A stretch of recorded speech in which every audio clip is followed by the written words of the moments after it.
Rock Computer College. Define quality training in information technology. Photoshop is a fantastic tool for photo editing and designing. In this course, we will cover the basics of Photoshop, that includes the interface and working with layers, as well as how to open files. Then we will advance and cover the essential aspects of Photoshop. My name is Anne and I'll be your instructor for this course. Now let's have a look at the Photoshop interface. So we're going to click the Create New button and then this will pop up. Now if your file is going to be printed in its final form, start at print. So I'll come over here, select print. Then you have these documents that you can choose from. So I'll select letter size. Now to my right, I have these preset details telling me the size and the orientation of my document. Now for mine, it's 8.5 by 11 inches. The orientation is portrait. The resolution is at 300 and the color mode is RGB. Now, always work with the resolution that's at least 300 dpi for a good print. And the reason why we're going now, if you click here, you'll see there are lots of other color modes, but we're going to work with RGB color mode. Now, this is because more Photoshop filters are available in RGB mode than any other color mode. So that's why we'll stick with that. Then once we're done, we're going to click Create. Now it will open up into the Photoshop interface. Now this is the page, the document that we just created. Now this is where we're going to make our illustrations. Now to my left, I have the tools panel over here. Now there are tons of tools over here that you have to work with. Now this is the page that we just created. Now to your left, you have the tools panel. Now this tool will come in handy when you're creating or editing your work. So we have different tools over here. Now if you click and hold on one, it will give you its name and the different options that it has. And maybe if you just try and hover your mouse or your cursor over a tool, it will give you a short description of what that tool does and the name. So you can try this on any tool that you have. It will give you a short description of what it does and its name. Then at the top we have the control panel. Now this helps you to change the settings of your current tool. So maybe we select something like the text tool. Then from here I can be able to change the font, change the font size, the alignment and the font color and so much more. So if I change to another tool, the settings will change. So that's the control panel. Then at the top, very top, we have the menu. Now from here, it gives you the opportunity or the chance to import images. Now at the very top, we have the menu. And from here, now if I go to file and click open, I can be able to open a new file. So I'll go to where I saved mine. Here it is. Select it, then open.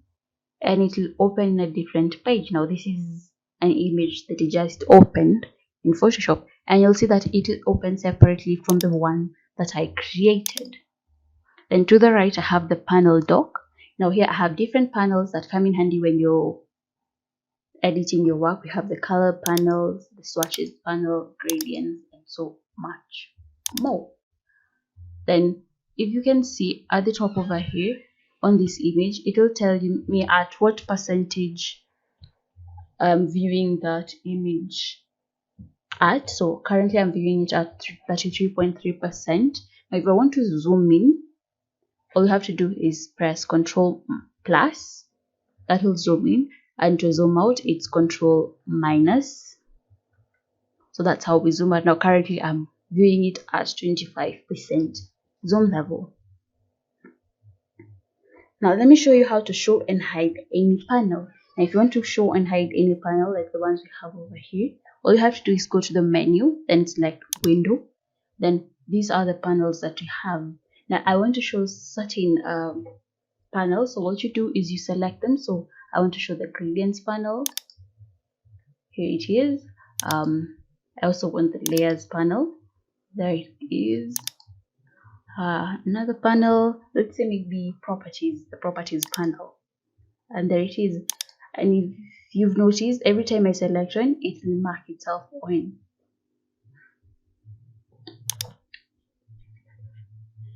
Now once you have your panels like this, you want to place them wherever you want. Now if you want to move a panel, you just click and drag So I'll place this over here. You just click and drag like so. There's another one. No, this one I'll minimize it. You click and drag. Now, as we go on, we will learn how to arrange the panel, how to customize it according to your needs, and how to make certain changes in your toolbar, in your tools panel. Now, if you messed up your panel dock and you want to reset it, all you have to do is come to Windows, then Workspace, then Reset Essentials, and it will reset the essentials for you. Now, these are the essential panels that you need when you're creating or editing a picture, an image, or a file. Maybe you're working on something. We have the layers panel, channel, paths panel. These are the essential panels that you will be working with. Now, that's all you need to know about the Photoshop workspace. Now let's have a look at some basic tools that we have in Photoshop. Now the first category that you're going to learn is the navigation tools. And in here we have the zoom tool and the hand tool. Now the zoom tool will allow you to have a closer look at your work or at your picture.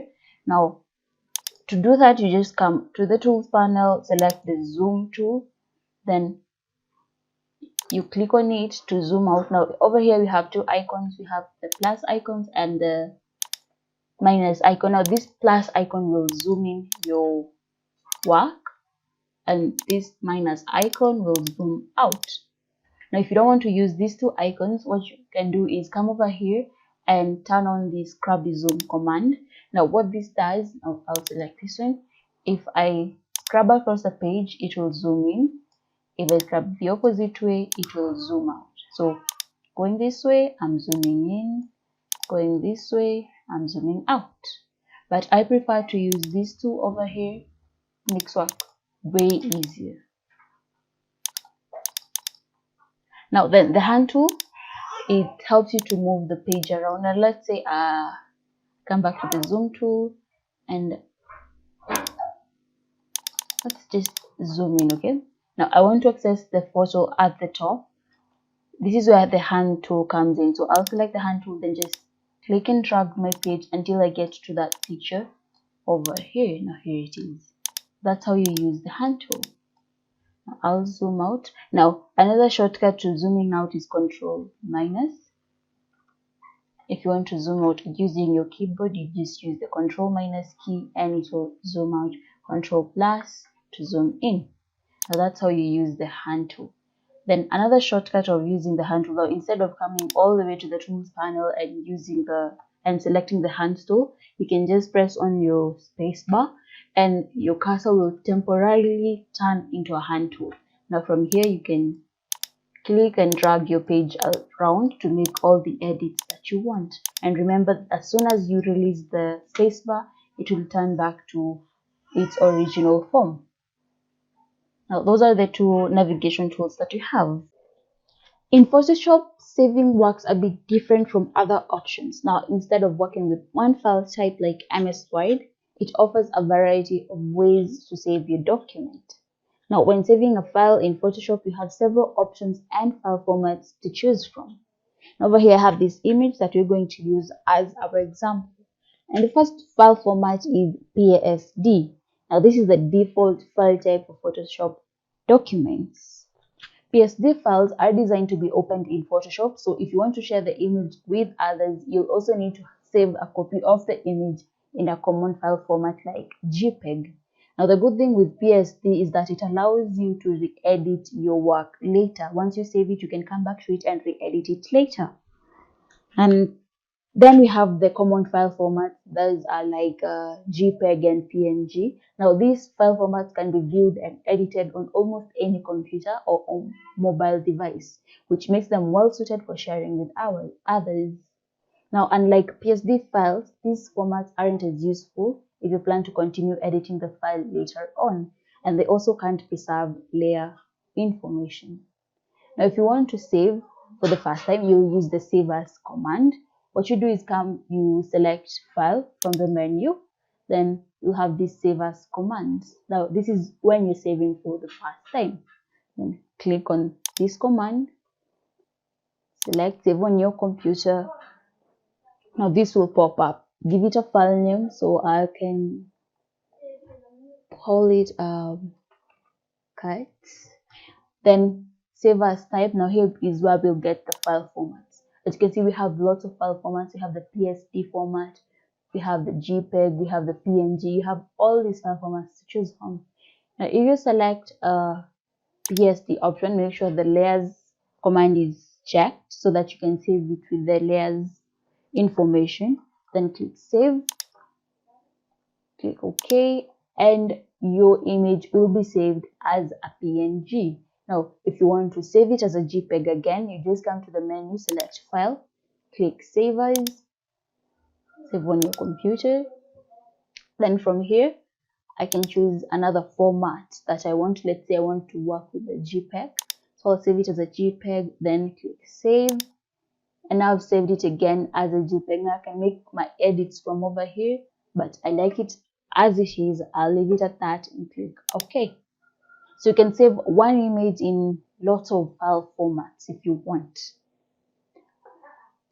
That's all you need to know about saving images in Photoshop. Now in the last tutorial we talked about some navigation tools here in Photoshop, and today we're going to look at selection tools in Photoshop. And the first one is the move tool. Now that's the one I've been using. This is the move tool, and to use the move tool, you just click on something and move it. Now you can click on this image and move it around. Move same with this one, then you just click on it and you move it. Now this is made possible by the controls over here. Now if you can look at the control panel, we have the auto select command and it's on. Now if I turn that off, I can select I can't move an image. Now let's try moving this one. I can't move this image without having selected it from over here first. So I have to select that layer, then I'll be able to move the image. Likewise with this one, I have to select the layer first, then I'll be able to move it. But if you don't want to have that setting to work that way, you can just come up here to the control panel and turn the auto select command on.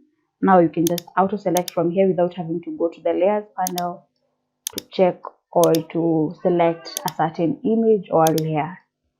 Now I want to select this background, but I can't.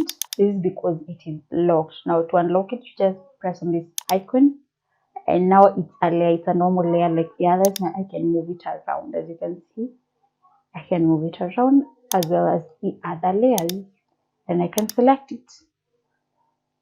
Likewise to this image I have over here, I can't move it around, and this is because it's a background layer and it's locked. I have to convert it into a normal layer to be able to move it around or change its stacking order or blending mode or the opacity, as you can see from over here. So I'll click on convert to normal layer, and then it will be converted to a normal layer. Now from here I'll be able to move it around and make all the changes I want to it.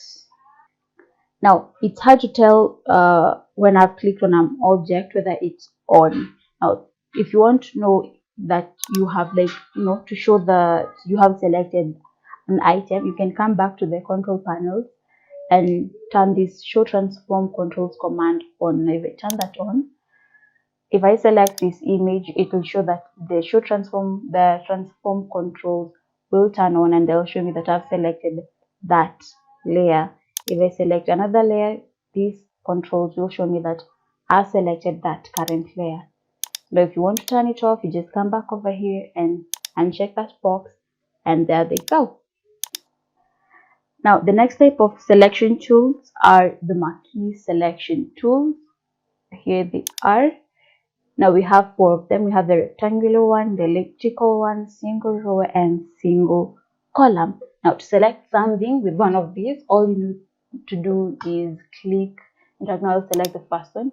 Just click and drag, and you'll have selected something. Now you can copy and paste it or do whatever you want to do it. And if you want to deselect a certain selection that you made, all you have to do is press Ctrl D on your PC, and you'll have deselected your selection. Then we have the ellipses. If I come back over here again, we have the elliptical marquee tool. If I select that, if I drag it out, it will form an ellipsis. But if I want to be a perfect circle, you just hold down the shift key, and then as you can see, it will form a perfect circle for you. And you I can hit the space bar and move it wherever I want. Here you go. So let's say I want to place it over there, and that is by selection. Again, if you want to deselect that selection, all you have to do is press Ctrl D and it will deselect. Then we have the lasso tools. Now this is very easy. You just click anywhere you want to make the selection, and then you just click all the way through. I want to make a selection of this corner of the box. All I have to do is click all the way around it until I get the whole box covered like that, and then go back to where you started. And that's how you make a selection using the lasso tool. And let's say you click the wrong place, so let me make another selection. Then say I clicked the wrong place and I want to go back. All you have to do is press the delete key on your keyboard, and it will take you a step back, and then you can continue with your selection. Again, if you made the wrong selection, let's say I made the wrong selection, instead of going straight, all you have to do is press the delete key on your keyboard, and then it will take you a step back. And now you can continue with your selection, then go all the way to the beginning, and then it will close off that selection for you. To deselect, Ctrl D, and it's that easy. Then we have the quick selection tool over here. We have these three. We have the object selection tool, quick selection tool, and the magic wand tool. Now the most important one here is the quick selection tool. Now let me show you how that works. If I select that, okay, I'll come back over here and select the quick selection tool. Now the quick selection tool will automatically select the edges of your image. Now let's say I want to select the cake. All I have to do is just click and it will automatically select the cake for me. It makes selecting things in Photoshop way easier. Like that. I'll just add in the flowers, a bit of cake over here. Perfect, and it made a perfect selection for me. Now if I wanted, I can copy and paste it, or I can do whatever I wanted with that layer. Maybe put it on a new layer. But this is a pretty cool tool to use. It will make selecting objects in Photoshop very easier. Now let's have a look at working with layers. Now this is the layers panel, and as you can see, I've added some pictures in this file, and here they are in my layers panel. Now if you can't find your layers panel, just come to the menu, then window, then check it, make sure it's checked, and then you'll get your layers panel. So the first thing I want to show you how to do is to create a blank layer. So if you want to create a blank layer, just click on this plus icon that's down here, and a blank layer will be created. Now anytime you click on a new layer, it will place the layer above the previous layer. Now let's say let me pick this image over here, then I click on this icon, the plus. You'll see the new layer will come above that previous layer. So that's how it works. That's how you add a blank layer into your layers panel. Now if you want to delete a layer, just right click on it, then go to delete layer, and that layer will be deleted. Click yes, and that layer will be deleted. Another way of doing that is you can drag your layer, the layer that you want to delete, and place it in this trash can, and that layer will be deleted. Or another way is that you select the layer, then click on the trash can icon, click yes, and that layer will be deleted. Now those are the three ways you have of deleting a layer. Now it's really important to label your layers, since a project can end up with hundreds of layers in them. Now to do that, just double click on the layer's name. So I'll double click here, then go ahead and name it. So first I'll select this. I want to see what. Okay, these are the kittens. So I'll double click on that, then label it. kitchens. Let's go to the other one. So I'm just going to go through with all these and label them appropriately. Now this is a goldfish.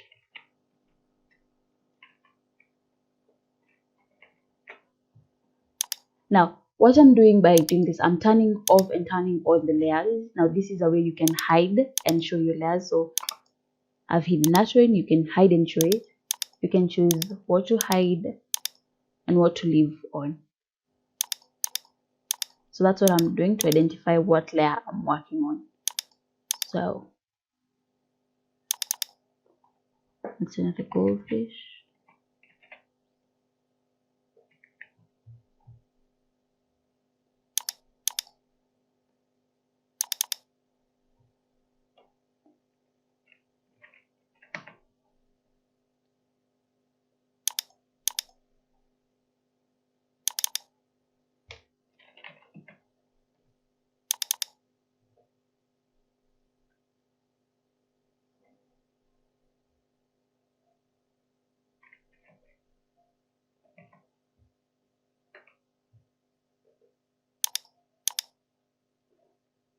Now another thing, once you're done typing in the letter, I forgot to tell you, you press enter, and now the name will have changed.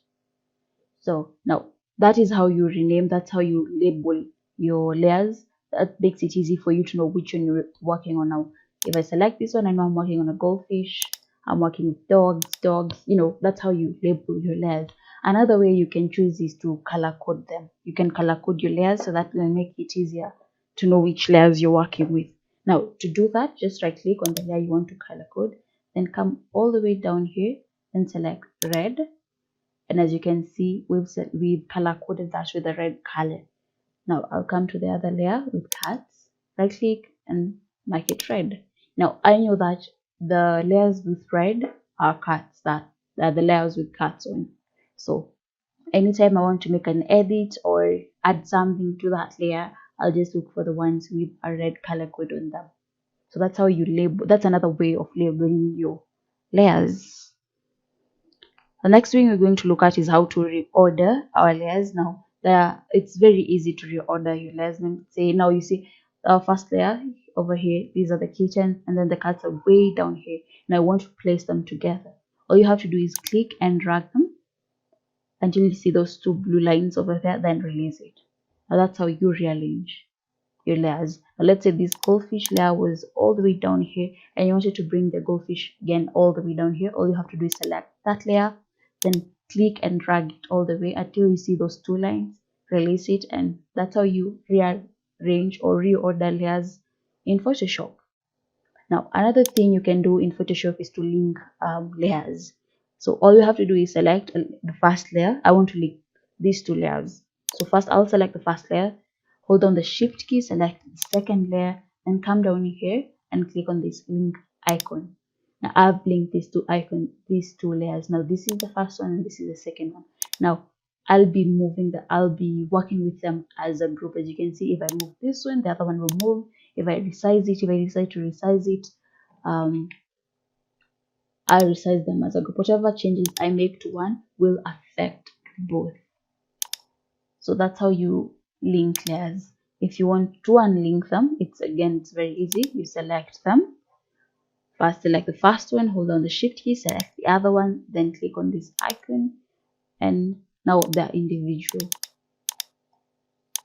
Okay, yeah, now they're individual layers. So that's another thing. The next thing we're going to look at is how to duplicate a layer. Now let's say I want to duplicate this layer. What you do is you come to where that layer is, right click, then select duplicate layer, then click OK, and a new duplicate will be there. Never hide the original one. There is the duplicate. So let me move it over here, show the other one. As you can see, now I have two of these layers. I have two of these photos. Now that's how you duplicate a layer in Photoshop. Again, to delete it, so I want to delete this, I'll just click on this and drag it all the way here, and that's how you delete a layer. Now that's all you need to know. That's the basic part of working with layers. Now the advanced, we're going to learn how to use adjustment modes on layers and how to do different things with layers. In Photoshop, we have this amazing feature called the content aware tool, and thing is, it's not in the toolbar. Now I'll show you where it is and how to use it. Now you see this person in this image. I want to remove them from this image. Now what you're going to do is pick the lasso tool, come and select this person around here.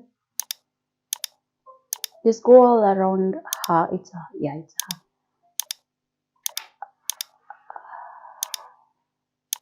Like that.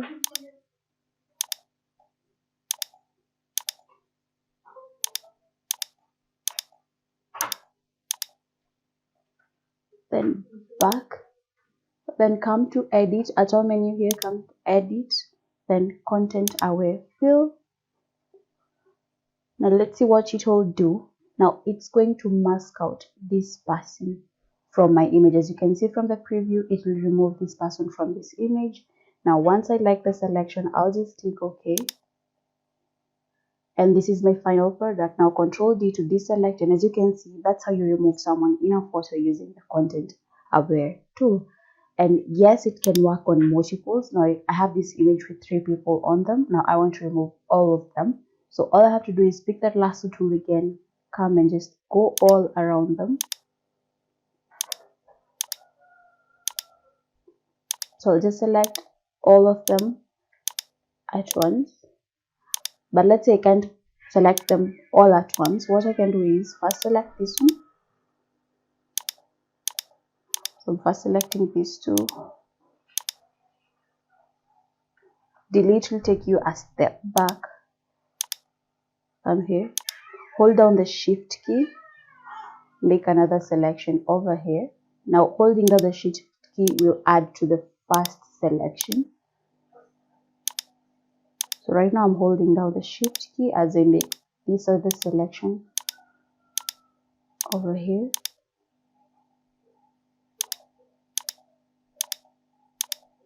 It doesn't have to be perfect.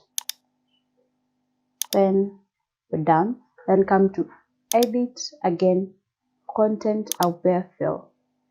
Now let's look at our preview. Now these are the people we have, and this is our preview. It will have masked them out. Now that's what the content aware fill tool does. It removes parts of an image that you don't want from your image. I'll click OK, and that's my final copy. Control D to deselect, and there I have an image without people in it.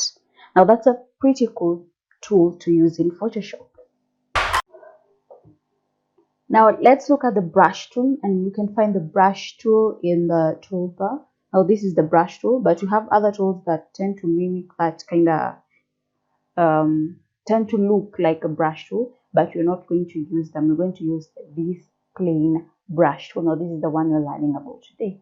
So I'll just select that, and once you select it, you'll see the size of your brush. Now it will show you a circle on your screen, and you can make this bigger or smaller by using the bracket keys on your keyboard. Now the right bracket will make it larger, and the left bracket will make it smaller.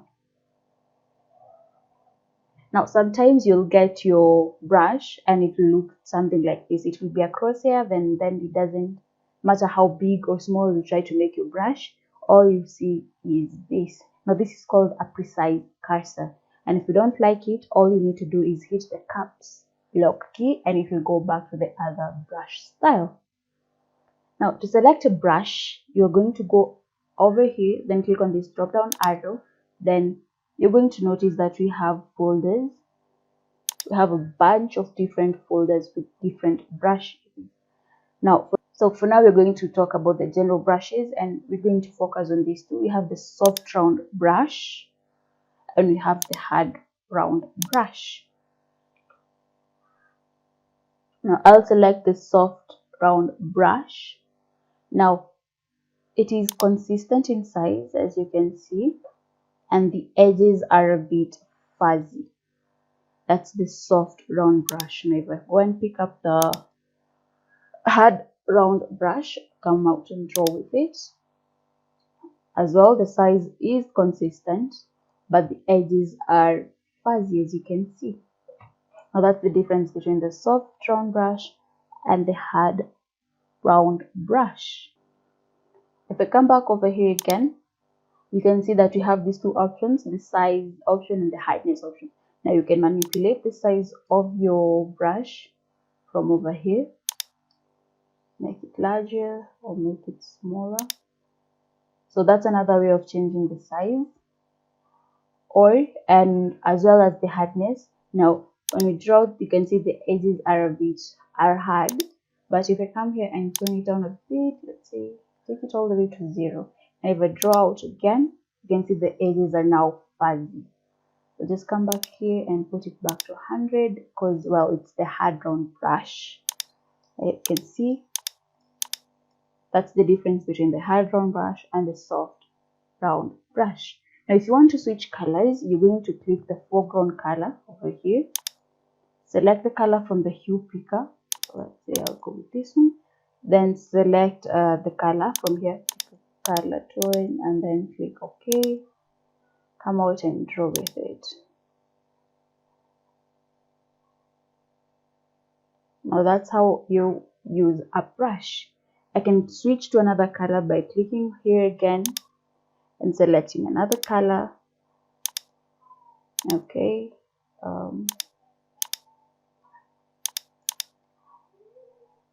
And just paint on. I'll make this a bit bigger. We're just painting. Come back again. Maybe choose another color. Go with red. Okay.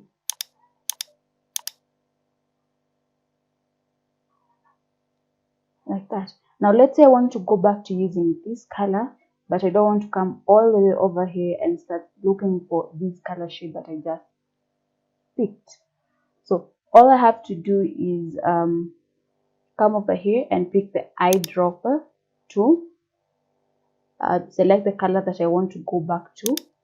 So I'll select this one, then come back to my brush and continue using it. Again, now let's say I want to go back to the red color that I was using, and I want to come over here and start looking for the exact shade that I was using before, and currently I'm on blue. What I'll do is I'll come and take the eyedropper tool, come and pick this color, then back to the brush tool and continue drawing. Now let's delete this layer. Now we're left with it as this. Now as you can see, I cannot use my brush on this image. This is because it's a smart object. It has this icon that shows that it's a smart object. Now if I want to make edits of it I have to rasterize it before proceeding. I'll just click OK, and then I'll rasterize it, and now I can use the brush tool on this image. So I'll come and paint it wherever I want. I'm not making it perfect because this is just for show, for the lesson. Again, come here, change the color, click OK. You'll adjust it accordingly. Now this is not the color I wanted to go with. I wanted to go with this one. Okay. Yes. Now you can draw, you can color in perfectly. Now we have an eraser tool. We have an eraser tool in Photoshop, and here it is. And you can use it to erase your edits. Now the same as the brush tool, the right bracket will make it larger, the left bracket will make it smaller, and then you can come and erase your work. Now the bad thing with using the eraser tool in Photoshop is that it's very distracting. And if you're a professional, or if you are really good at Photoshop, you'll know that professionals do not use erasers. Professionals use layer mask, and the reason for that is because it's non-destructive. Now once I've erased, I've done something destructive. As you can see, I'm even erasing the drawing itself. Now this is destroying the base layer, and that's why we avoid using the eraser tool in Photoshop. But if I use a layer mask instead, it's not permanent, and I can undo it at a later date. Now in this lesson, we're going to look at working with text in Photoshop. And the first thing we're going to do is to locate the text tool. Now this is the text tool over here. You just click on it to pick it, and then you come anywhere in here. Now there are two ways of using this. One, you can click on your page or your image, and then the text will appear, and then you can go ahead and write whatever you wanted to write. Now this is some text that I had copied earlier that I just pasted. So that is one way of using the text tool.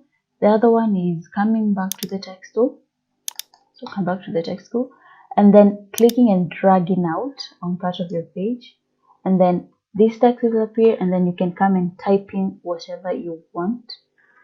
So let me type be happy. So yeah, those are the two ways you can use the text tool. Now another way, if I come back here now, as you can see, I've added some text. That's how you add text on your image. Now after I've added text, let's say I want to change the font color, the font size. All I have to do is come back to that layer. Now whenever you add text, it will come on its own layer, and it's good to use separate layers for your text so that you can modify them separately.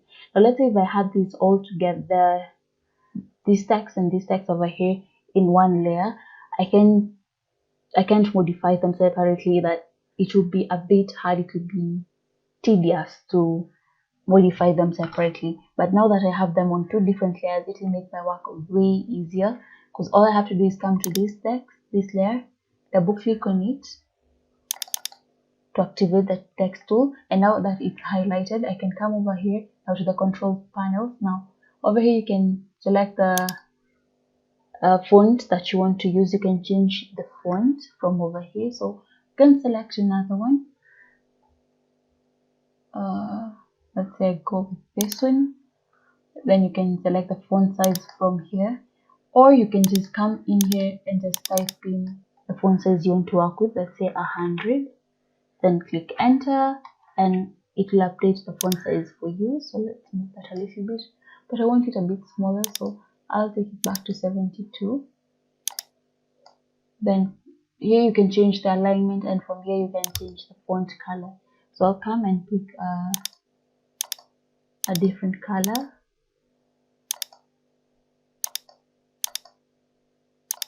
Now that looks good. Click OK, and that's how you click this icon over here, and then the changes will be admitted to your text. Now let's say now my text looks a bit small and I want to elongate it. So all I have to do is on that layer, I press Ctrl T to show the transform controls. Then I can drag this out to make it a bit larger. That's way too much. Now if you don't want to have this mess, like you're pulling on one corner and then it all goes out on you, you hold down the shift key and then you pull on one end.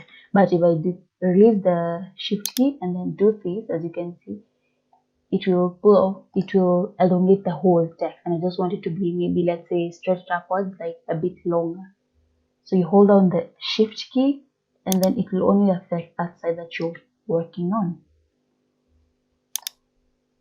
Oh yeah, so that's it. That's how you add text to your image in Photoshop. Now I'll come to this layer again, double click over here to activate the text tool, then come and change the font. Select this one. I'm not creative with fonts. Come here, I'm okay with the font size, and if I'm not okay, I'll just come back here again and type in the font size that I want. Let's say I want 100, click enter, and it will change automatically from over here. Come and select a different font color.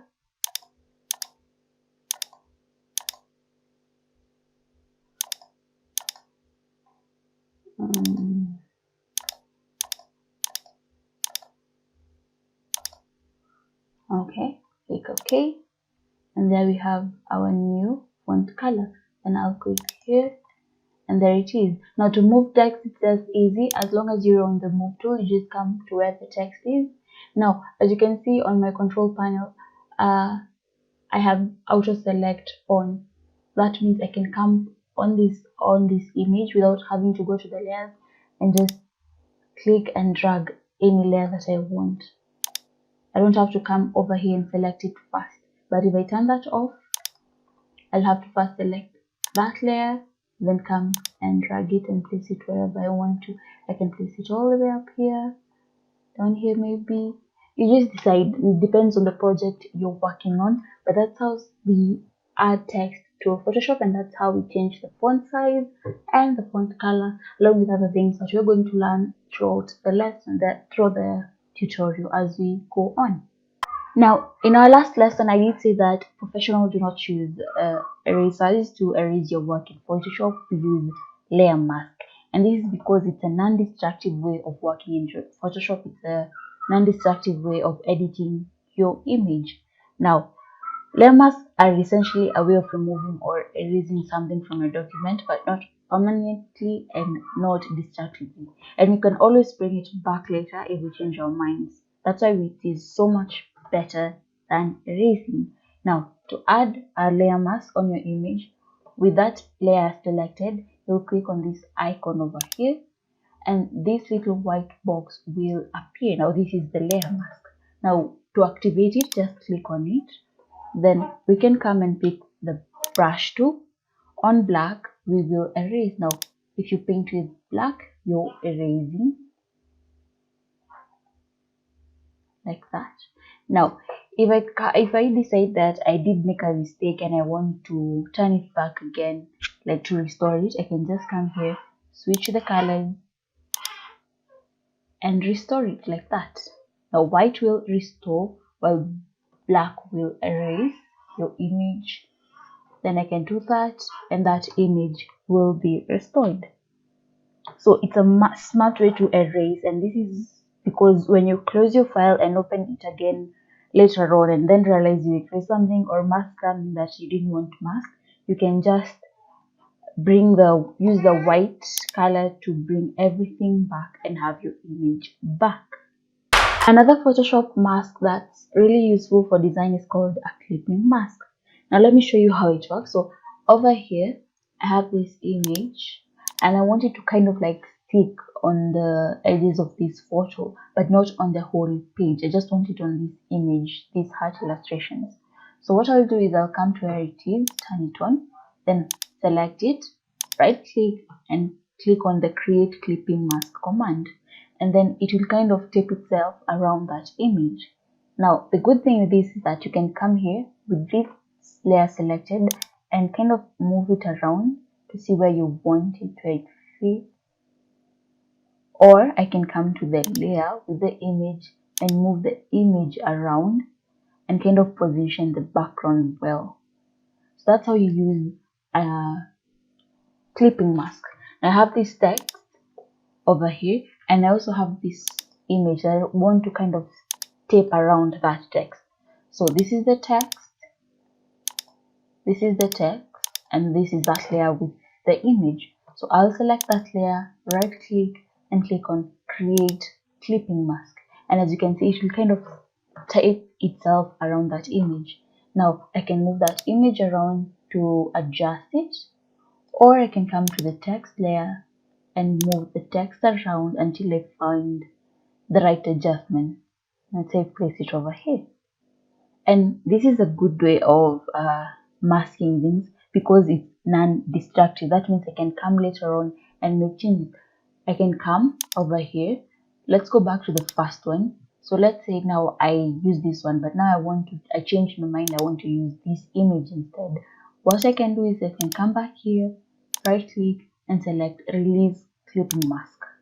Now once I do that, if I turn this off, you see it hasn't damaged my image.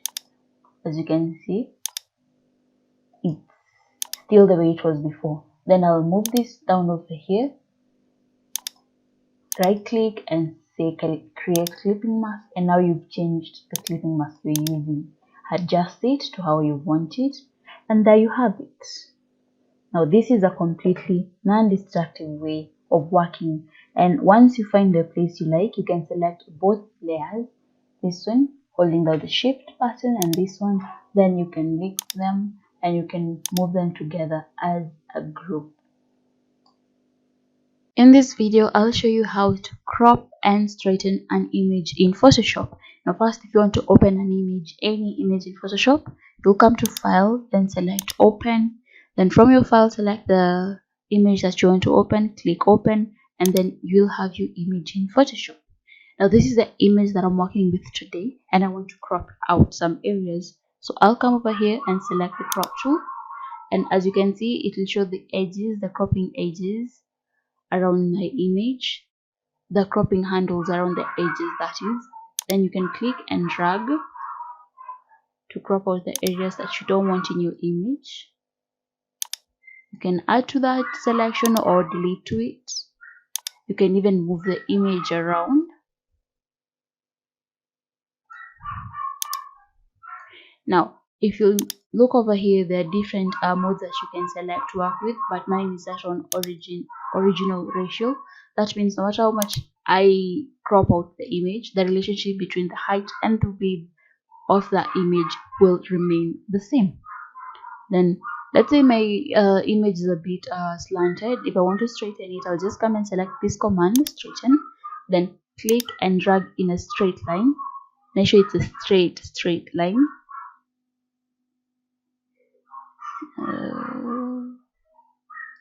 And then release it, and then your image will be straightened up for you. Now once you're done cropping, you can have this command on or off. Now if you want to lose the cropped out areas, you can turn it on, but if you want to keep the cropped out pixels, you can turn that off. Now I'll turn that off because with it off, I can come back and make some changes to my image later on. Let's say I want to add to that crop to that image from the cropped areas, so I'll leave mine that way. Then once you're done, click on this icon and your image is cropped. Okay, now let's improve the lighting and the color of this image. Now we're going to use adjustment layers to do that, and to access them, you'll come over here, click on this icon, then select brightness or contrast, and then this dialog box will pop up. Now you can adjust the brightness and contrast from over here by clicking and dragging on these sliders, or you can click auto and have Photoshop do the work for you. And as you can see, it has made its own adjustment. Now if you turn that off, you can see the before and after. So this is the before and this is the after. You can see the effect that it has. Another thing, now once you're done, you close that. Another thing is that you can play with the color, the hue and saturation of the image. So I'll come and select hue and saturation from over here. Again, you'll come to this icon, click on it, then hue and saturation, then click and drag these sliders, saturation slider, to add a bit of pop into those colors. You can play with this around.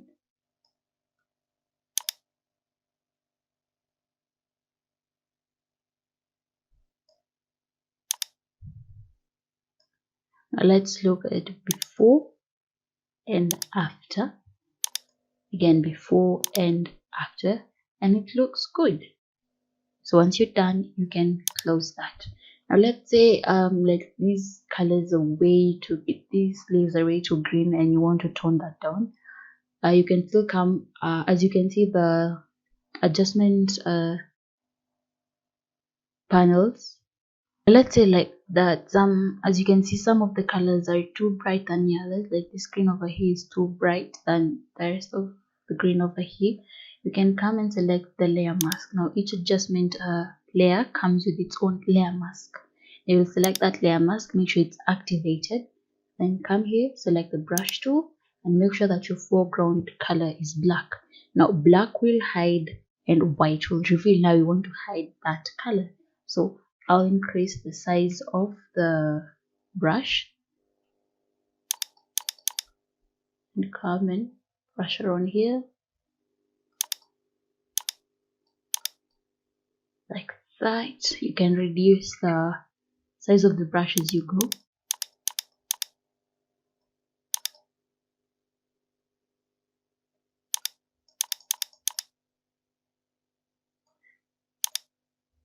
and that looks good. Now as you can see, it's a bit more realistic than it was before. And there we have it. Now that's how you adjust the colors and the lighting in your image. Now if you turn this off, let's go back to the move tool. So if I come here and turn this off and turn this off, now this is our original image before we change the brightness settings, and that's after we change the brightness setting, and then this is after we changed the colors, that after we change the hue and saturation settings. And you can see it looks way much better now than in the beginning. That is the purpose of the adjustment layers. So that is the purpose of adjustment layers in Photoshop. Now in this lesson, we're going to learn the use of two tools, that is the spot healing brush and the patch tool. Now let's first look at the spot healing brush. You can use that tool to get rid of unwanted things on your image. Now let's say for example, I have this image, I want to remove these balloons over here, the white balloons in my image. I'll use the spot healing brush. And a clever way of using that is by using a new layer. So I'll come here and add a new layer, then I'll do the adjustment on this layer so that I won't destroy the original layer. So I've added a new layer. I'll come back here, select the spot healing brush, then come and adjust the size. Now if it's too big, you're going to decrease the size and then just click on it. Now as you can see, if I click on it, nothing is happening. As you can see, that's because at the top over here, I'm supposed to select sample all layers. So I'll select that. Now the brush will sample everything under that layer that I've selected. That means it will make the edits to this one, but it won't destroy it. So I'll come back here again and click on it. And as you can see, it's removed the balloon for me. So I'll go ahead and remove some of this down here.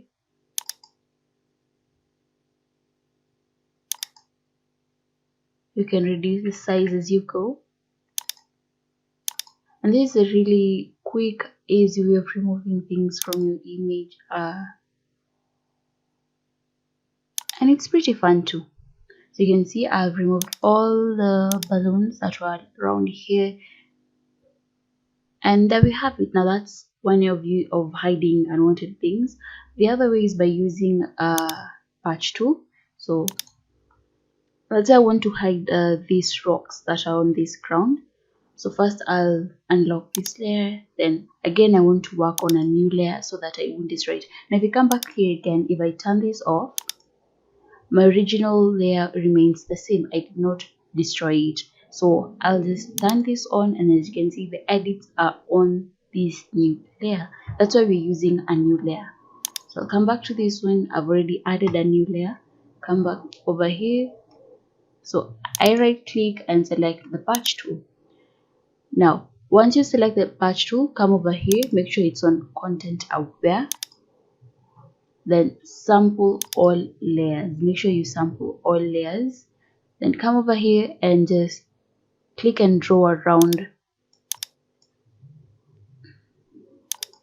Okay, so just draw around the area that you want to remove, then just click and drag. And as you can see, that's how you remove it. Then Control D to deselect. Come here again, draw around the object that you want to remove, then click that selection and drag it somewhere where you want to replace the object with. So I'll replace it with that. The selection is made, then Control D to deselect. Again, this one over here,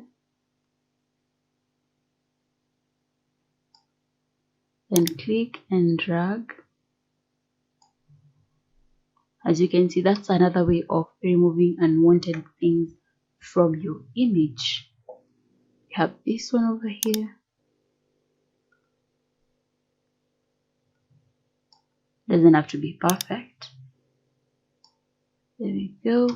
Control D to deselect, and we've removed those patches, those white patches that we had on our grass. And the reason why we work on a new layer so that we do not destroy our original layer. If we turn this off, my original layer is still intact. It's not been changed, but the changes have been made on this new layer.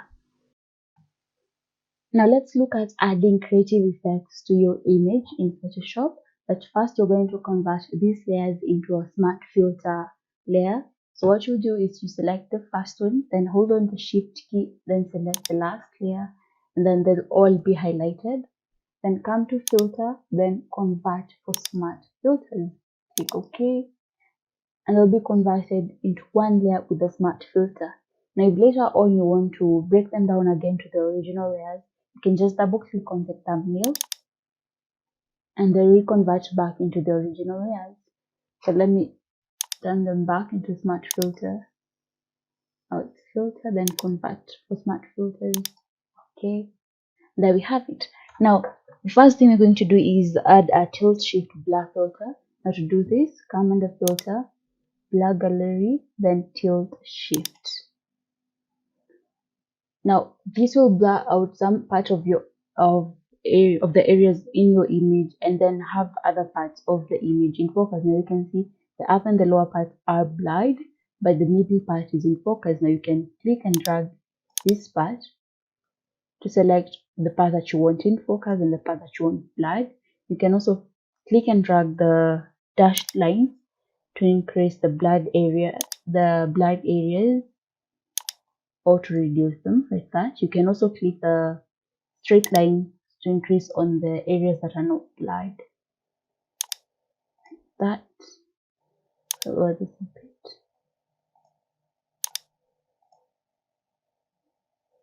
You can also change the strength of the blur by clicking and dragging this icon here on this slider. Now by doing that, I've added to the strength of the blur. You can also reduce it.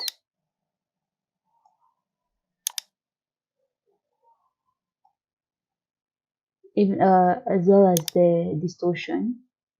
You can just play around with this setting and see what works for you and your image.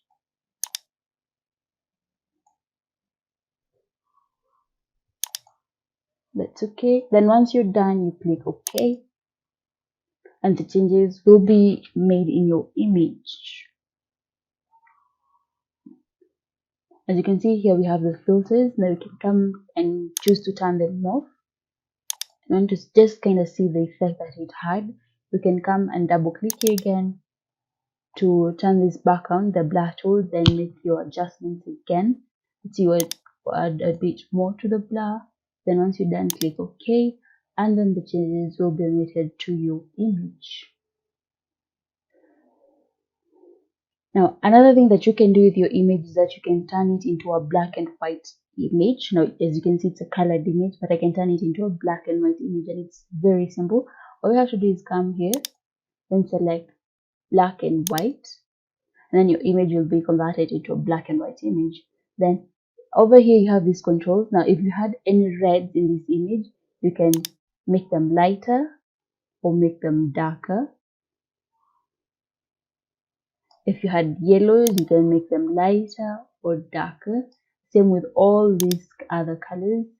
We had greens, you can make them lighter or darker. Depends on what you want and how you want your image to be.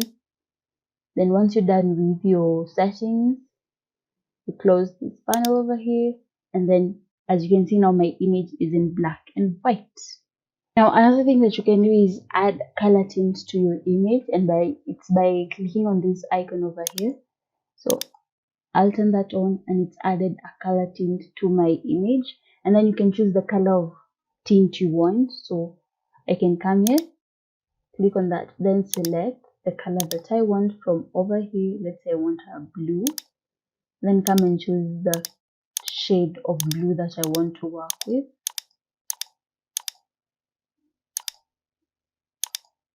Click OK. Then as you can see, now I have a bluish kind of tint on my image.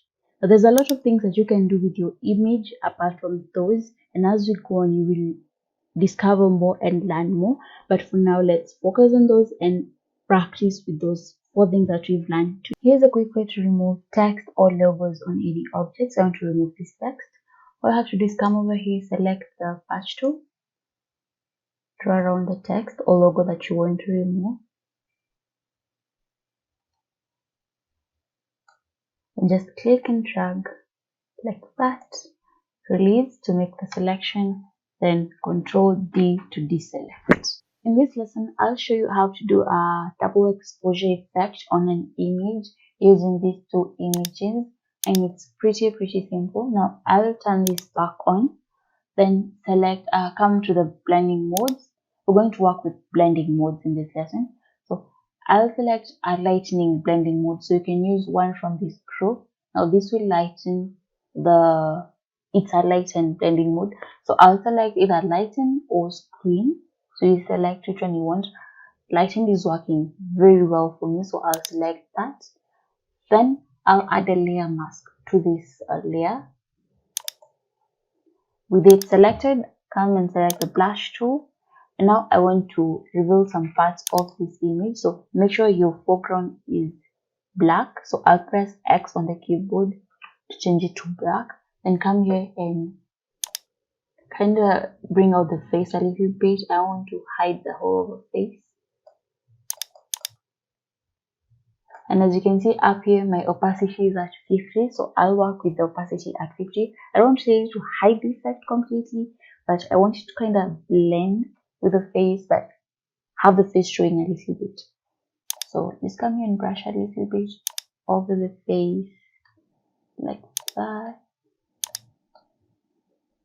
Now as you can see, it has this cool effect on the face. You can still see the scene from behind, but it's not that shouting. Now that's how you create a double exposure effect in Photoshop in just 1 minute. And you can come here and hide some of the details. So I'll set the foreground up to black again, and just hide some of these parts over here.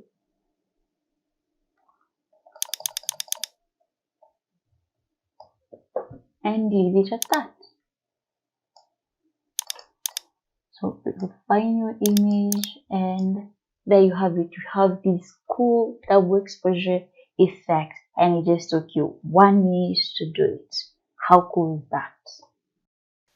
Now in this lesson, we're going to look at how to blur a background in Photoshop. Now I'm going to blur this background in Photoshop, and I'm using this image. Now to do that, first we'll make a copy of this layer. We'll make 2 copies. So you just press Ctrl with that layer selected, press Ctrl J twice, and then you have 2 copies. So this is the first copy, this is the second copy. Now I'll hide the background and the background copy, the second one. So with this layer selected, I'm going to come over here and select that is the quick selection tool. Then click on select subject and let Photoshop select the image for me. I want to select the image of the girl. So just wait for Photoshop to do it, and as you can see, it has made a perfect selection for me. Then I'll click on select and mask. Now over here at output, I will select new layer with layer mask, then click OK. Now I have a new layer with the layer mask, and the only image that I have is that of the cow. Now I'll turn this off and turn the other layer back on. Now on this layer, I'll come and select the lasso tool and just select the girl.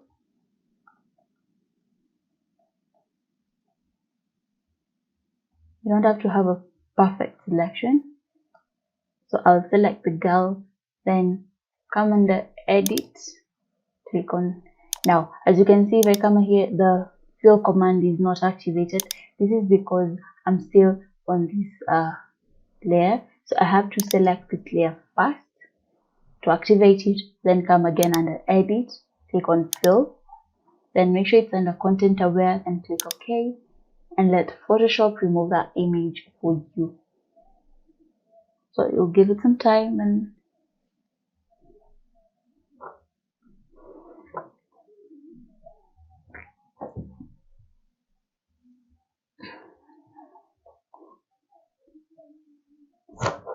And there we have it. Now Control D to deselect, and then I'll come to filter, select blur, then lens blur.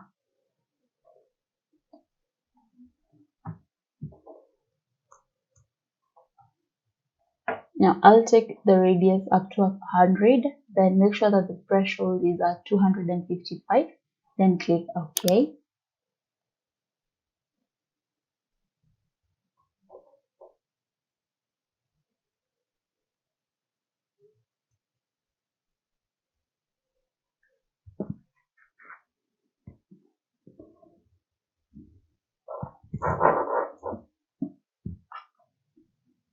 And then I'll turn this image, and as you can see now that my background is blurred, but it's not that perfect.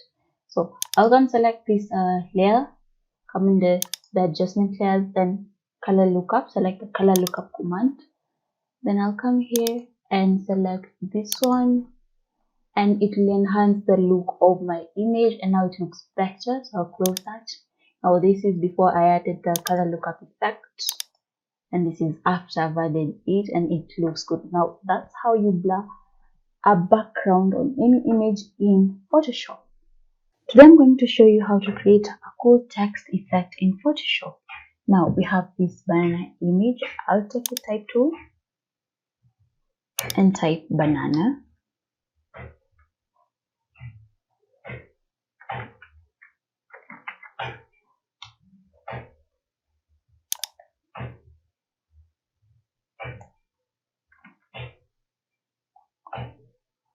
Reduce the font.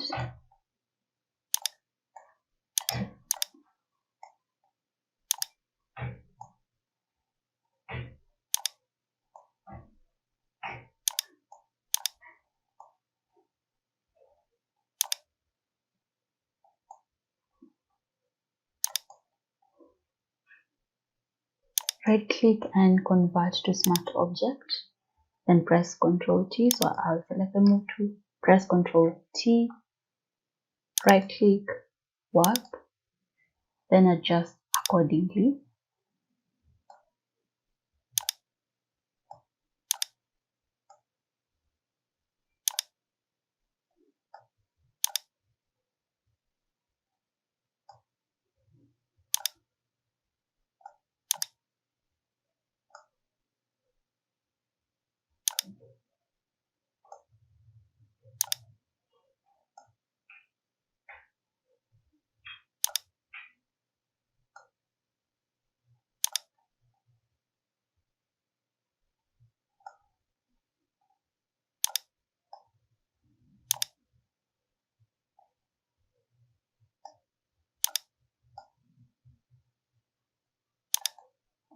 Bring this layer to the top.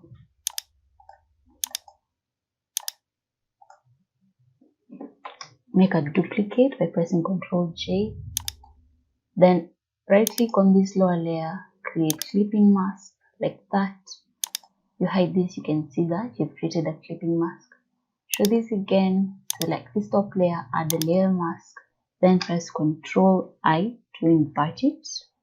Now with that layer mask selected, take a brush tool, make sure your foreground color is white, then take the hardness up to 100 and adjust the size accordingly. Then come here and just brush.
And there we have it, a really cool text effect in Photoshop. In this lesson, we're going to learn how to make eyes pop in Photoshop. Now we're going to first start by unlocking this layer, then making a copy of it by pressing Ctrl J. Then with this layer selected, I'll change the blending mode to soft light. Then add a layer mask to it and invert it by pressing Ctrl I. Then I'll pick the brush tool. Then come here and, oh, I forgot to make sure the foreground color is white. Then come here and paint over the eye like that.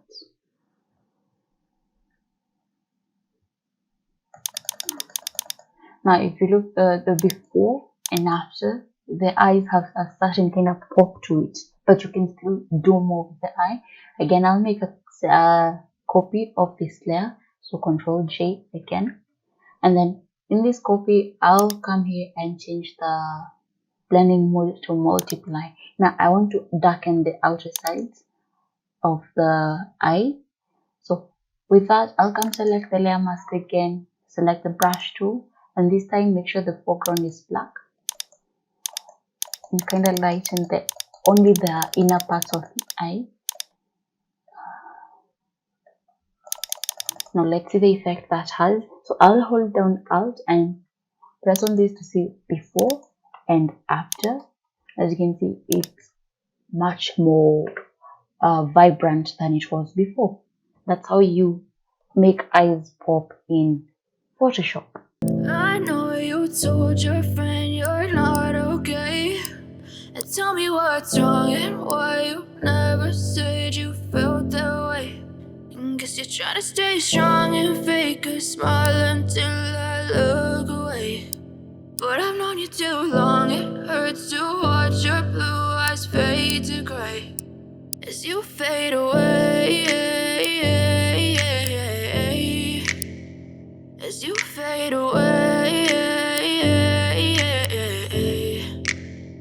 Yeah, I'm about to fade away, cause every time I wake up I feel like it's Monday. Something's going wrong with all the chemicals up in my brain. All of a sudden I don't look at anything the same way. Gotta build up of my thoughts sitting in an ashtray. I'm sorry that I'm so inconvenient, okay. Just let me be me and I'll stay out of your way. I can see the way you look at me, I'm such a disgrace. I never really asked to be brought into this place. You wanna love me? Well then baby have a taste. All the highs and the lows, no you'll never be the same. I don't really wanna hurt you but I can't control the pain. If you're sticking by my side, maybe we could be okay. Okay, maybe you could be the change I need today. I promise that I've never felt this way. I really hope that you will choose to stay through all the pain. I know you told your friend you're not okay, and tell me what's wrong and why you never said you felt that way.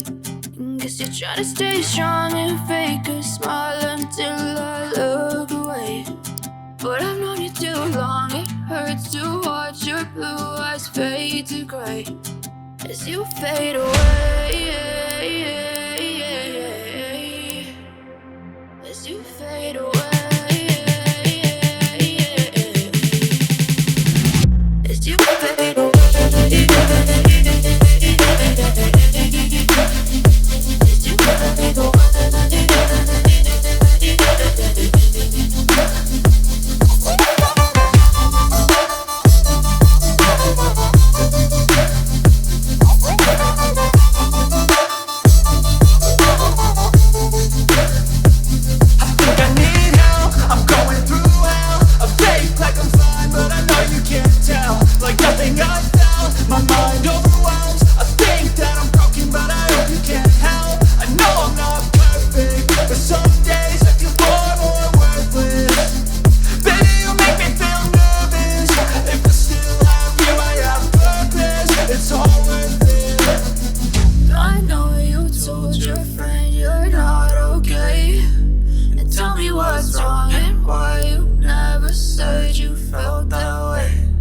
Guess you're trying to stay strong and fake a smile until I look away. But I've known you too long, it hurts to watch your blue eyes fade to gray as you fade away. as you fade away. As you fade away.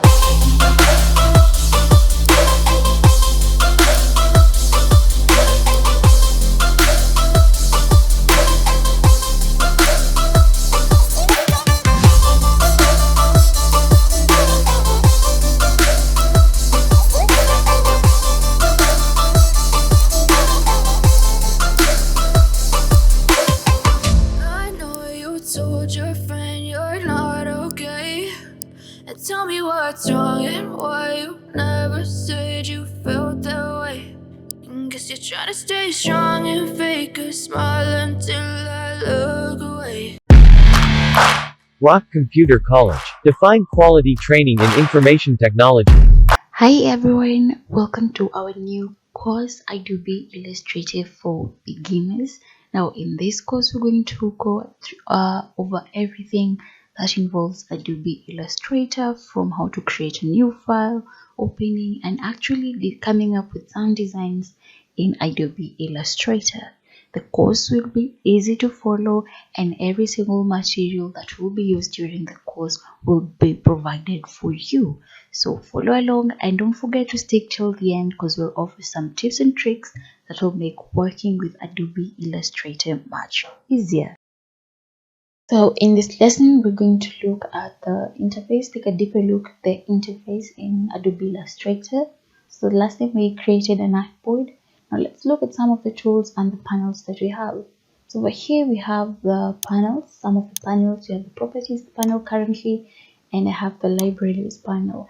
So let's say I want to add more panels to this. All I have to do is to come to Windows, then click on the panel that I want to. So all these are panels.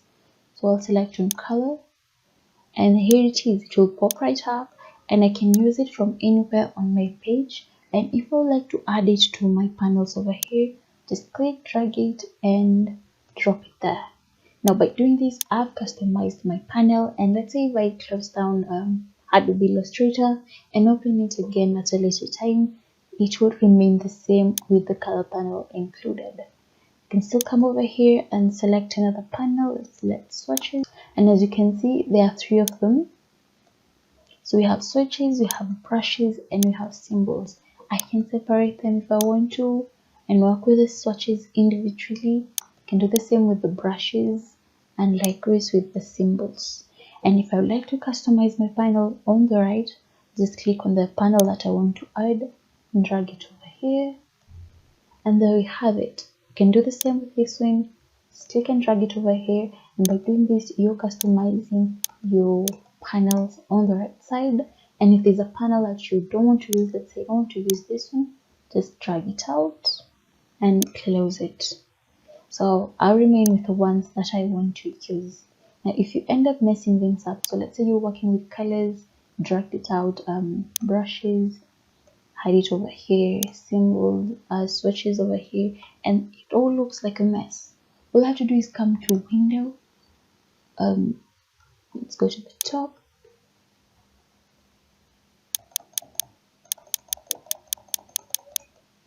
Workspace.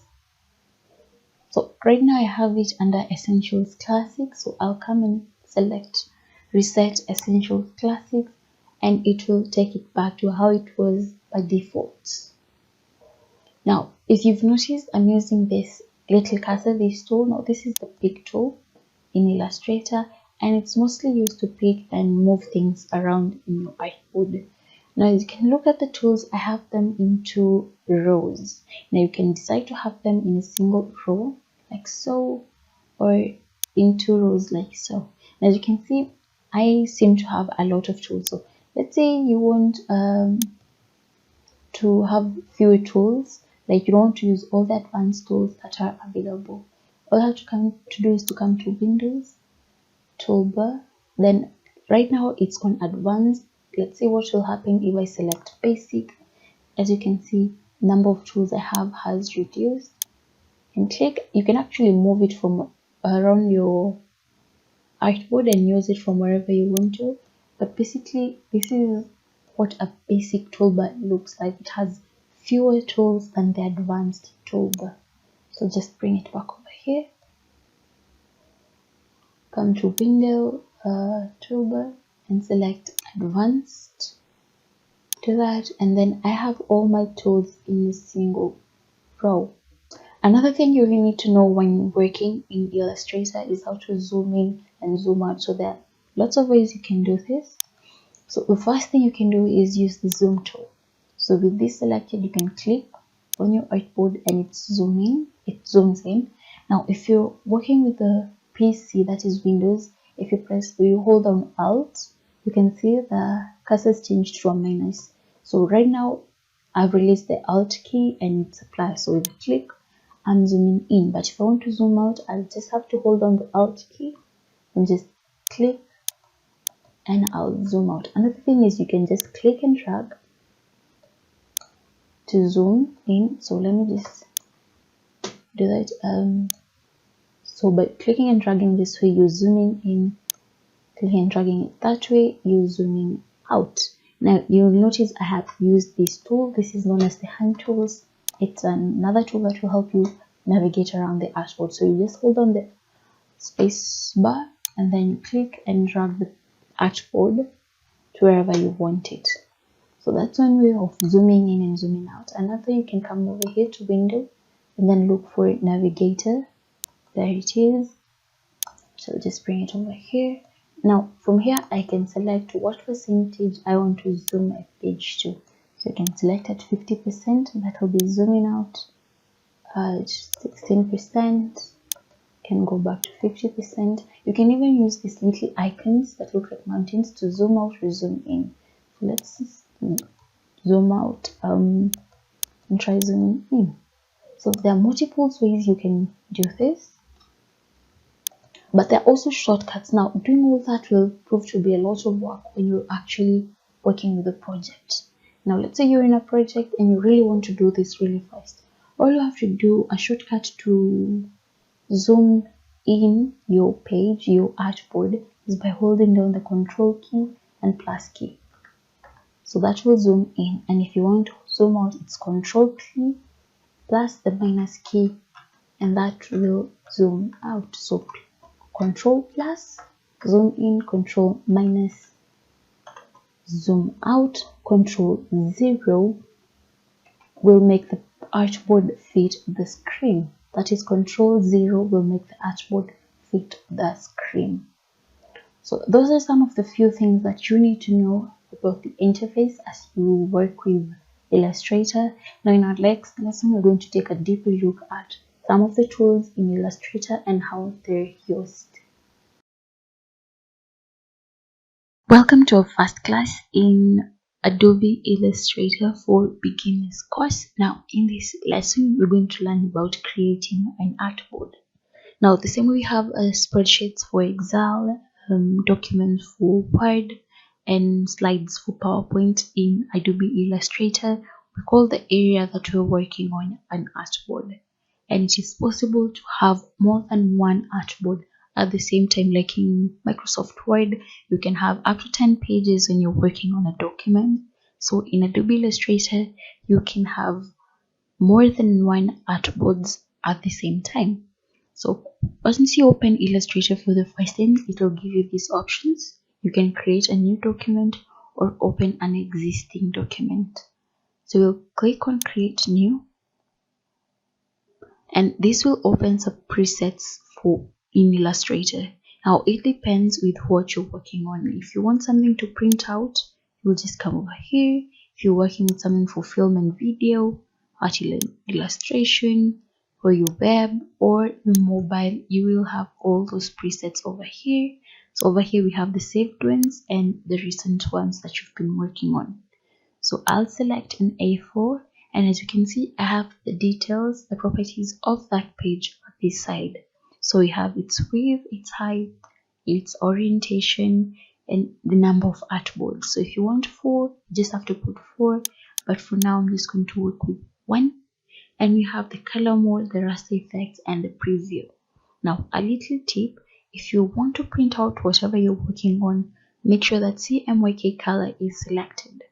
But if you're working for something for your mobile or for web, make sure that you select the RGB color mode.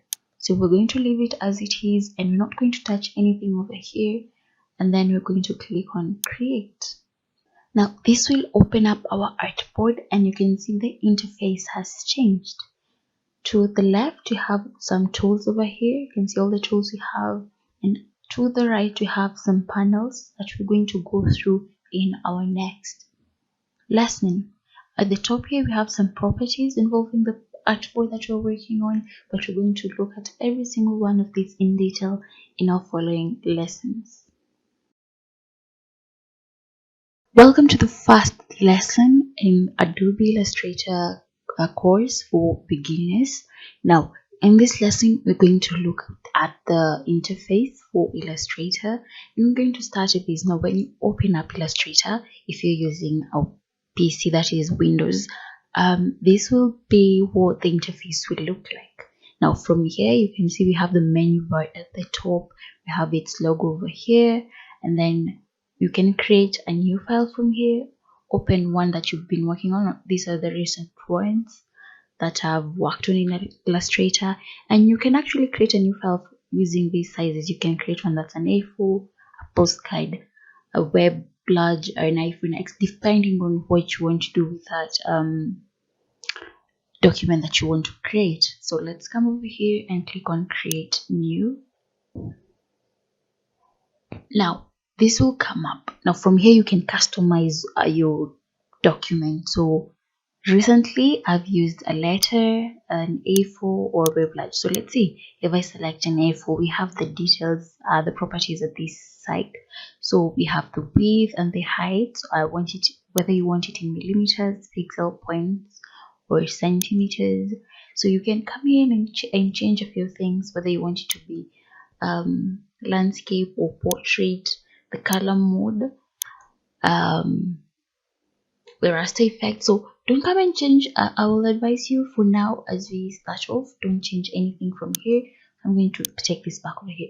Don't change anything from here. So let's just work at changing the size here, the width, the height, the measurements over here, and the orientations. So once you're done, you can click on create. And now that will create a new page for you, a new document for you to work on. Now as you can see, the page is open, and at the top we have the properties of the page. To top over here you can see we have the properties of the page. Then we have the toolbar over here, and we have some additional tools that we're going to use on this side. So as we advance, we're going to look at each and every one of these in Adobe Illustrator, and look at how to use each, and maybe not, if not all of them, the most important tools in Illustrator. So here is a quick tip on our first lesson. When you come to color modes, you've noticed we have two. We have CMY, this one RGB, and CMYK. Now RGB will be used only for digital documents. Anything you want to post online, go for RGB. But if you want to print your document at the end of, let's say at the end of you designing it, you want to print it out, I'll advise you to use CMYK color. Welcome back to another lesson on Adobe Illustrator for beginners. Now in this lesson, we're going to take a deeper look at the interface of Illustrator. So in the last video, we looked at creating a new document, a new page. But now here we're going to focus really on what is really going on in here. So first you can see how my workspace looks out. So if you want to have a singular workspace, you're going to go to Window, then Workspace. Make sure that Essential Classic is selected, and this will ensure you have the default layout for Illustrator. Then at the top we have the header. Now at the header we have all these menus. So whatever you need from Illustrator, you can come and find it from over here, from type, object, editing, anything you need will be over here. Then over here we have the control bar or the properties bar. So the control bar changes depending on what you selected. If I select a text tool, and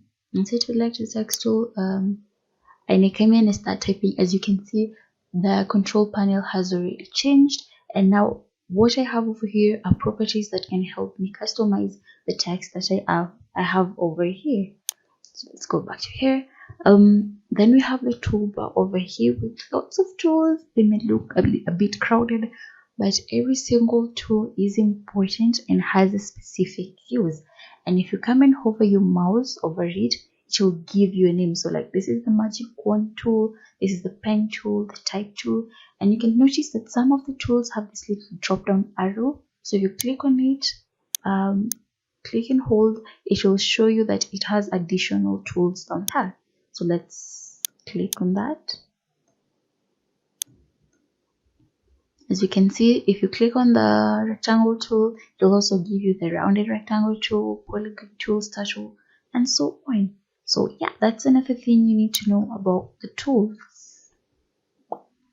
Then we have the document tabs. Now this is a document tabs. Now you can see that mine has not been titled, but what document tabs do, they give you the number of pages you have and a kind of a preview of what your document will look like at the end. So mine currently is entitled, but you can actually come here, select new. So at the top here, this is where you're supposed to name it. So let's name it lesson 2. A4, wanted landscape, create, and there you go. Now this is another document tab. So you can see I had 2 documents tab at the top here.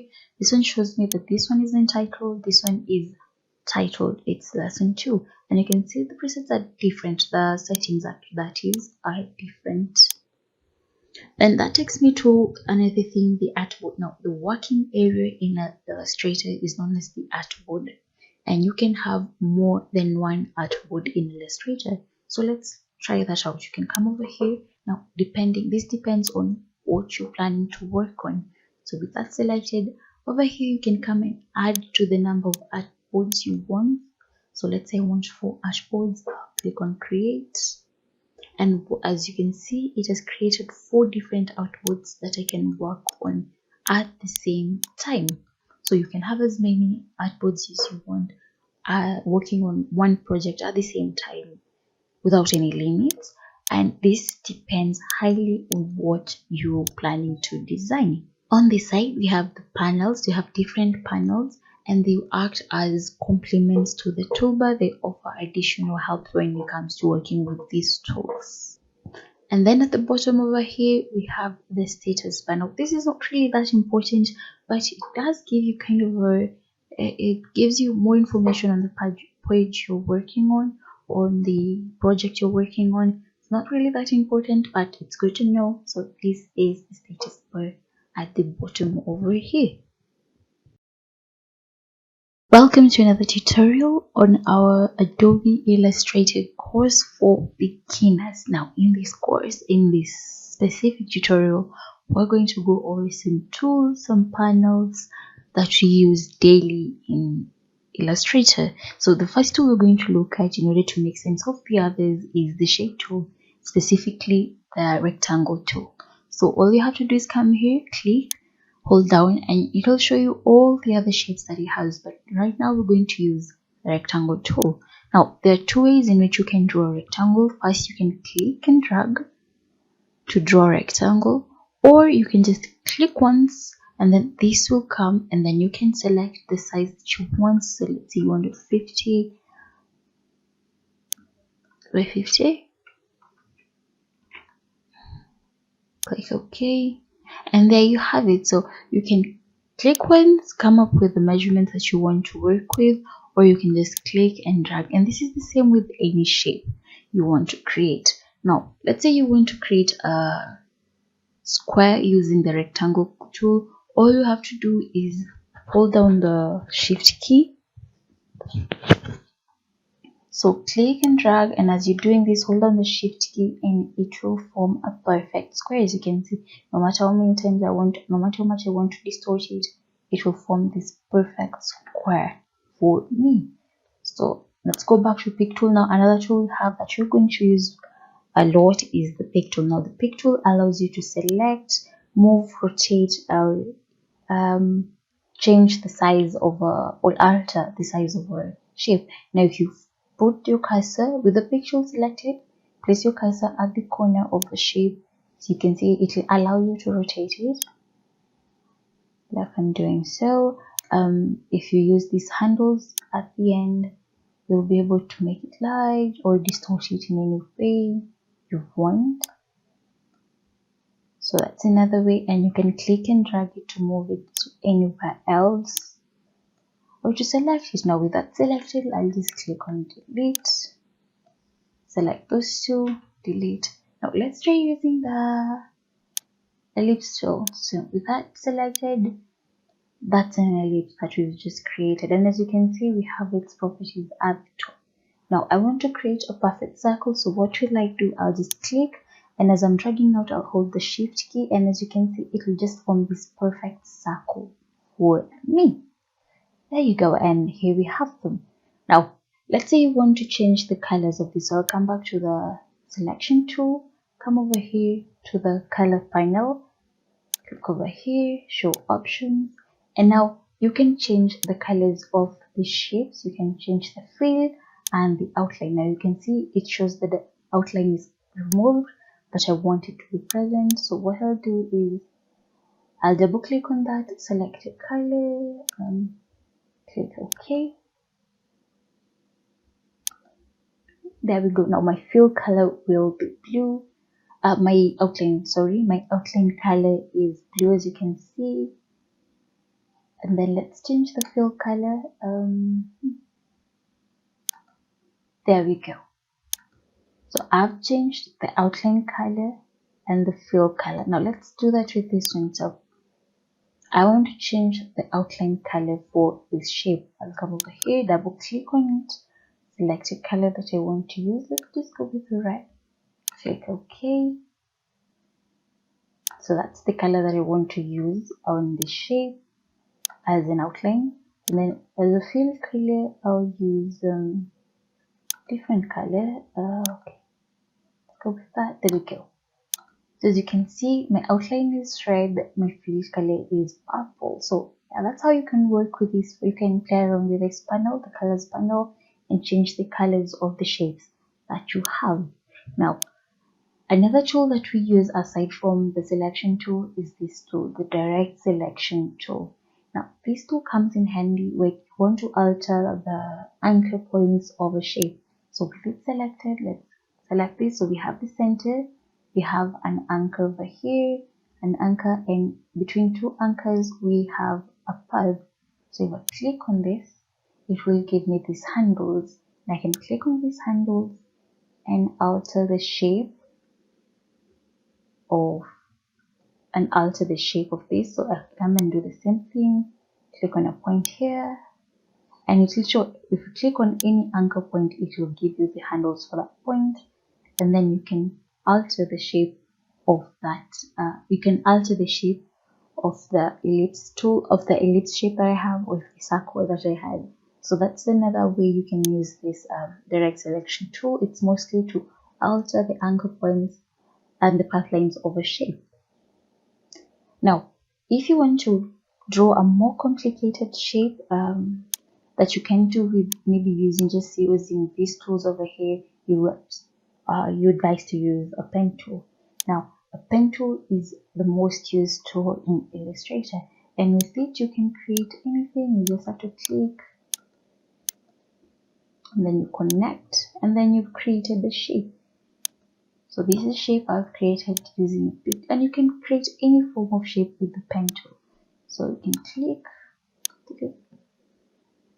form a curve, come over here, create this one, click.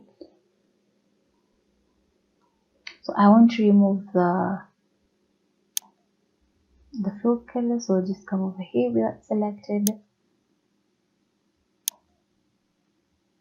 There we go.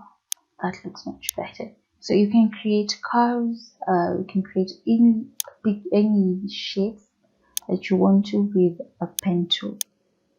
It's a really fun tool to use in Illustrator.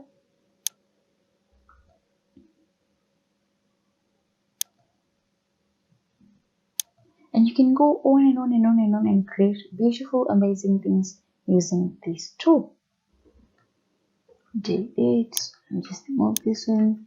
So let's say we're remaining with these two now. Another panel that you're going to use in Illustrator is the align panel. So come over here, window, align panel, and here it will show. Now with your object selected, let's say you want to move this one object, you can choose to align it to the left, center, or to the right. But let's try selecting both of them and see what that happens. So I've selected both of them. When you want to align them left, it will move one to the left side of the other.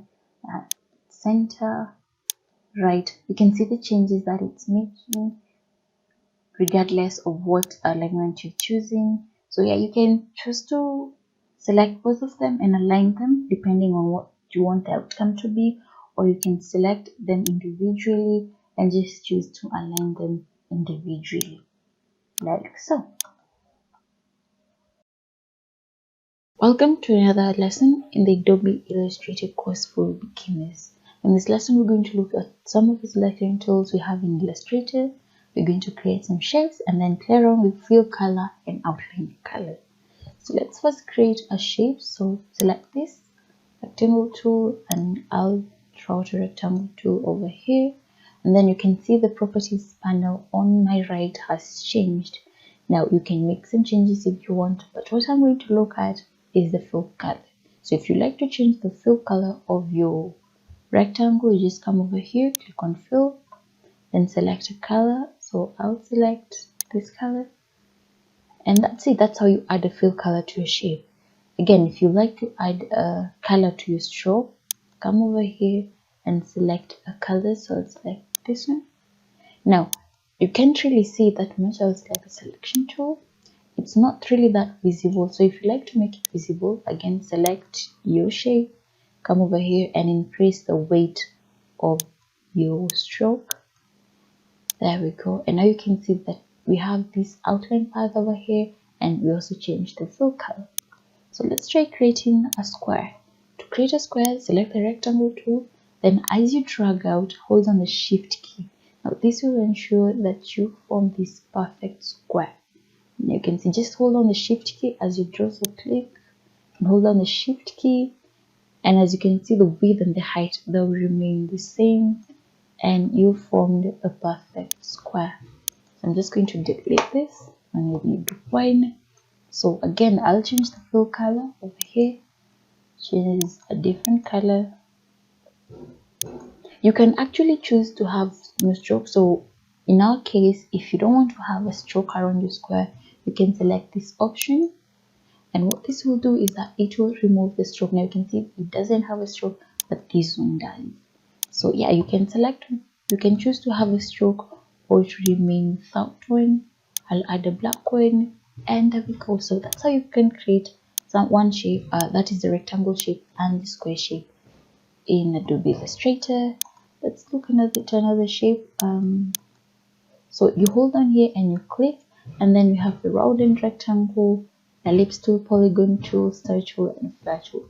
So let's look at the polygon tool.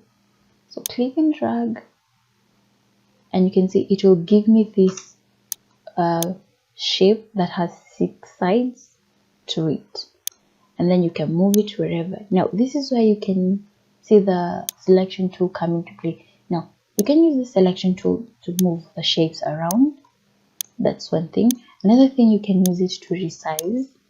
I think I explained this earlier, but let's just go back to it. You can use it to resize your shape however you want.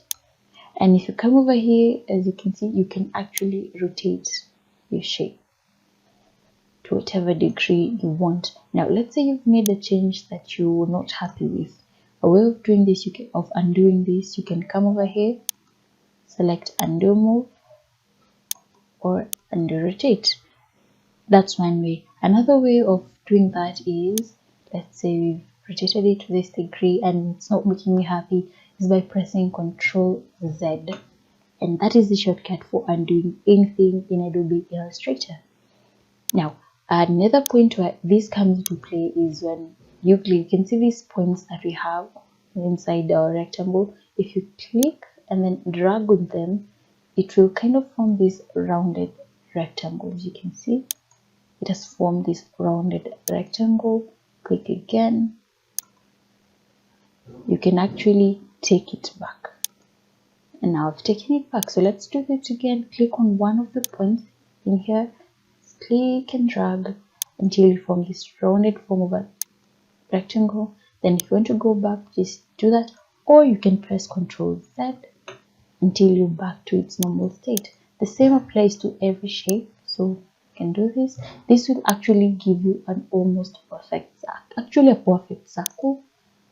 As you can see, you can drag that out. There we go.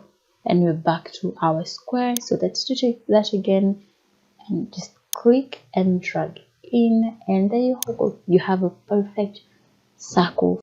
So let me show you another trick that you can use to add sides to your shape as you draw. So as you click and drag, you can actually click the up arrow to add to the side, or the down arrow to remove to the side, and you'll end up with something like this. So you can see I have a triangle. If you want to add to the sides, just click the up arrow key on your keyboard and it will go on adding sides like that.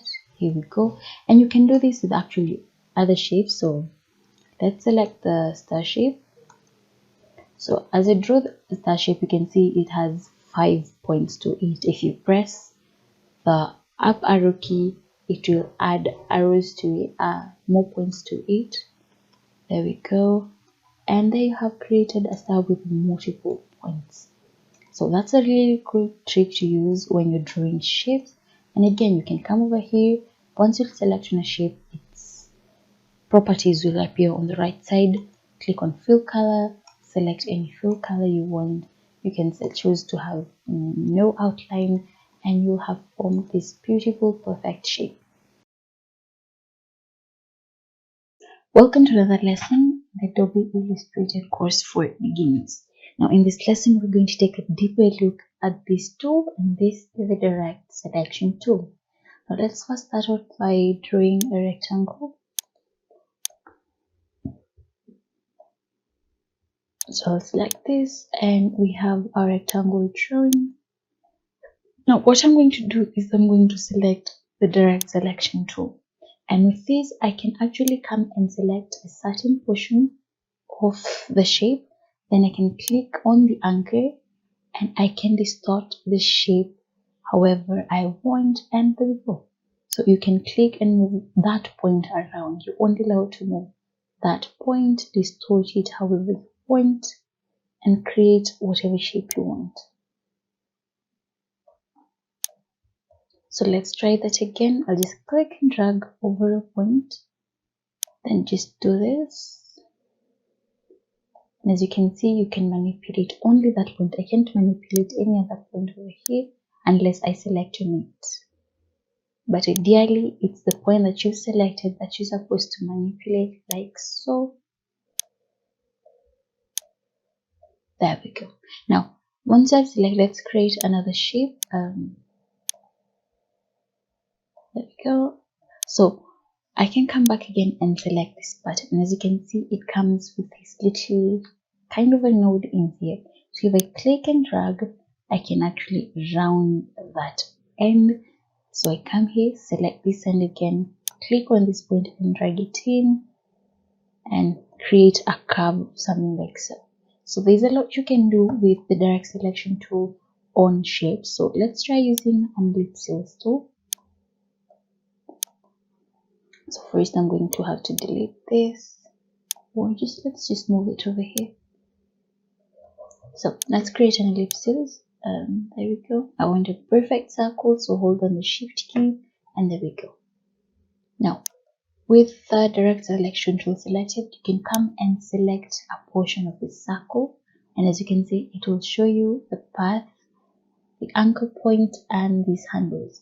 Now you can click on the path directly and distort it, or you can choose to use the handles. So click the handle, drag it like so to create a shape.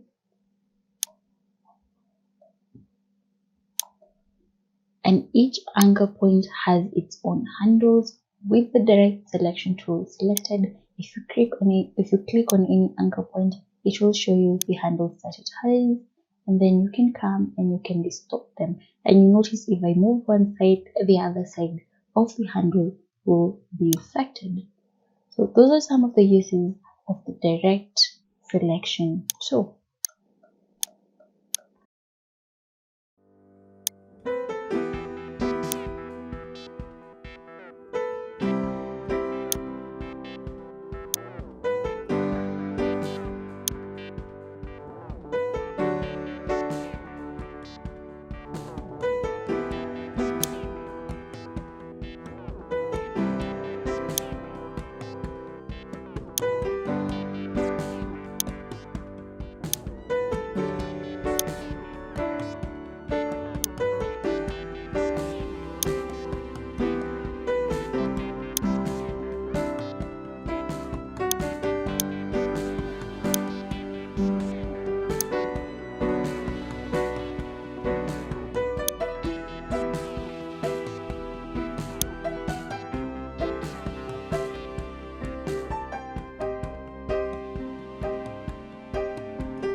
Rock Computer College. Define quality training in information technology. Welcome to our new course series, CorelDRAW for Beginners. Now, this series is designed for beginners or new users with CorelDRAW. But if you're intermediate, this course will be valuable for you too, since there'll be some tips and tricks thrown into the course. See you in the introduction for CorelDRAW Beginners series. Welcome to the first lesson of the CorelDRAW Beginners series. Now, once you open Corel for the first time, you'll see the welcome screen. Now, this is where you get started from. You can opt to open a new document. You can open a new from template, open an existing document if you've been working recently with Corel, or open other from other sources you have in your hard drive. Now, at the top, you can see we have the software name. Then we have the menu bar.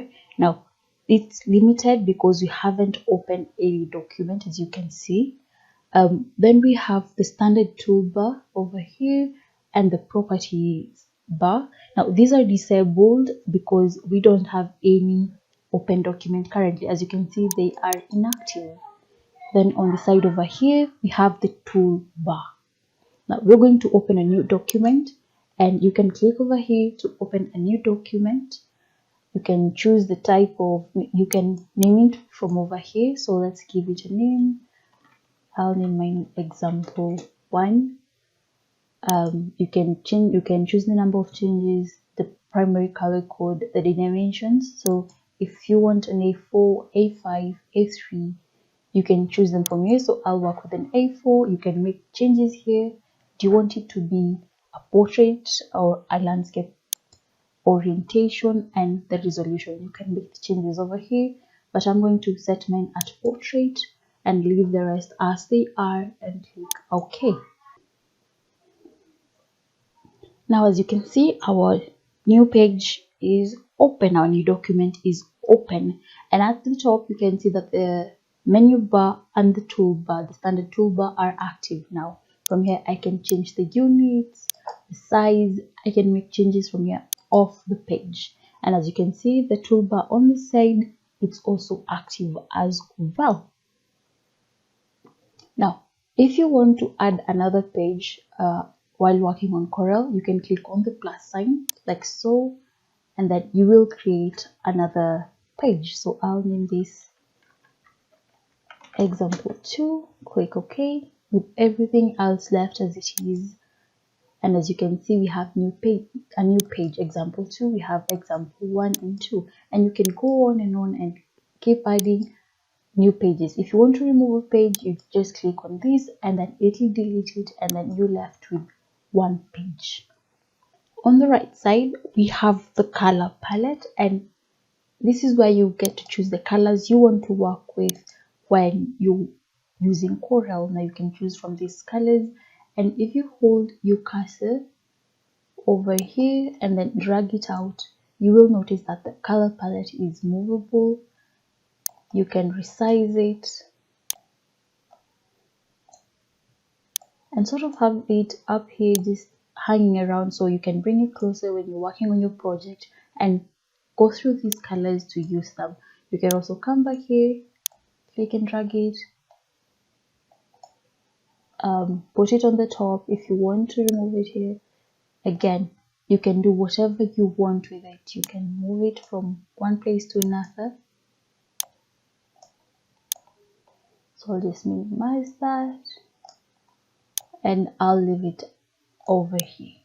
So you can place it wherever you want on your window and work with this. Now, another thing you want to understand when working with Corel is how to zoom into your document and to zoom out. If you want to zoom in, just scroll on your mouse, scroll upwards and it will zoom in, and scroll downwards and it will zoom out. So upwards you'll be zooming in, scroll downwards using the scrolling bar and it will zoom out. Then you have these slider bars over here. You can use them to center your page or move it how you want to move it to a position where you can properly see it. That is all for the first introductory lesson to CorelDRAW series for beginners. In the next lesson, we're going to look at how to use different tools in Corel and what different tools do in Corel. Welcome to the second lesson in the CorelDRAW series for beginners. Now, in this lesson, we're going to look at using some tools in Corel. And the first tool we're going to look at is the pick tool. Now, the pick tool, this is the first tool up here, and it's used to transform or move objects within your page. And if you click on it, you can see it has its own properties over here. Now, the other tool is the rectangle tool. If you right click on it, it will show you, if you click this icon down here, it will show you the options that it has. So I'll select it and come here, click, left click, and then hold down and drag it out to create a rectangle. Now if you want your square, all you have to do is hold on Control and you have a square. Now this is where the pick tool comes in. You can click on it and then come here and then move it around. I can also come over here and resize it. I've made it smaller, or I can come here and transform it. Now it's a rectangle, so I'll press Ctrl Z to undo that. So now I'm left with a square. Now you can see I only have the outline. As you can see, the outline is on and it's color black from over here, but we have no fill color. Now if you like to add a fill color, all you have to do is now to the outline. Let's first look at adding a color to the outline. I'll come to this color palette and I'll right click on a color, and then it will change the color of the outline. I'll come and right click again on a different color, and as you can see, it will change the color of the outline. If I come over here and right click on it, it will remove the outline, so the outline is gone. So I'll press Ctrl Z to undo that. Now the outline is back, and right click again, it's a different color. Now if you want to add the fill color to this square, all you have to do is come over here and left click on any color, and as you can see, now we have a fill color. Again, left click and we have a different color. So I'm going to remove the fill color by left clicking on this icon over here, and as you can see, the fill color is gone. And now I'll come over here and change the width of this outline. Come over here, let's make it better, a little bigger than that. That's too much. Let's take it at 2. Yeah, better. So come here, right click, change the color, and then come here, left click, and we have a fill color. Then we have the zoom tool. This is the zoom tool. If you click on it, you can see we have options here, so you can zoom in. So I'll just drag this away, center this, and then you can zoom out by just pressing over here. You can zoom out, and you also have other options here. You have zoom to page height or zoom to page width. So feel free. Also, you can scroll. If I scroll upwards, I'm zooming in, as you can see. If I scroll downwards, I'm zooming out. I'll just adjust that a little bit. Over here, zoom out, and there we go.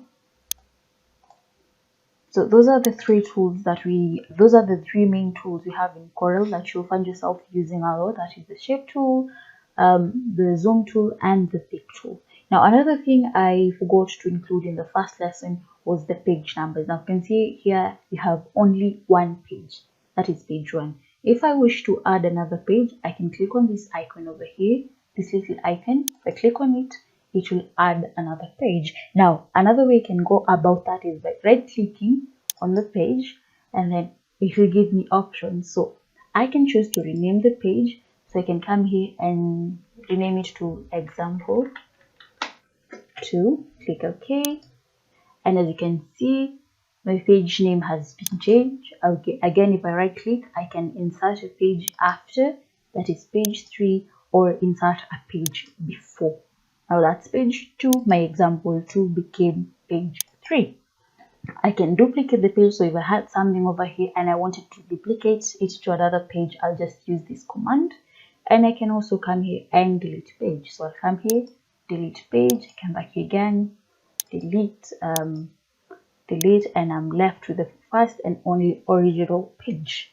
That is page number 1. See you in the next lesson. Welcome to the third lesson in the CorelDRAW beginner series. Now in this lesson, we're going to do some practical. So we're going to remake these logos. I'm going to start off with the Dell logo, and then I'll leave you this as an exercise so that you can try it out later. So what we're going to do first is that we're going to pick the ellipsis tool, come over here, and then if you want to make a circle, you hold down the control key and then you click and drag out, and as you can see, it's a perfect circle. There we go. So I'll go back to the pick tool, move this over here, reduce its size a little bit, and that looks good. Now with it selected, I'll come over here and increase its outline, its width. So click on that, and that looks perfect. Then the next thing I want to do is to change the color, the outline color. So remember what I said, if you want to change the outline color, you right click on the color palette. So this is the color I want, so I'll come and right click on it, and as you can see, the color has changed. Now moving away from that, I'll come take the text tool. Now I want to type in this word, so as you can see, my cursor has changed. So I'll click on in here and then type in Dell with caps lock on. I'll type in Dell. Now I'm going to increase that a little bit, and then I'm going to select it, come over here and choose a different font.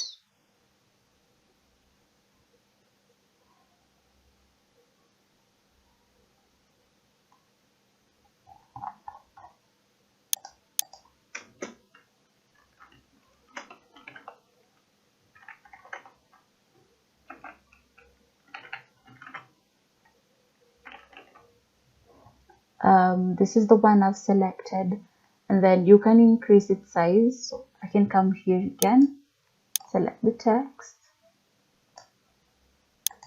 come here,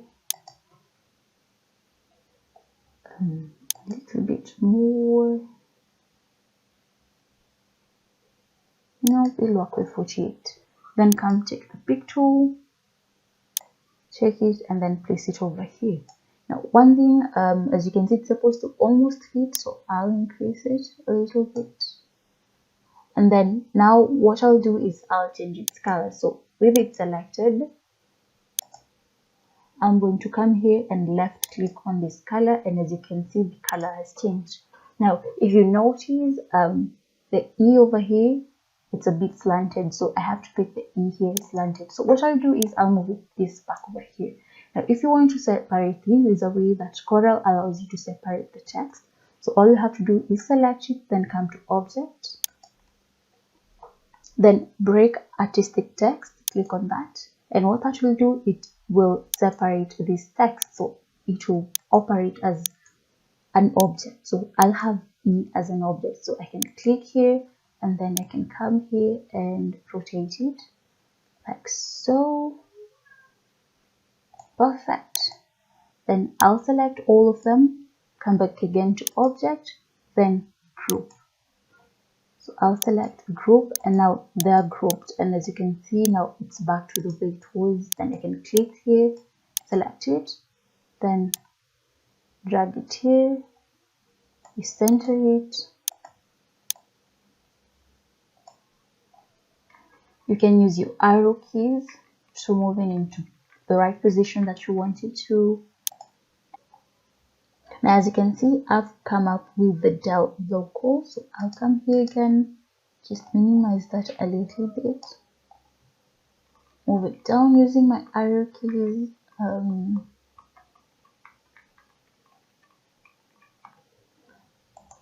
And that looks perfect. Now for your assignment, I'll like for you to remake this logo. It's pretty simple. All you have to do is come up with this shape and then the text inside. It's very, very simple, and I'll see you in the next class. Welcome to another lesson in the CorelDRAW tutorial series for beginners. Now in this tutorial, I'm going to show you how to put text in custom shapes or in letter shapes. So the first thing we're going to do is create a custom shape and then put text in it. So we're going to do a call out, but first let's take the text that you want to use over here. So what I'll do is I'll select the text tool, come over here, click and drag like so, and now we can see we have the text box. Then control paste. There's some text I hide too much, so I'll just delete the rest. So I just want I think that's enough for me. I'll come here, control Z,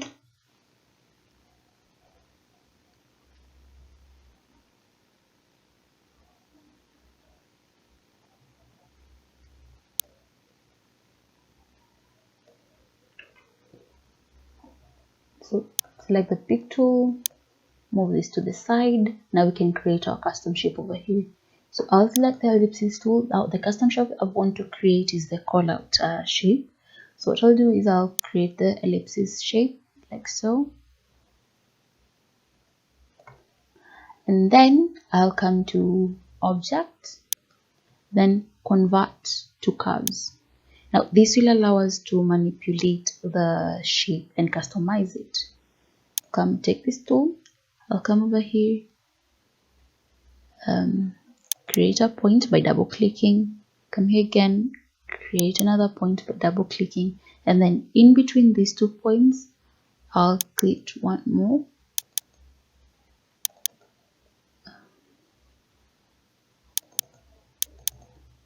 like so, and then I'll click on that third one, the one in the middle, and just drag it out like so.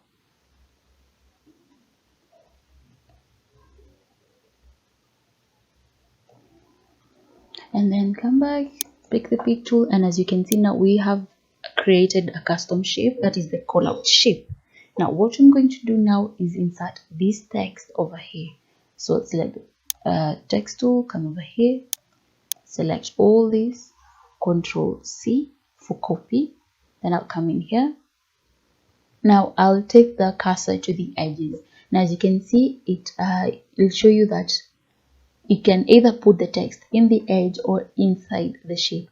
Now if you want it to be on the edge, you will click over here where it shows you edge. But if you want the text inside the shape, you're going to come a little bit, lower your cursor a little bit, and then until you see the rectangular shape that is here, then you're going to click, and that will convert the text into the shape into a text box.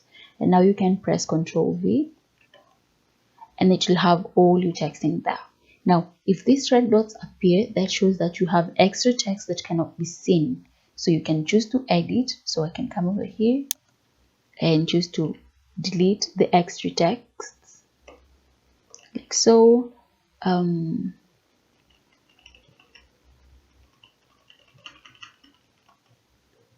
Like so, and now you can see it is turned to blue. That means we can see all the text.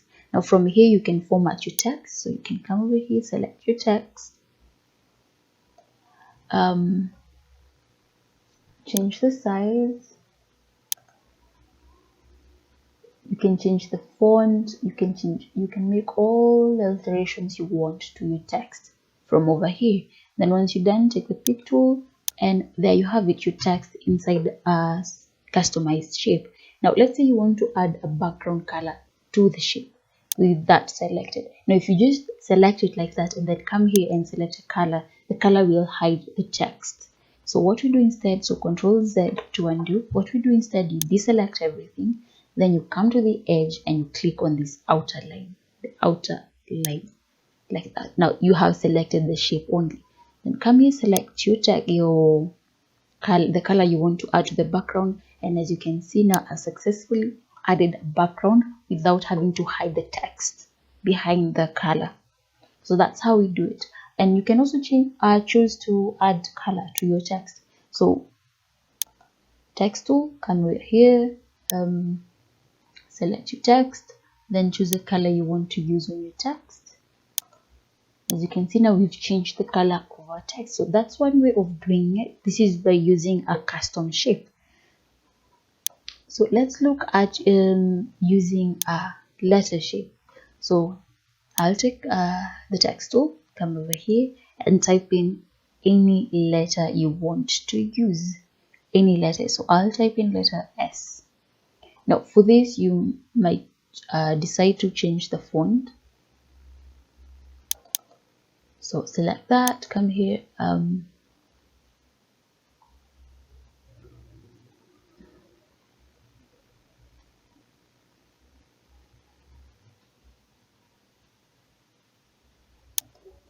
use that one, Arial bold, and then I'll come over here with big tool and make it large, like so. Now the next thing I want to do is remove the fill color. So I'll come over here and left click on that. Then I want to add the outline color. So I'll come here and right click on that.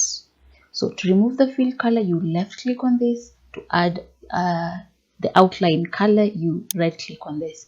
And there we have our outline color.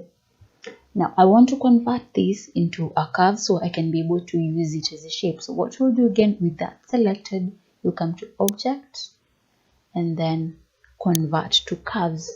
Now this will convert that shape into now that text into shape, and it loses all text control it used to have. You can see even the properties for the text are now gone. So with it as a shape, we're going to now add the text. So I'll come over here, select the text tool, select all this, Control C for copy, then come over here. Now the same thing, if you come over here with your cursor, you can see it says edge. Now that means the text will go around the edge, but we want the text inside the text. So we'll go lower bit until we see the little rectangular icon, and then we click, and then come. As you can see now, the text has been converted into a text box. Now you can come and press Ctrl V, and there we have our text. Now it shows that we have a lot of text in there. Some of the text cannot be seen, so I'll highlight everything, come here, select fully justify, and try and minimize the font. If that doesn't work, you can choose now to edit. So put my cursor over here and just do that until it shows me that the text can be now properly seen. I want to reduce the font a little bit. There we go. Zoom out and picture, and there we have it. We have now text inside our shape. And the same thing you can do, you can choose to add a background color to this. So instead of selecting the whole thing, deselect first, then come and click on the outer edge, the outer line. You come here and left click on any background color you want to use. So I'll use that one. As you can see, I've added a background color to that. If you want to do the same for the text, select the text tool, highlight all the text, and then come here and select a color you'd like to use. Pick tool, and as you can see, we've converted now our shape. We initially started with the text, and then we converted into a shape. We added the text box inside, added some text, then went ahead and added the background color and even changed the color of the fonts. So that's how you add text in shapes, customized or text shape, and it's as easy and fun as that. I hope you have fun practicing this out. Welcome to another lesson on the CorelDRAW tutorial for beginners course, and in this lesson we're going to discuss the pen tool. Now there's a lot of myths around the pen tool being a difficult tool to work with, but it's not. So the pen tool is a fun tool to use as a graphic designer, and it's actually very crucial to you as a graphic designer. So we're going to start with some basic things, and I will show you how fun and easy it is to use the pen tool. So first we're going to select the pen tool. So first thing we're going to do is make a straight line, a simple straight line. So click over here, then hold down the shift key and then drag it till the end, click again, and you've made a straight line. Now if you'll notice, we have this extra line still coming from the pen tool, so it's like the pen tool wants to go on and on and on and on, but we don't want that. You already got the result we wanted. So what you can do is hold on the control key and then click outside once, and as you can see, you're done. So let's do that again. Click, hold on the shift key, straight line. I don't want this extra, so I'll hold on the control key and then click outside once, and that's it. So you can see I've created two beautiful straight lines.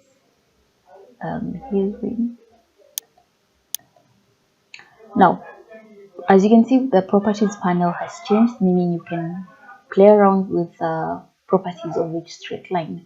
You can choose whether you want a solid line, a dotted, dashed line. You can decide on what design you want to be on your line. You can also decide whether you want to add an arrowhead to it. So let's say with the one I have selected, I'll add an arrowhead to it, and then I'll come over here and increase its size so it's visible. And then I'll add this design at the back, so it looks something kind of like this. So yeah, you can play around with designs. Come over here, let's see. So this one, increase the size. Come over here. How do you want this to look like? It may actually look like that, and so you can use these arrows, these designs on your posters, on your work during designing. So yeah, you can play around with the properties panel over here and see what you can do with straight lines. Now another fun thing you can do with this is you can create a shape and a curve out of a straight line. Now let's see how you can convert a straight line into a shape and then into a curve. So what we're going to do is we're going to draw another straight line. It's fun, it's easy. Just click, hold on the shift key, drag, click, control, click outside, and you have a straight line. Now I want to convert this into a shape so I'm able to use it in my design. What will I do? I'll come over here. Let me click on here. Make sure that you've selected the shape tool. So I'll come with this shape tool, select this, right click, and select to curve. Now you will see that there will be two nodes added to this line, and it's no longer a solid straight line, it's somehow dashed dotted. So that means that you've converted into a shape, and now these two nodes will allow you to convert it into a curve. All you have to do is just click and drag like so. In order to create a curve, so I'll just click and drag. There we go.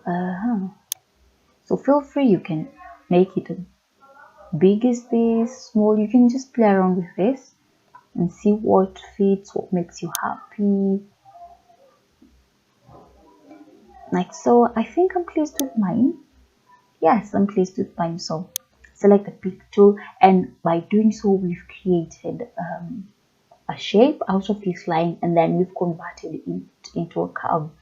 So I'll show you a quick smart way you can use this. So I use this a lot in my design. So this is what I do. I'll click it and drag it down over here,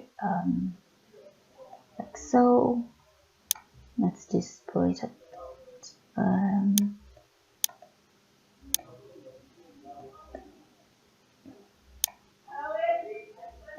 There we go.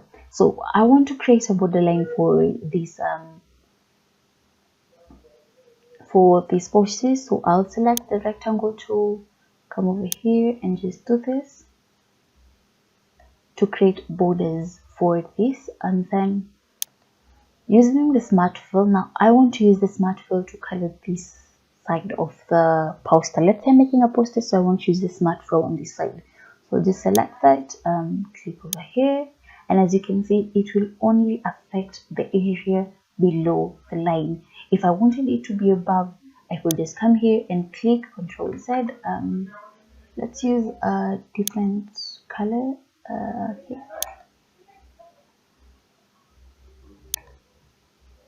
Yeah, that's okay. Okay, so let's say I wanted it to be the color to be actually above you. We could just have come and clicked above, and then it will only have covered the area above the curve. Remember, we converted it into a shape and then into a curve. So that means anything that I want to color on the upper side will be colored at once, or if I want to color below the curved line, it will only affect everything that's below that curved line.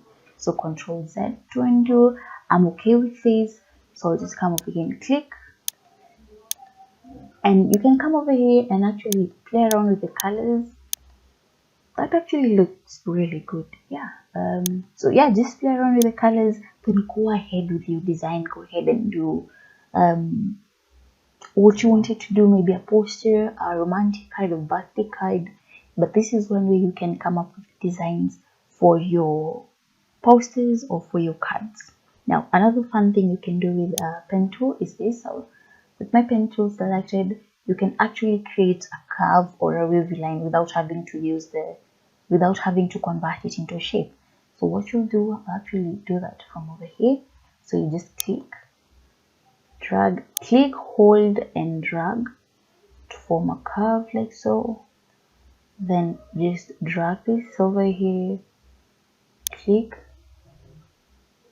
again, click and drag, and you can go on and on and on and on. So let's just move it and one, and there we have it. So Control, click outside. That's it. We've created a wave line, a curve, by just using the pen tool. So let's try that again. I'll just do that from inside here. Click, just click on anywhere, drag. Let's make it smaller this round. Click, hold, do not let go, then drag. Now once you're done, release your mouse, then come here, form another curve, click over here, then drag. So that time you have to click, hold and drag, release, then form the curve again, then click, and so on and so on and so on and so on, and then you'll form this beautiful curve by just using the pen tool. And you can't even say that I've used the pen tool. Just look at how cool it is, at how continuous it is. You can say I've used so Control click. Look at just look at how beautiful that is. So you can create waves like this, convert them into a shape, and then use it when you're making drawing, maybe to do something to do with an ocean, or in just any design you want. So yeah, feel free to play around with the pen tool. You can create really amazing shapes. So you can do that. So let's come over here.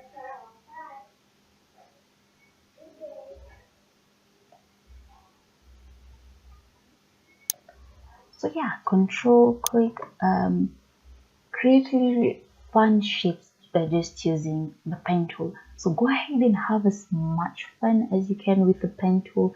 Create this design, come up with these designs, and yeah, just have fun with it. It's an easy and fun tool to use, especially in CorelDRAW. Welcome back to another tutorial on the CorelDRAW course for beginners. In this tutorial, we're going to look at other freehand tools that we have, and click and hold, we have the 2-point line and the Bezier tool. So let's select the 2-point line.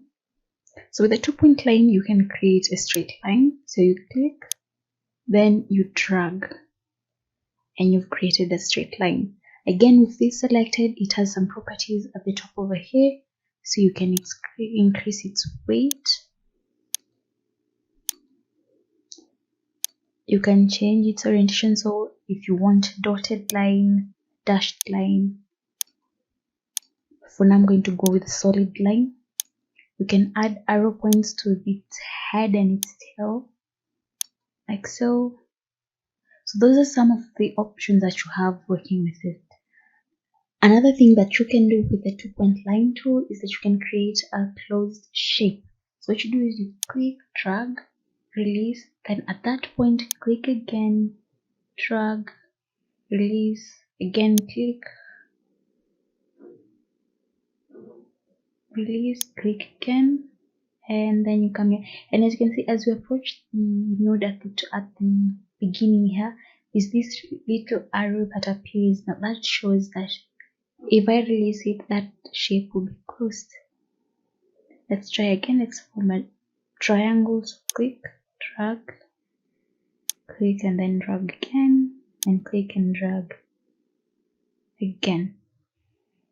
Now with this shape, you can see we still have the properties over here. So you can increase the weight and you can change the color, same to this one. So I'm just going to move this.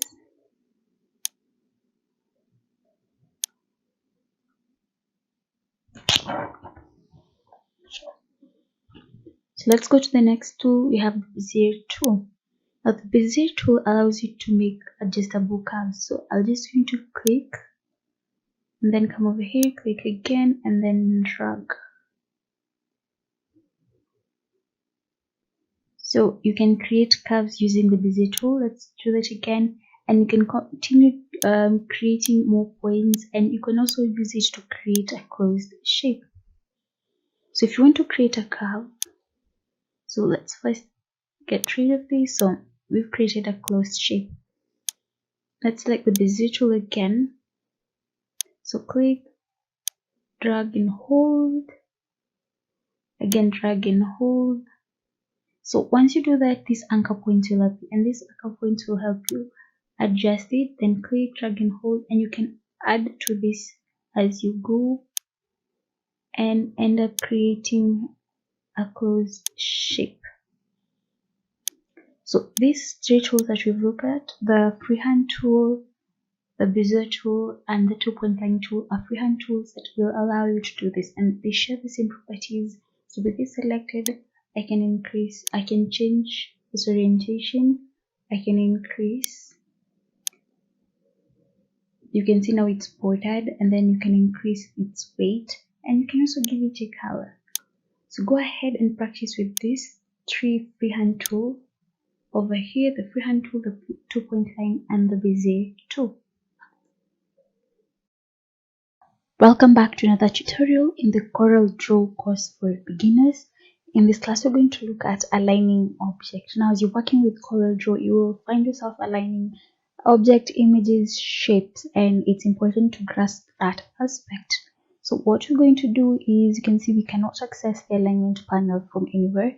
So what you'll do is you go to Window, Dockers, and then Align and Distribute, and the Align and Distribute panel will appear to your right. Now, what I want to do is I want to select them. But there is one thing you need to note when aligning your objects. You must make sure that you select a base object or shape for your alignment. That means all the other objects will be aligned in accordance to that one object. And in order to do this, you select the first shape, hold down your shift key, second, and then third. Now the third object that you selected will be the base of your alignment. The last object that you'll select, regardless of how many you have, it will form the base of your alignment. Now once those are selected, you can see now it's active, and I have 6 commands over here. So the first one is align left.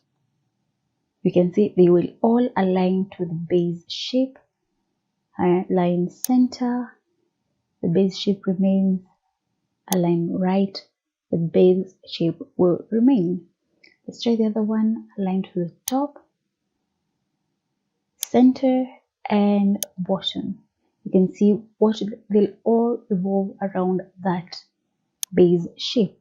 So let's do this again, but this time choose a different base. So I'm just going to disarrange them like so. So I'll select this one first, hold down shift, select this one and that way.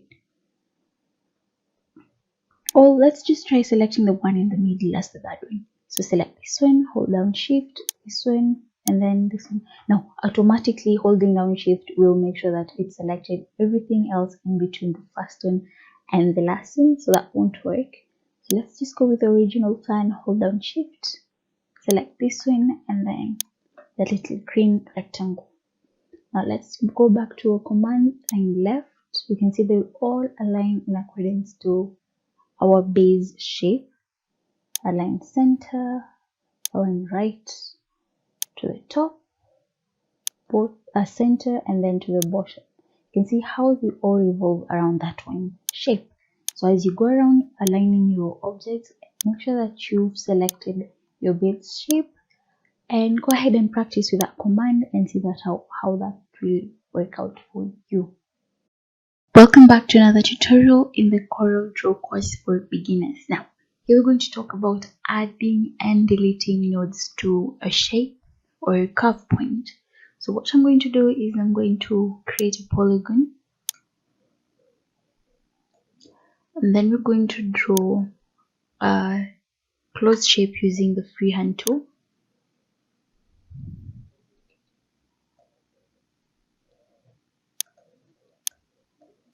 So we have these two shapes over here. Now I want to show you how to add and delete nodes. Now, an instance where you might find yourself adding or deleting nodes is when you want to smooth out an object or you want to add to its appearance. So for instance, I want to smooth out this curve. So that means I will delete some nodes from it, especially here. So what I'll do is I'll come to the shape tool, then where the nodes are located, I'll double click. Now by double clicking, I remove that node again. Double click, you can see you can remove it. So let's do this and see how this will go. So you can see you are actually smoothing it out. Now let's say you want to add those nodes back. Again, all you have to do is double click and then you can modify the shape. Double click again, modify the shape again. So right now I'm just adding nodes to this. Another way of deleting nodes is by selecting it, then right click and select delete. That will delete the node. And if you want to add again, click on a point on the line where you want to add the node, then right click and select add, and you've added a node at that point. So that's one way of working with wood. Let's see how it will look with sharp edged shapes. So again, with it selected, take the shape tool. Let's come over here and add a node. So if I click and drag this, I will be able to form this really cool shape. Let's give it a color so you can see what you can do when you add or delete nodes to a shape. Let's put this aside. Do it again, try something different. So let's try deleting this node over here. So I'll just double click on it and you can see now it's much straighter. Double click, it's gone. So you have to check to what extent you're doing it, because you might find yourself losing your shape altogether. So let's try adding more nodes. One over here. Again, if you want to add, just left click once, then right click and select add. You can see we've added them. So if I click and drag on one, give that a color, You can see the beautiful things that you can come up with in CorelDRAW by just using adding or deleting nodes on a shape. Now this can work for both closed off shapes or any other logo icons that you have. So go ahead and practice this with icons, different shapes, different pictures, and see how that will work out for you.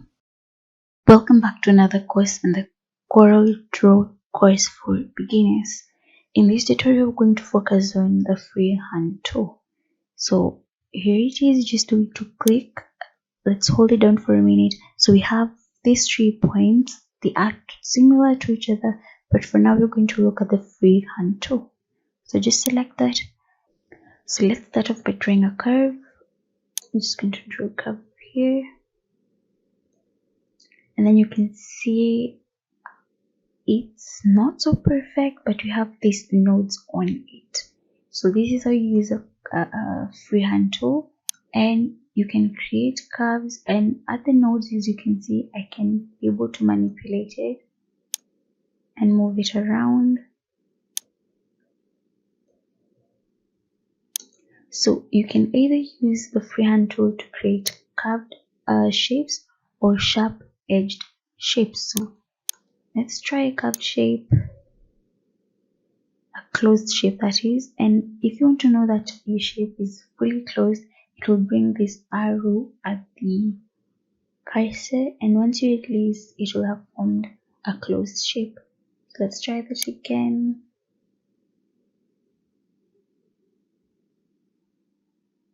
And you can see that little arrow next to my cursor, so if I release that, it will close that shape for me.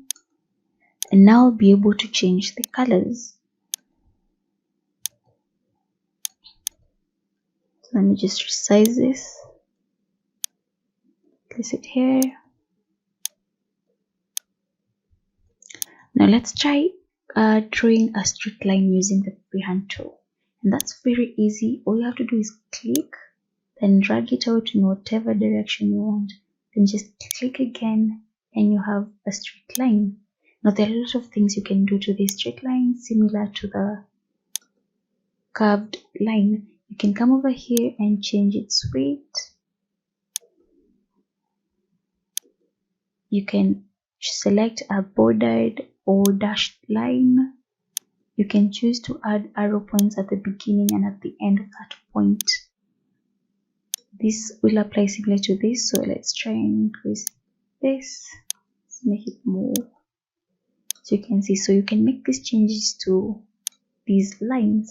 Another thing with the freehand tool is that you can be able to draw sharp edged shapes. So here we've created curvy shape. So let's try using the freehand tool to create shapes like a square, rectangle, or a triangle. So just click, then double click. You click the first time, then you come over here, double click, again double click, again, and then when you come at the end here, you only click once, and you've created a closed shape. Let's try creating a triangle. So click once, top, double click, come over here, double click again, and then once you're closing it up, you click only once. So we've created these two shapes using the freehand tool. Again, you can go ahead and change the colors, and I'm just going to place them over here. Now let's look at creating curves more closely with the freehand tool. So as you can observe at the top here, we have this command here that allows you to smooth out your lines. It's known as the freehand smoothing command. Now currently it's at 50%, and at 50%, this is the kind of line I'll get. Let's see what will happen if I put it at 0%. You can see the line is more curvier. If we just select this, select it again, you can see it's not perfect. It has more dips and tips to it, as compared to the first one. But now let's try putting this back to 100 and see the difference.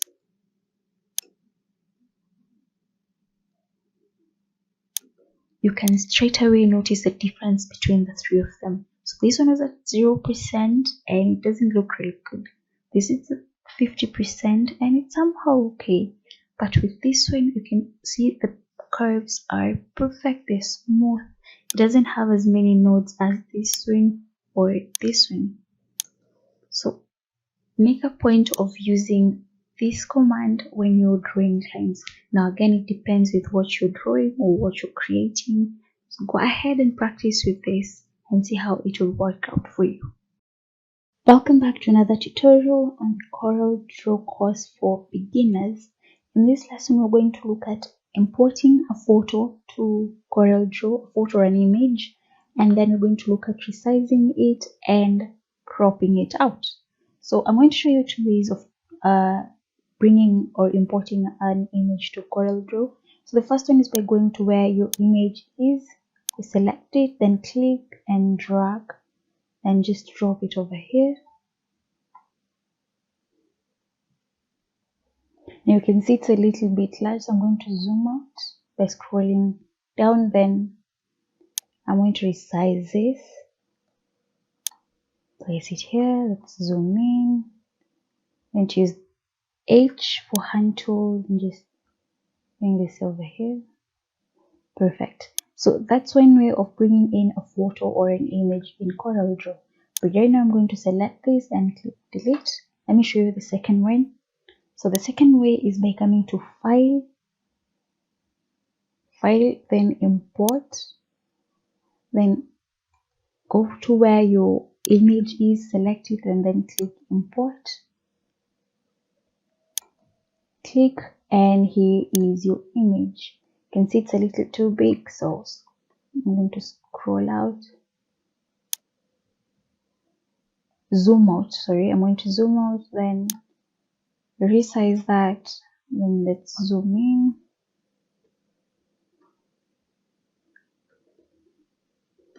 Perfect. So zoom out a little bit. So that's the second way of bringing in an image to CorelDRAW. Now once you have your image, you're going to need to resize it and crop it out. So as you've seen me do before, if you want to resize it, resize it from the corner. So you just click and drag. This will ensure that it doesn't lose its quality. So you can see it will not lose its quality. Another thing you need to notice as you're resizing it, make sure that these measurements do not go above 150. The percentage, sorry, does not go above 150. If that happens, it's going to distort its quality. So you can see right now it's at 30. So ensure that it doesn't go above 150 or it's going to distort its quality. This is how you resize an image in Corel. Kindly refrain from doing this on the side. You can see it's losing its quality. If I come and resize it on the side, it's not as good as it was before. That's why I insist on resizing from the corners, from the edges. Now let's look at cropping. If you want to crop an image, one way you can do it is by selecting the crop tool. Then you come over here, click and drag over the area that you want to remain with. Then release it, hit enter, and it will delete everything else and you'll be left with that image only. So you can see I'm only left with the image at the center. So hit Ctrl Z. So the second way of cropping out an image is by using the shape tool. So I'll select the image, then select the shape tool, and then you can see this line that will show you an arrow at the top. Just click on it and drag it. And what this will do is that it will go and delete the part that you don't want of that image. So those are the two ways of importing. We've looked at the two ways of importing an image to CorelDRAW, and we've also looked at two ways in which you can crop an image in CorelDRAW. So go ahead and practice and see how that works for you. Welcome back to another tutorial in the CorelDRAW course for beginners. In this tutorial, we're going to look at the freehand tool. The freehand tool allows you to edit nodes and object points in CorelDRAW. And this is here. Actually, if you hover over it, it will give you its description. So it says it will help you edit a curve object or text character by manipulating the nodes. So let's go ahead and create some shapes. Create this one.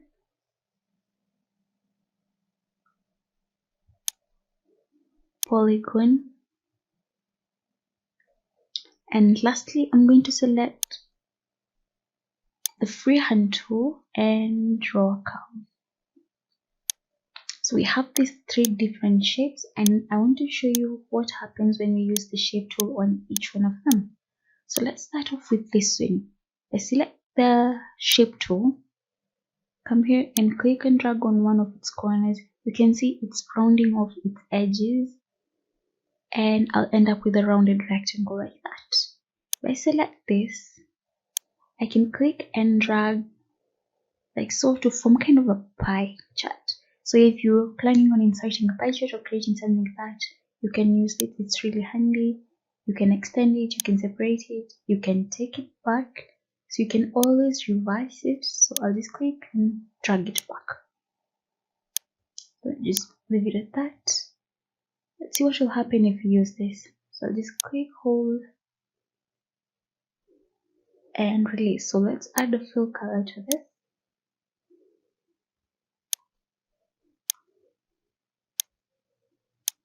And there we go. So with the shape tool again, select this. You can see the changes that I can make to an individual shape. So you can use this to create really good logos, come up with cool designs. You can see there are limitless options to what you can do. So let's see what will happen if we use the curve point. So I'll just click and drag, and what this allows me to do is to edit the curve points of a curve. So you can see now I've changed its shape. I can actually drag it here. So regardless of what shape it is, the curve, it allows you to make the modifications to it to suit your needs.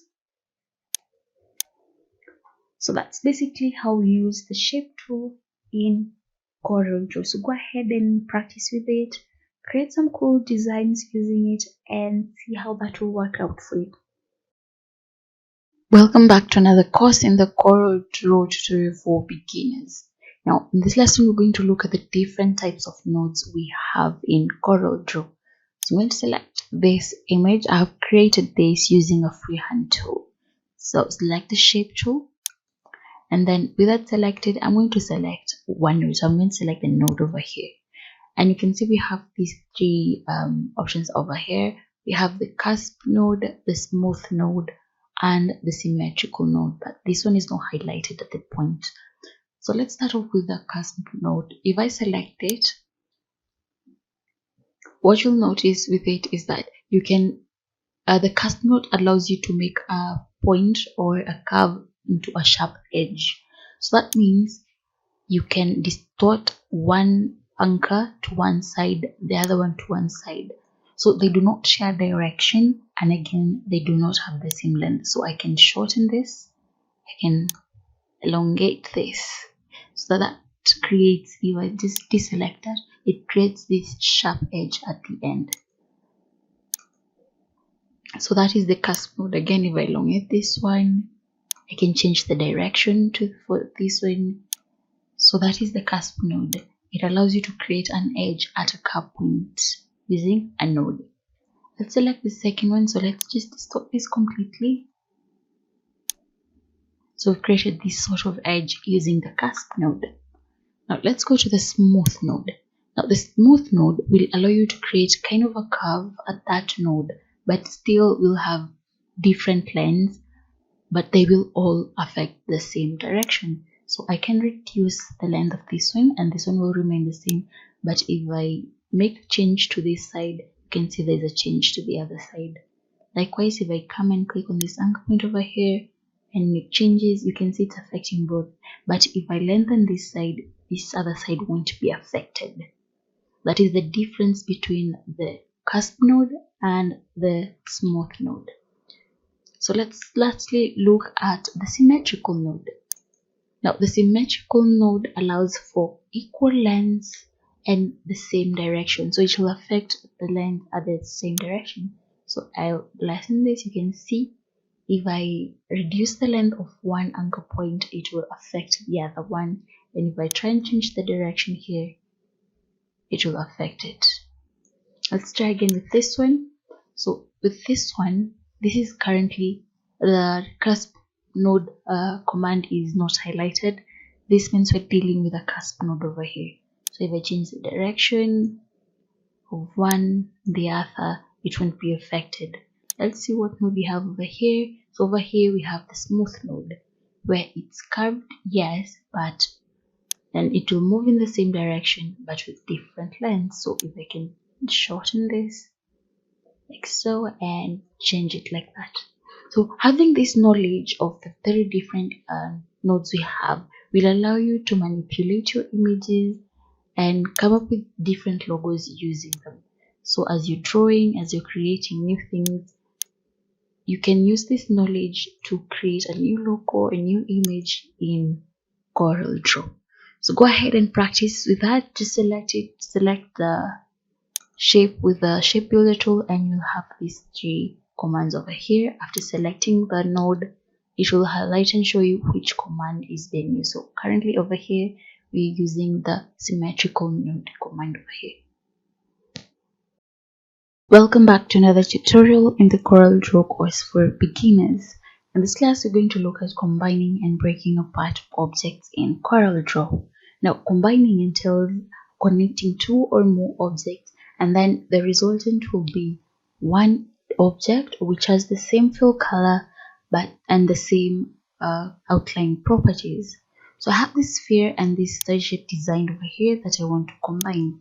So what I'll do is I'll select both of them and then align them. So I'll use the shortcuts E, then C. You can see they're perfectly aligned. Then come to Object, Combine. Now, once they're combined, if I select on it, you can see it's created kind of a white effect inside. Now, this does not mean that the color inside is white. It's just that it's made the shape to be transparent. So if I move it over the edges, you can see that it's actually transparent. You can see the lines at the end over here. So that's how we combine objects. Let's try and combine these 2. Just move it closer. So I'll select both of them. The shortcuts E, then C to align them. Object, then combine. Again, you can see it's created a transparent effect. So if I move this over here, you can see, you can actually see through the shape. So it's not white, it's just transparent. It cuts through the shape. Now let's look at breaking these objects apart. So I want to break it apart.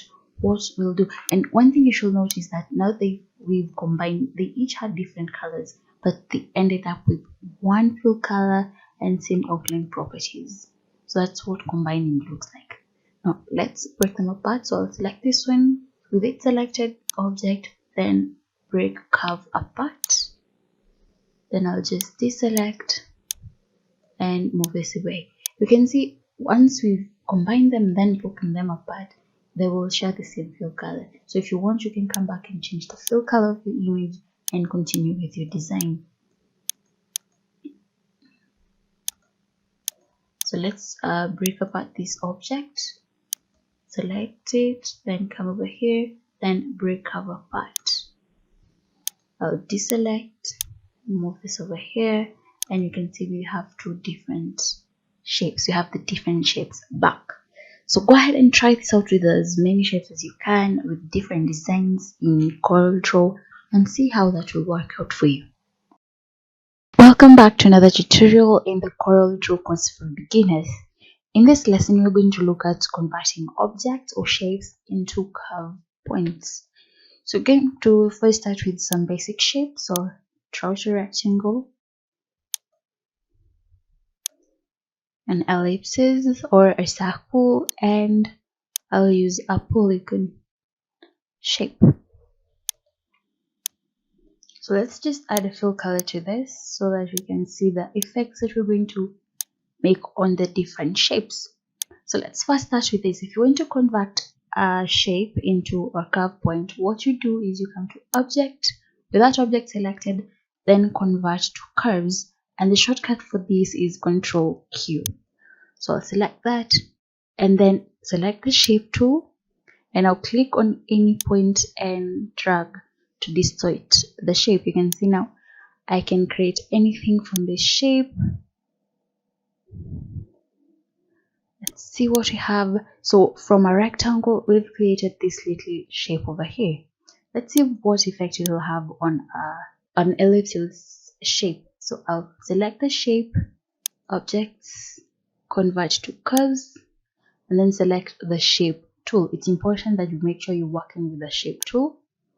Then click on a point and drag. So I will try and create a balloon kind of shape. So I just curve this out a little bit. Select over here, click on the handles, add a little curve. There we go. So you can distort the shape in any way you want. If we come back here again, let's just redraw this. Give it a fill color. Objects, then convert to curves. So you can also do other distortions to it. So I choose to create a balloon kind of effect, but there's so much more that you can do with that shape. So you can distort it in any way that you want and create awesome, amazing shapes or logos. So that's another one. You just put that on the side, and we have the polygon shape. Again, with it selected, object, and convert to curves, then select the shape tool. With the shape tool, I can click and drag on any of these nodes to create a shape effect or a new shape. So let's create something that looks like that. Just edit the points.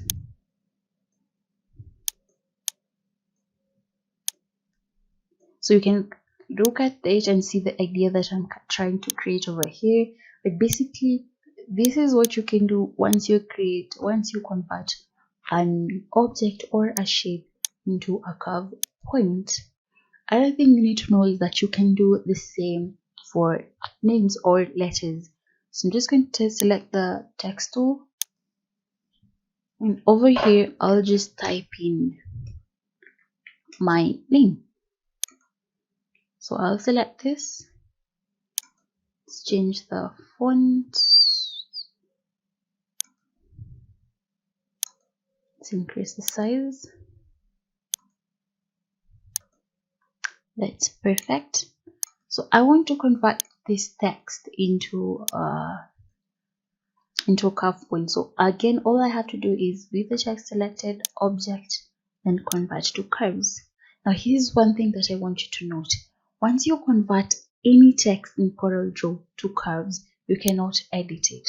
So from that point onwards, it's considered a shape, or yeah, it's considered as a shape or curves in CorelDRAW. So even when you're printing it out, as you print it out, the printer won't recognize this as text.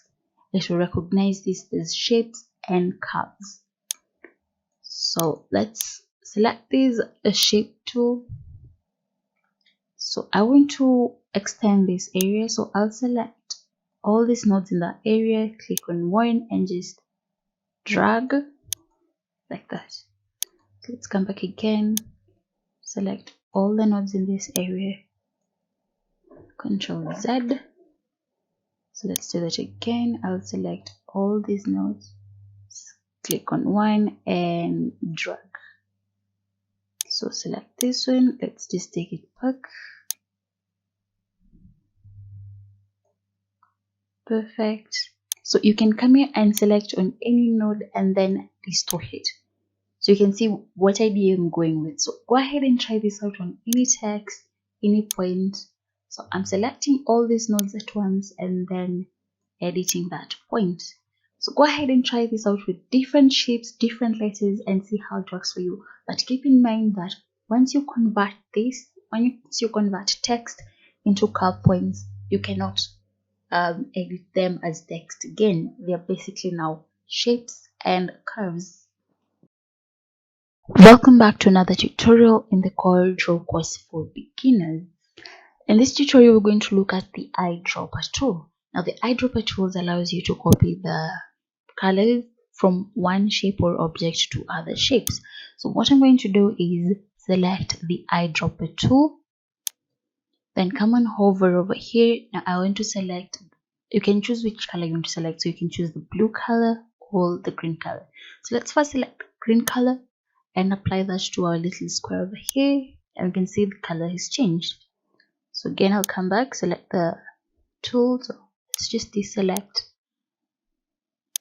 the tool again. Let's select the blue color and apply it to our shape over here. So that's how the eyedropper tool basically works. So just hit Ctrl Z. Now let's look at another feature that's really cool with the eyedropper tool. So if I click and hold over here, you can see we have the attributes eyedropper. We select that, it comes with properties at the top. So the attributes eyedropper allows you to copy the properties, the transformation, and the effects of one shape or object to another. So basically, you'll be able to copy the outline, the fill, and the text if you have any from one shape to another. So let's just see how that works out. So I'll just deselect that. So we select that and then we paste it over here. You can see it has changed the fill and the outline to look similar to this one, and it will do that for any shape that you have. So if we come here, let's do that, select that again. So regardless of the shape, it will change its outline and the fill color to be the same as the first shape. Now I'll hit Ctrl Z.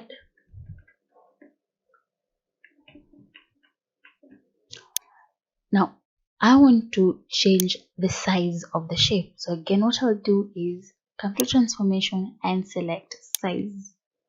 So once that is done, if I click here, I've copied the size of the shape, the fill color, and the outline. And if I click on here, you can see the size has changed. Not only the fill color, the outline, but also the size has changed. And this will help into even this one. So if I click here, you can see it was a large square, but now it's been taken down into a rectangle. So let's do the same with the ellipsis shape we have over here. So you can see these two are perfect circles, but this is an ellipsis too. So I'm just going to select this, and if I click here, you can see it will change the shape and size of that, the size that is of that object, and the fill color as well as the outline color, and this will be similar to also this one. So go ahead and have fun using those tools, practice them and see how that will work out for you. Welcome back to another tutorial in the CorelDRAW course for beginners. In this lesson, we're going to look at ordering objects in CorelDRAW. Now here I have some shapes that I've created and modified on my own. So let's say I want to order them. Now technically this came first, followed by this, that, and then the ellipsis at the end. Now let's say if I order them, let me just try and place them in a way that I can see each one of them. And then we have this one over here. So if you want to bring the star at the back, so you can see we have this star, but it's at the back. There are certain objects, there's certain commands that you can use. So with that star selected, you come to object, then order, then you have these options, but mostly you'll be using these four. So the first one you have is to front off layer.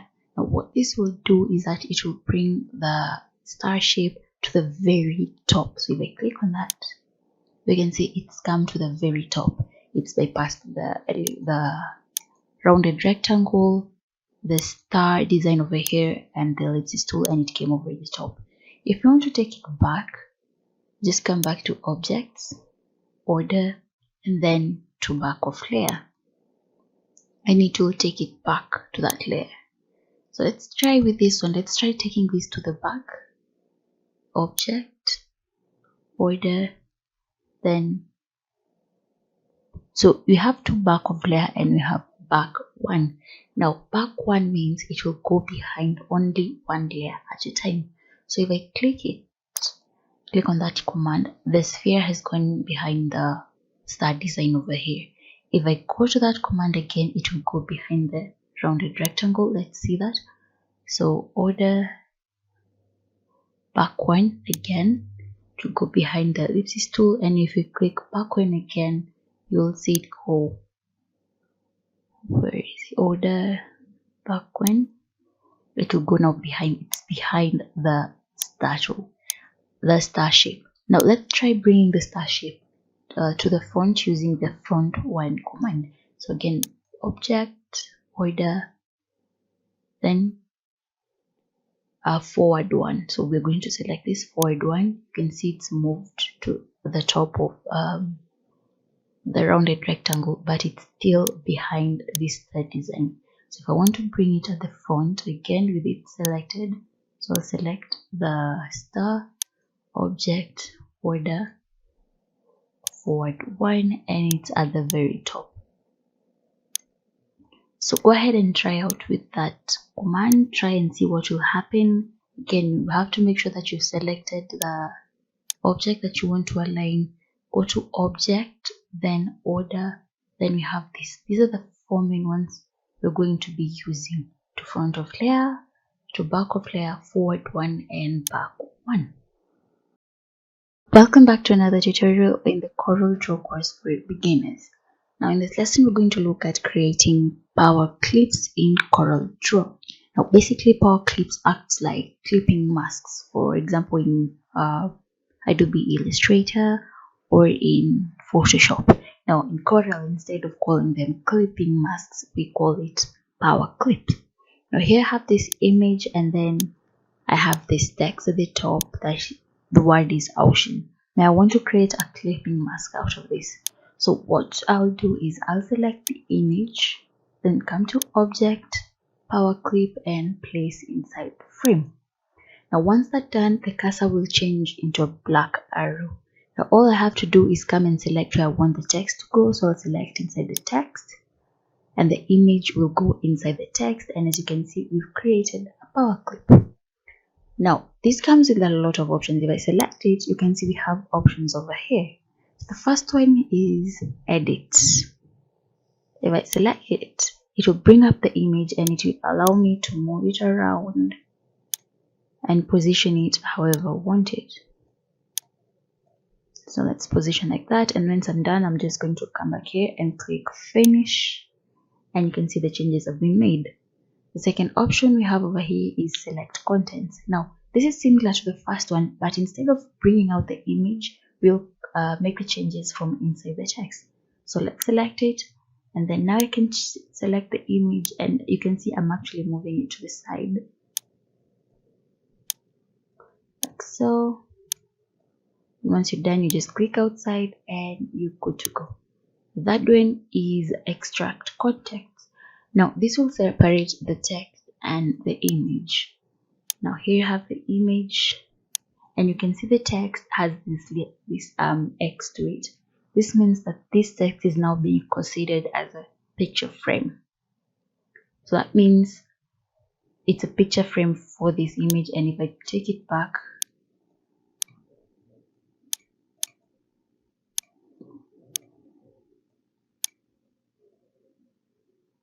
like so, you have to make sure that you're at the midpoint. So I'll just bring it out again, so you can see that the text has this cross to it, meaning that it's a frame for this image. If you want to take it back, you just select the center and come here make sure it's at the intersecting point of the text and release it, and then it will be back. And then the last content we have is lock content. Now what this will do is that it will lock down the image, but now I can be able to move the text around. You can even rotate the text. There we go. So those are the options that we have in the Shift Control Z. So go ahead and try this out. Remember, all you have to do is come to object, then that's where we have the command power clip, and then place inside the frame. Then try out with some images and texts and see how that will work out for you. Welcome back to another tutorial in the CorelDRAW course for beginners. In this lesson, we're going to look at the types of text we have in CorelDRAW. Now you can either have an artistic effect or a paragraph text.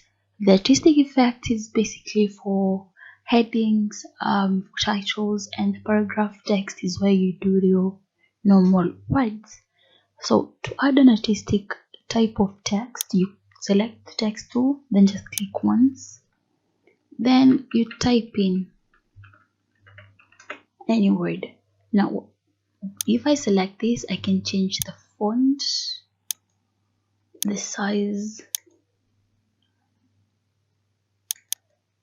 of that text. Now I can also add some effects to it. So if I come over here, I have this effect that I can add. So I can add a shadow to it. We have blend, distort, envelope, extrude, and block shadow. So you have lots of effects you can add to it. You can even come back here. So I'm just going to select this, and then we can change the font color, more vibrant, much better. So there's a lot of things you can do with artistic effects to come up with the kind of art design that you want for that text. Now let's look at adding a paragraph text. So just go to the pick tool, then select the text tool again. With paragraph text, you want to click and drag. Now that will create a text box, and here is where you'll type your paragraph text. So I can right click, let's insert some filler text, then select insert placeholder text. So this is kind of a filler text which allows you to change the settings of your text box to see how you want it to look like and what the end product will be like. Then over here we have additional commands. You can choose to bolden your text, italicize it, underline it as well. You can add bullets or numbers. You can add a drop cap to it. So if we remove the drop cap, you can have these other options for indenting your paragraphs. So that's the difference between the artistic text and the paragraph text in CorelDRAW. Welcome back to another tutorial in the CorelDRAW course for beginners. Now in this lesson, we're going to look at the transparency tool in CorelDRAW. Now let's look at this practically. So I'm going to create two shapes, create a polygon, let's give it a color, and then a rectangle. There we go. So I'm just going to place this below here like this, or just place it over here. So let's say I want to make this a bit more transparent so I can see the shape that I have beneath. I'll come over here and select this tool, the transparency tool. And with it selected, you can see we have 5 options here. We have uniform transparency, point transparency, vector, bitmap, 2-color, and lastly texture transparency. Now one thing you should note is that mostly in CorelDRAW, the ones you're going to use the most are uniform transparency and fountain transparency. So let's use the uniform transparency mode. So if I click on it, you can see it will make the topmost objects a bit transparent. And I have this slide over here where I can increase or reduce the opacity of that object. So right now I'm increasing its transparency, and if I take it down, I'm increasing its opacity, and you can actually do that from over here so it's more transparent. Click, it's a bit more opaque, but that's the whole idea on uniform transparency. It works on the whole object, reducing and increasing its transparency. Now let's select the fountain transparency option. Now what that does, it applies a gradient to your shape. So if I click on this slider this way, you can see I'm reducing the transparency as we go through. Again, you can change the direction of the gradient if you want to, just by clicking and dragging. And again, you have the options at the top over here to work with. So you can change the angle from over here if you want, or you can manually just come here and make the changes. Increase the opacity. Now we're increasing the transparency. You can reduce it if you want, but basically that's how you use those two. So that's the uniform transparency mode and the fountain transparency mode. Go ahead and try working with these two modes in CorelDRAW. Practice with any image or objects that you'll create and see how that will work out for you. Welcome back to another lesson in the CorelDRAW course for beginners. In this lesson, we're going to look at some effects that we have in CorelDRAW, and the first one is going to be the drop shadow effect. So I'm going to create a shape. Let's give it a fill color. Now I want to add a drop shadow to this. So I'll come over here, click, then select the shadow effect. Now from over here we have presets that you can select from, or you can choose to click from the center and just drag, and then you've created a drop shadow. Then you can see the properties that's changed over here, so you can change the direction of your shadow. So currently it's on drop shadow tool, but you can select the inner shadow tool. You can see the difference between the two. I'll leave it at drop shadow. Then from over here you can change the color of your shadow if you want to. You can increase the opacity of the shadow. So I'll advise taking the opacity a bit down to make it not so obvious when you're designing, when you're coming up with your design. Or you can choose to click and drag on this slider over here. So you can see I'm increasing, and then you can reduce the opacity. That's okay. You can change the feather, shadow feathering if you want, but I'll leave mine at 15. So you can still do this for text. So come over here, select the text tool,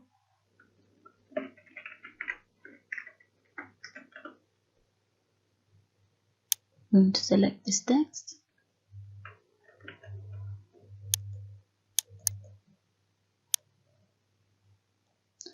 and then with the text selected, I can come over here, click, select the shadow option. Again, you can click and drag from the center. Just place it over there. I can change, let's just zoom in a little bit. I can change its opacity from over here, or I can change from over here. So I'll just reduce that. Again, the features will not change. You can change the color of the shadow and so on. So you have all these options to choose from. So leave it at that. But that's basically how you apply a shadow to your text or to any object in CorelDRAW. We're now going to look at the last effect we have in CorelDRAW, and that's the extrude effect or the extrude tool. Now this will help you create a 3D effect on your images or in your text in CorelDRAW. Now let's create a shape, create a rectangle or a square, and then let's add a color to it. And then I'll select the extrude tool and then just click and drag like so. So you can see we've created this 3D effect to this shape. If we come back here, you can see we have these options, properties that we can work this. The first one is the type of extrusion that you want, so you can change it from over here.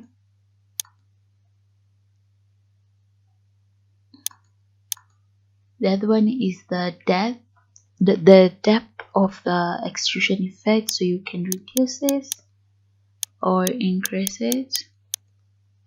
And then we have this other effects over here. You can change the color, so the color that you're using currently. So that is the effect of the 3D color effect.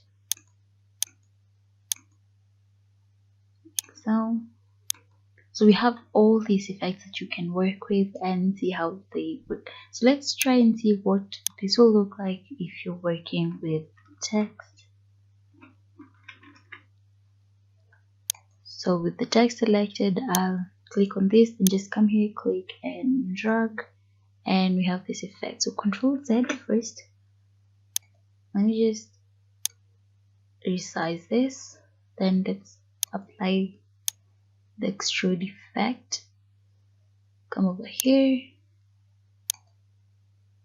change the color of the effect.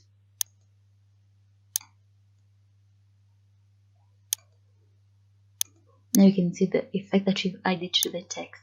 Again, we have presets that you can come and use. Control Z. Let's try this. So we have presets over here that you can use.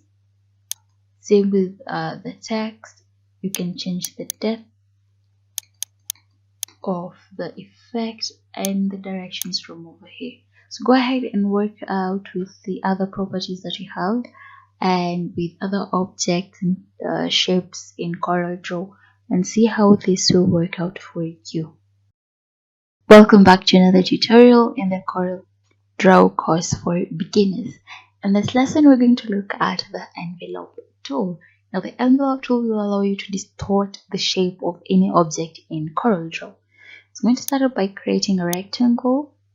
I like using a fill color so you can clearly see the changes that are going to be made. So with that selected, I'm going to select the envelope tool, and that's under the shadow tool.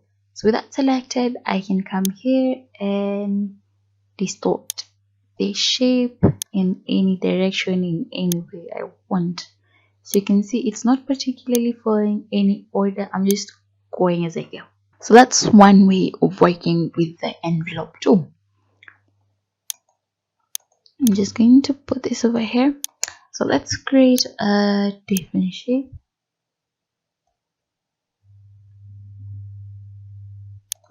And then select the envelope tool. Now you can see it has 3 different commands over here, or different modes. So the first one is you have the straight line mode. Now with the straight line mode, you can only make the edits on a straight line, so like this. So if I want, Control Z, select the straight line mode and then click and drag. So you can only see I can only operate on a straight line. So it's either moving to the right or downwards with that side. This will apply to any side. It's either up or to the side. I can't move it around. So it's either up, down, or left or right. That's what it means when it says the straight line mode. Let's try with another shape. So try another polygon. Let's give it a fill color this time, and then select the distort, the envelope command. Then we have the single arc mode. Now with this one, you can only change half an arc of the shape. So let me just show you. If I click and drag, you can only see it's affecting the half of this line. The same with this side.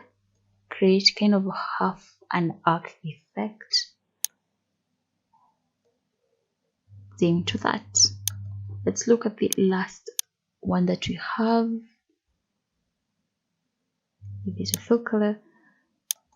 Distort. We have the double arc mode. Now the difference between the double arc mode and the single arc mode is that with this one you can affect two sides if you want to.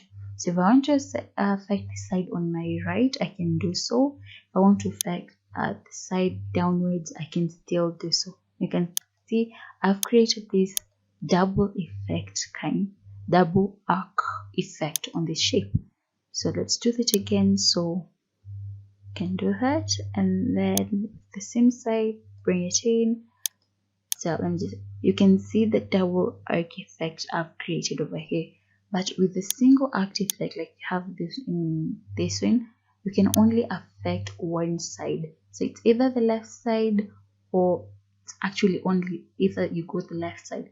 So I can't affect two sides at once, like when you're using the double arc mode effect.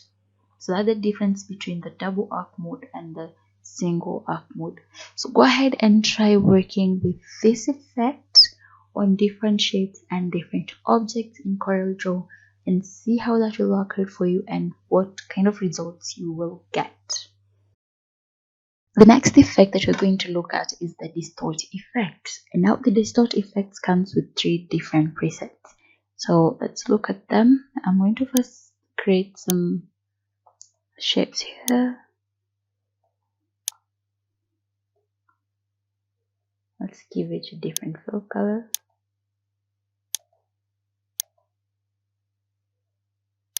Okay.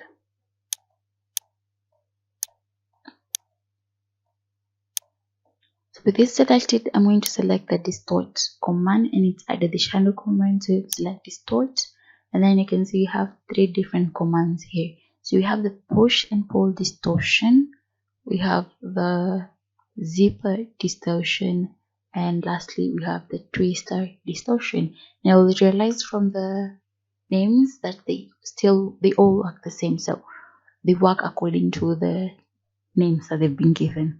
So I'll select the push and pull distortion for this one. From the center, click and drag. So you can click and drag from either direction, and you can see the effect that I'm creating. So basically it's affecting the edges of the shape, and I've created this really cute shape over here. So you can use this when creating images, illustration, logos, even in CorelDRAW. Now with the second one selected, I'm going to select the zipper distortion. So just click and drag, and I'm doing this from the side. You can see it creates this saw-like effect at the edge.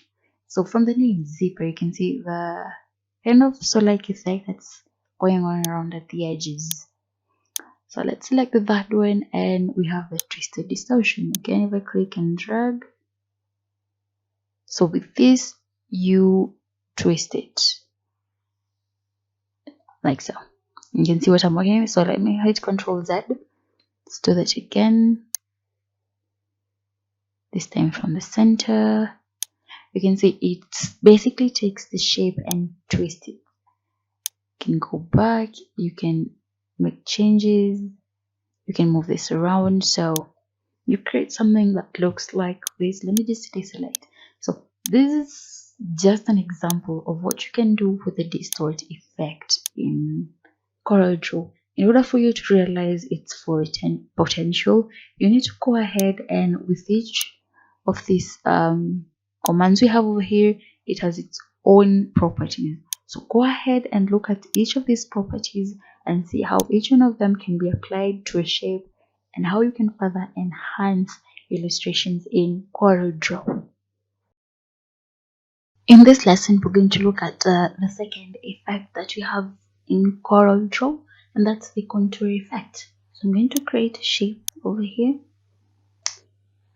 and then I'm going to select the contour command. So it's under shadow. So after the shadow effect, you have the contour effect.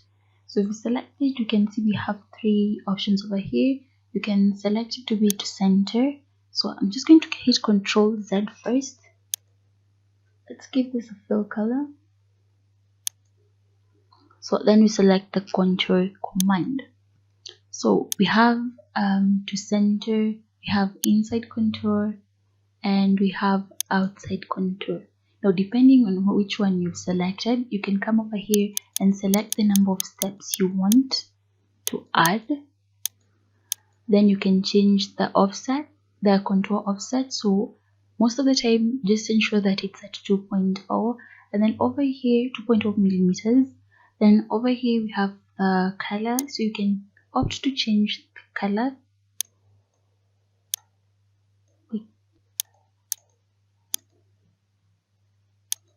Let's give it a lighter color. There we go. Welcome back to another class in the CorelDRAW tutorial for beginners. In this lesson, we're going to look at the blend effect.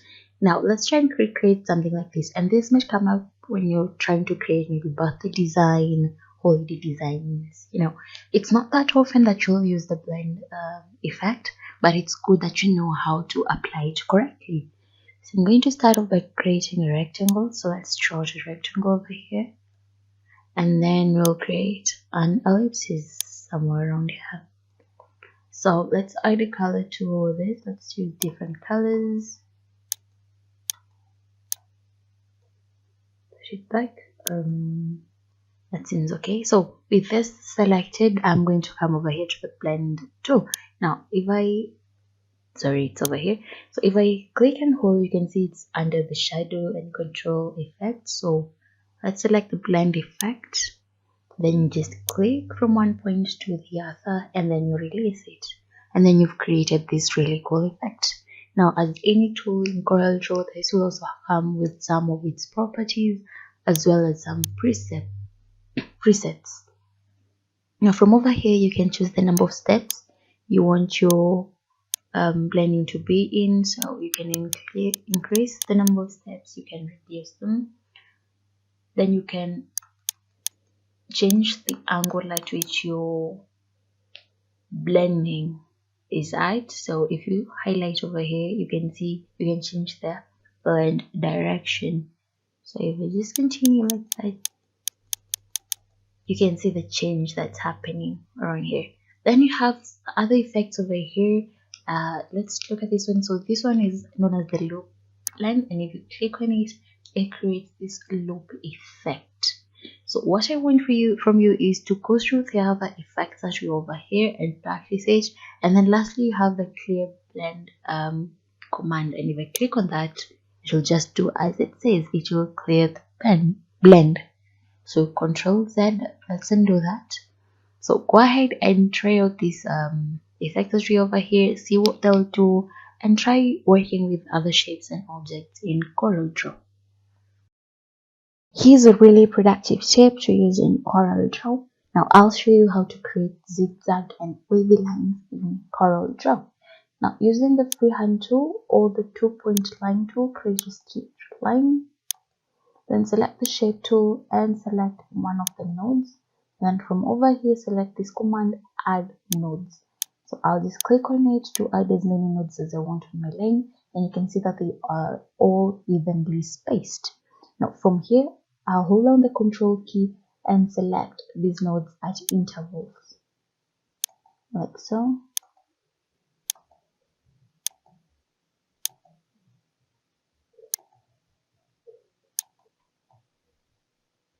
And then you drag them up like so, and as you can see, we've created a zigzag line.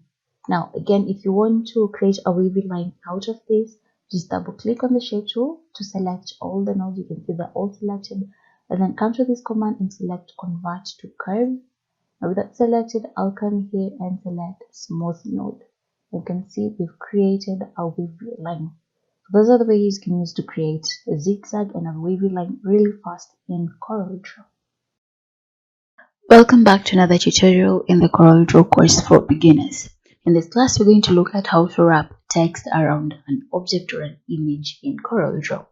So first, we're going to create a paragraph text. Control paste. So this is some text that I had from earlier on, and I want to add an image to this.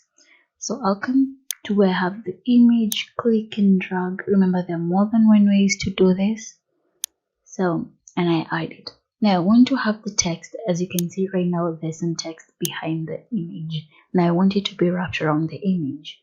So with it selected, you come to this option, the wrap text option over here. Click on it and you can see currently it's at none. Then you have all these options here. So let's select them, text to left, right. You can actually see as I hover on this option how it will look like. So let's select straddle text. Now you'll notice as I move the image, the text will move in kind of a rectangular sequence. Now what I can do is I can add columns to my text. So columns, let's make them 3, click OK, and Control Z. Now if I move my text, select straddle text, now you can see the text will move and wrap around the image. So this is really handy when you're we're trying to create a logo design or create an ad using CorelDRAW. So this is how you go about it and you wrap your text around that image. Welcome back to another tutorial in the CorelDRAW course for beginners. In this lesson, we're going to look at some different things that you can do with text or while working with text. And the first one is how to create columns in the paragraph text. So we looked at how to create paragraph text and heading text. So right now we are working with paragraph text.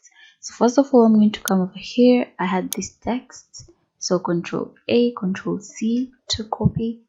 Then we come back to CorelDRAW. Select the text tool and then I'll just click and drag to create a text box. Then Control V to paste all the text that I had. So you can see I have my text looking like this, but I want it in a column. So what I'll do is I'll come to text. Then we have columns.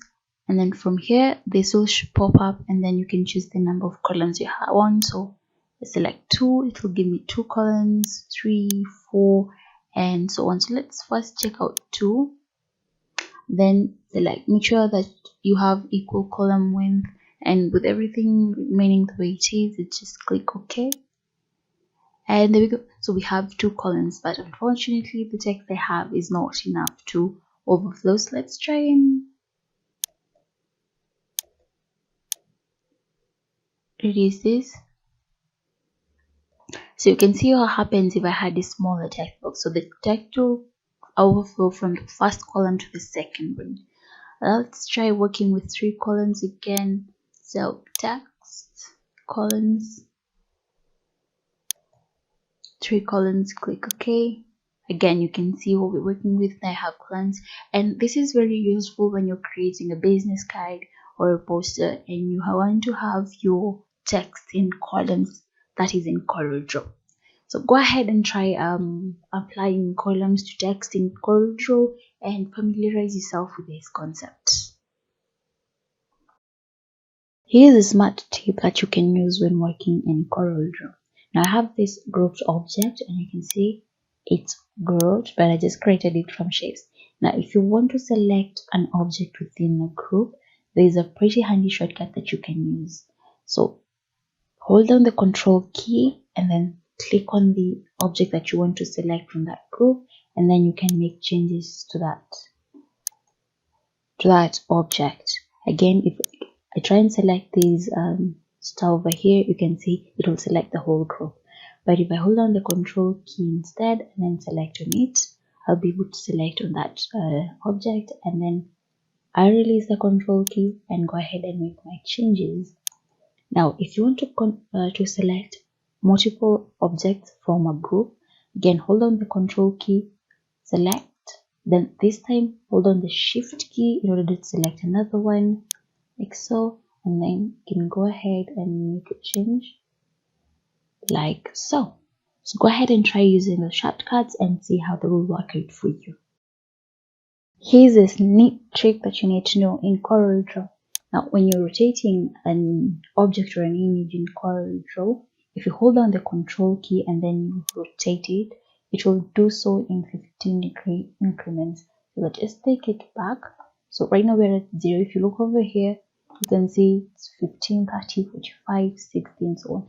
So the increments are at 15 degree. Now if you want to change that, what you do is you come to Tools, Options, CorelDRAW, and then from here you go to Edit, and then you can change the degree increments from here. So you can make them less or more, and then once you're done, just click OK, and the command will have changed. Here's a quick tip that will save you tons of time in CorelDRAW. Now, if you want to mirror an object in CorelDRAW, all you have to do is hold down the Control key, and with the pick tool selected, come to the edge over here, click and drag, then release, and you can see we've made a mirror of that image. Now, if you want to make a duplicate of the mirror of that image, again, just hold on the Control key and click and drag, and when you get here, right click, and then you can see we've created a mirror of that image. So if I drag this out a little bit, you can see. So this is the mirror, and then I've mirrored the image and then duplicated it on the other side. Here's a short productive tip in CorelDRAW. Now, if you make it select all the objects at once and then select the weld command, all these objects will take the properties of the object that was created first, and that was this rectangle. So if I click on that, you will see that all the other objects will take the properties of that rectangle. But if I choose, so Control Z, if I choose to select this object one at a time, then select weld, the objects will all take the properties of the object that was selected last, and that was this object. So let's try making the blue one the last object to select. So to select, then hold down Shift, select that one, and then weld. You can see it will all take the properties of that object that was selected last. Welcome to another tutorial in the CorelDRAW course for beginners. Now here we're going to recreate another logo, and this time we're going to recreate the Instagram logo. Now let's get started. We're going to select the rectangle tool, and then holding down Control, we're going to draw a square. Control Z. So hold down Control, and we have the squares. I'm just going to center it over here, like so. Then I'll select the shape tool, click on the edges and drag. So we're into a perfect circle, just something like that. And you can see we have softened the edges. Now with it selected, we're going to select the mesh fill tool. I'm just going to double click here. Then I'll select this area. Now I'm just going to add the colors that we have in the logo. I'll add them as we go.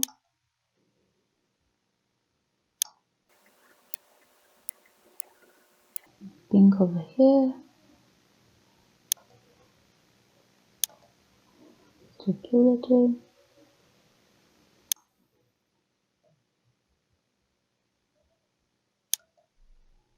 Orange.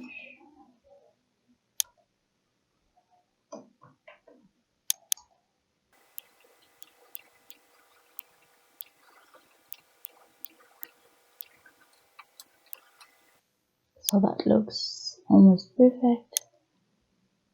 Finish up over here with a little more pink. Turn the blue here, and pink over here.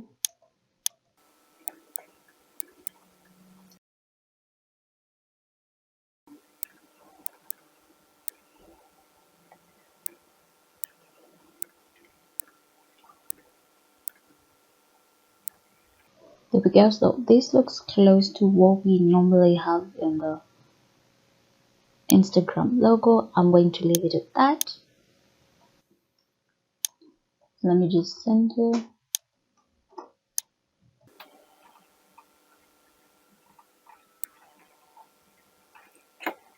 We'll draw another square. Hold on the Control key. Just center it here. Try and resize it. Then using the shape tool, I'm going to soften the edges. Control D, create a duplicate.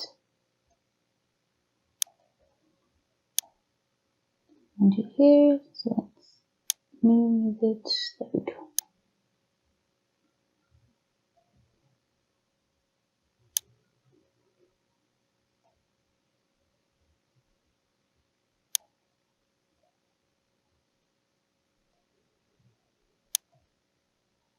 So you can use the arrow keys to center it.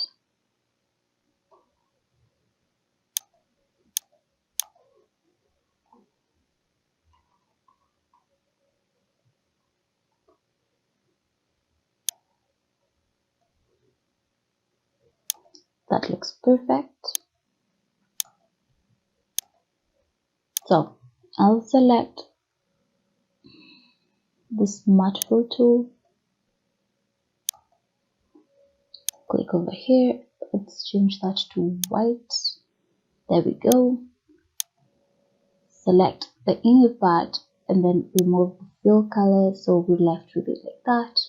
Then we'll select this both like so and remove the outline, so we have something like that.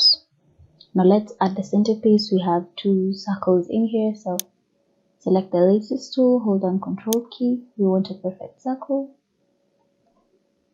Let's center that. So over here you can choose to zoom in to see your work correctly. So we have that. Control D.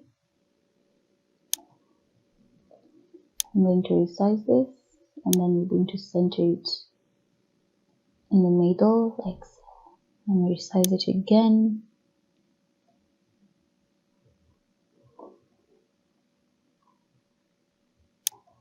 There we go.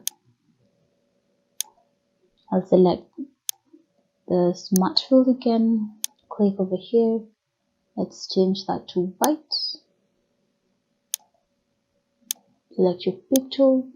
I'll select these two again, holding down the shift key. Let's remove the outline and we have something like this. So I'm just going to move this a bit.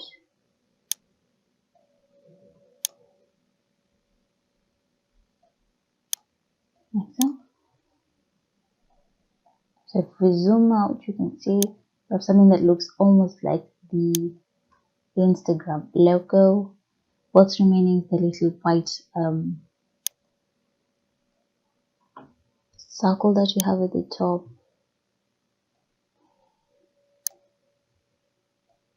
There we go. Let's resize that.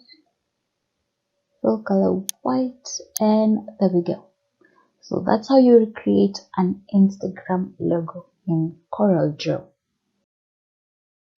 Here's a smart tip on how to duplicate an object or an image in CorelDRAW. So traditionally, we know you're supposed to select an object and press Ctrl D, and you will make duplicates as you go. But now there's another tip that you can use. Just hold on the Alt and then F7 key, and then the Transform tab will appear. So with it selected, I can choose the first option, and that's the position. And then from here, you can set the distance.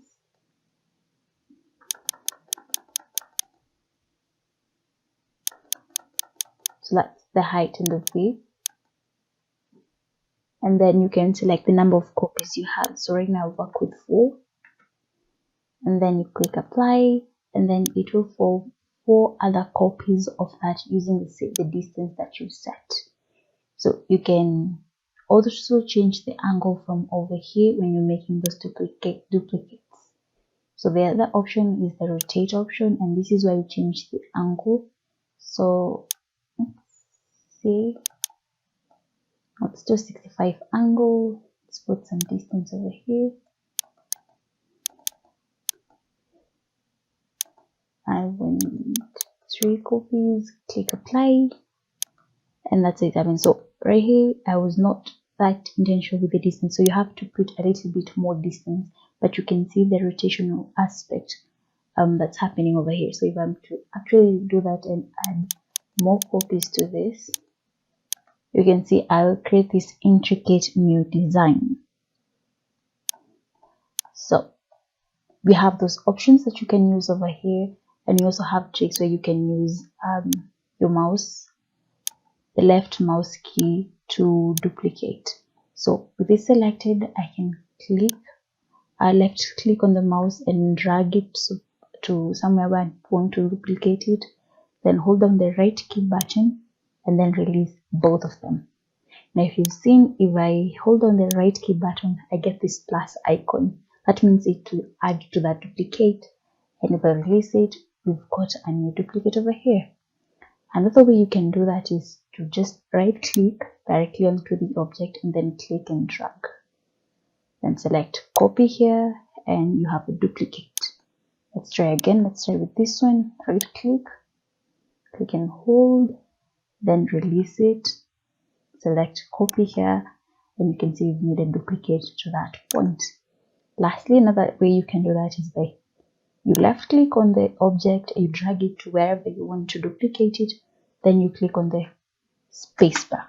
Now that will place a duplicate, and then you can go ahead and do that more and more and add to the duplicate. So I'm just dragging, I'm still holding on to the left key button and then pressing the spacebar key as I go.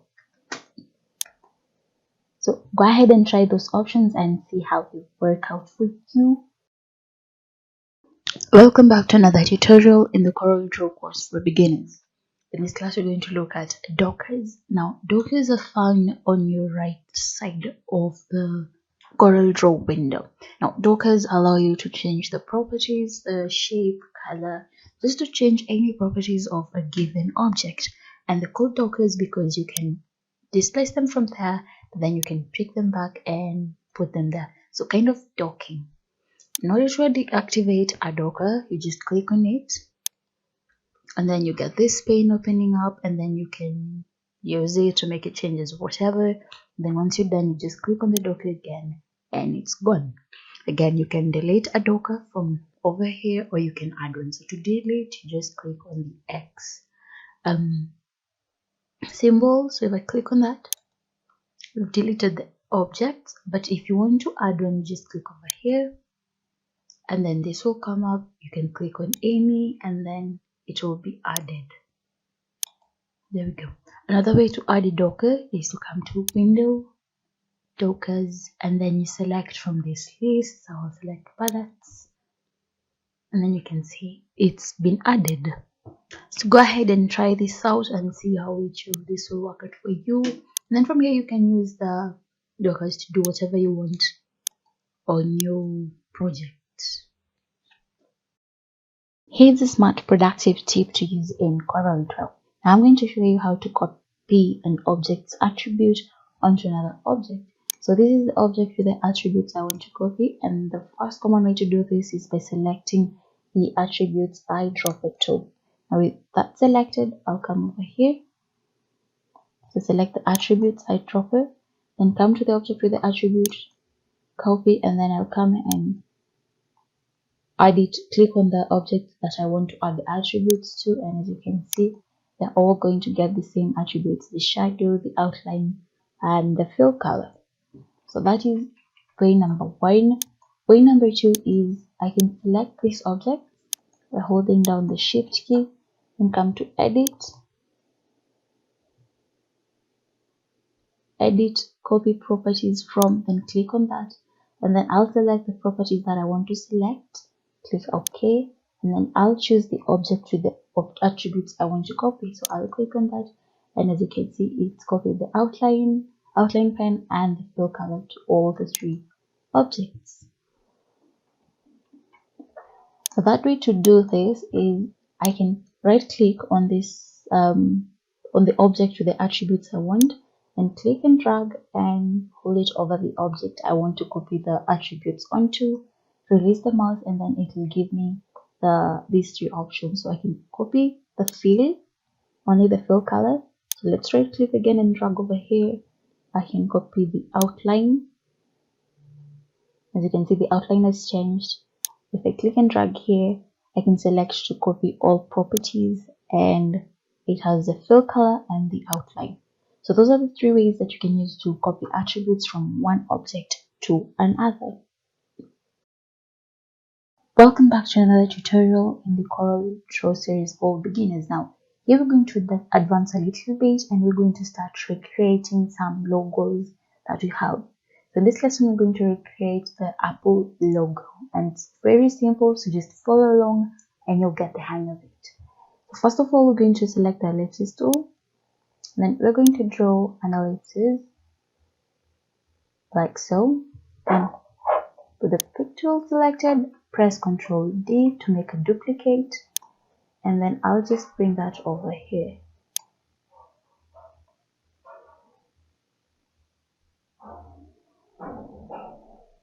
Like so.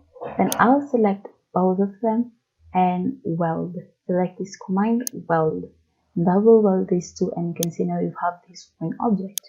Now with the image selected, I'll select the shape tool, select this node, and then come over here and select symmetrical node. Now this will make the place a little bit symmetrical. Let's use that a little bit. There we go. I'll do the same with the top. Symmetrical node. Okay, a little dent, and that's good. So now we have the apple.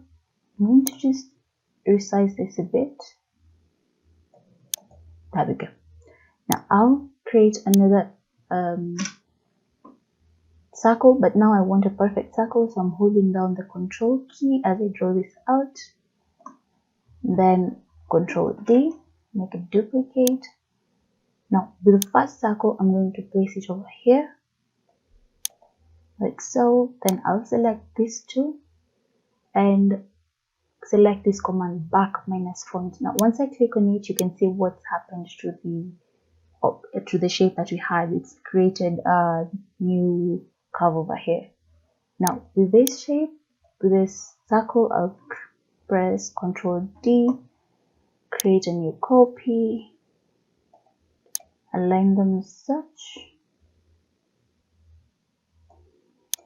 like so. Then I'll select both of them, select intersect, and then I'll delete the other part, and I'm left with this. Now I'll click over here. Let's rotate it a bit. I'm using the arrow keys to move this into place.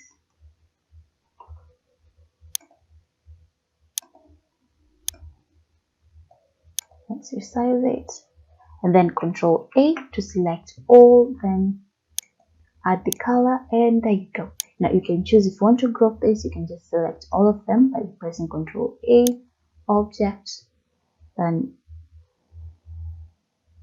Group, and now we'll have this logo as a group. You can see now that's how easily you can create the Apple logo. Rock Computer College. Define quality training in information technology. Hi everyone, and welcome to a new course, and that is Design with Canva. Now Canva is a graphic design tool that is quite similar to Photoshop and Illustrator. Only thing with this is that you can access it from online. Now let's get started. So we're going to come over here and search Canva. I want to select this one. So this is the one we're talking about. You can get free templates, create top designs, and also create your own logos from here. So going to over here, and then we're going to sign up. And as you can see, you can sign up for free, and from here you can continue with Google. So you can sign in with Google, your Google account. You can sign in with your Facebook account, another email, or you can select another way. And lastly, down here you can see you can sign up with your work email if you're choosing to use Canva in your workplace. So I'm going to continue with Google.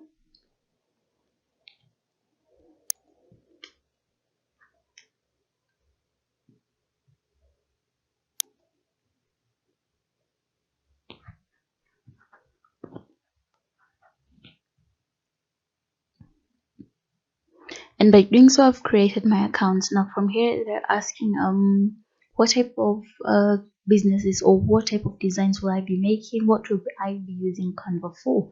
So here you can make a selection, whether it's personal, teacher. If you're part of a large company, a small business, you can select from this. So you can go with personal, and then they'll tell you to try Canva Pro for free. If you want to go for the pro one, you can start your free trial, but if not, just click on maybe later, and then you can get started. Now in our next lesson, we're going to look at designing different templates or coming up with the Facebook posts in Canva. Hi and welcome back to another lesson where we're going to learn how to design with Canva. Now this lesson we're just going to go over the basics with Canva. So you've already signed in, you've already created your account, now you want to start.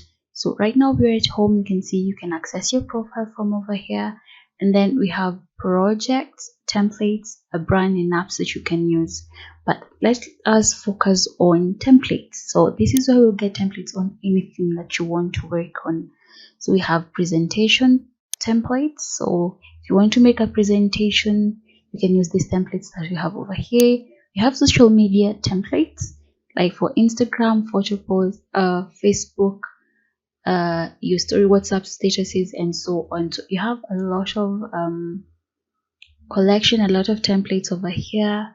You can see them: posters, resumes, flyers, logos.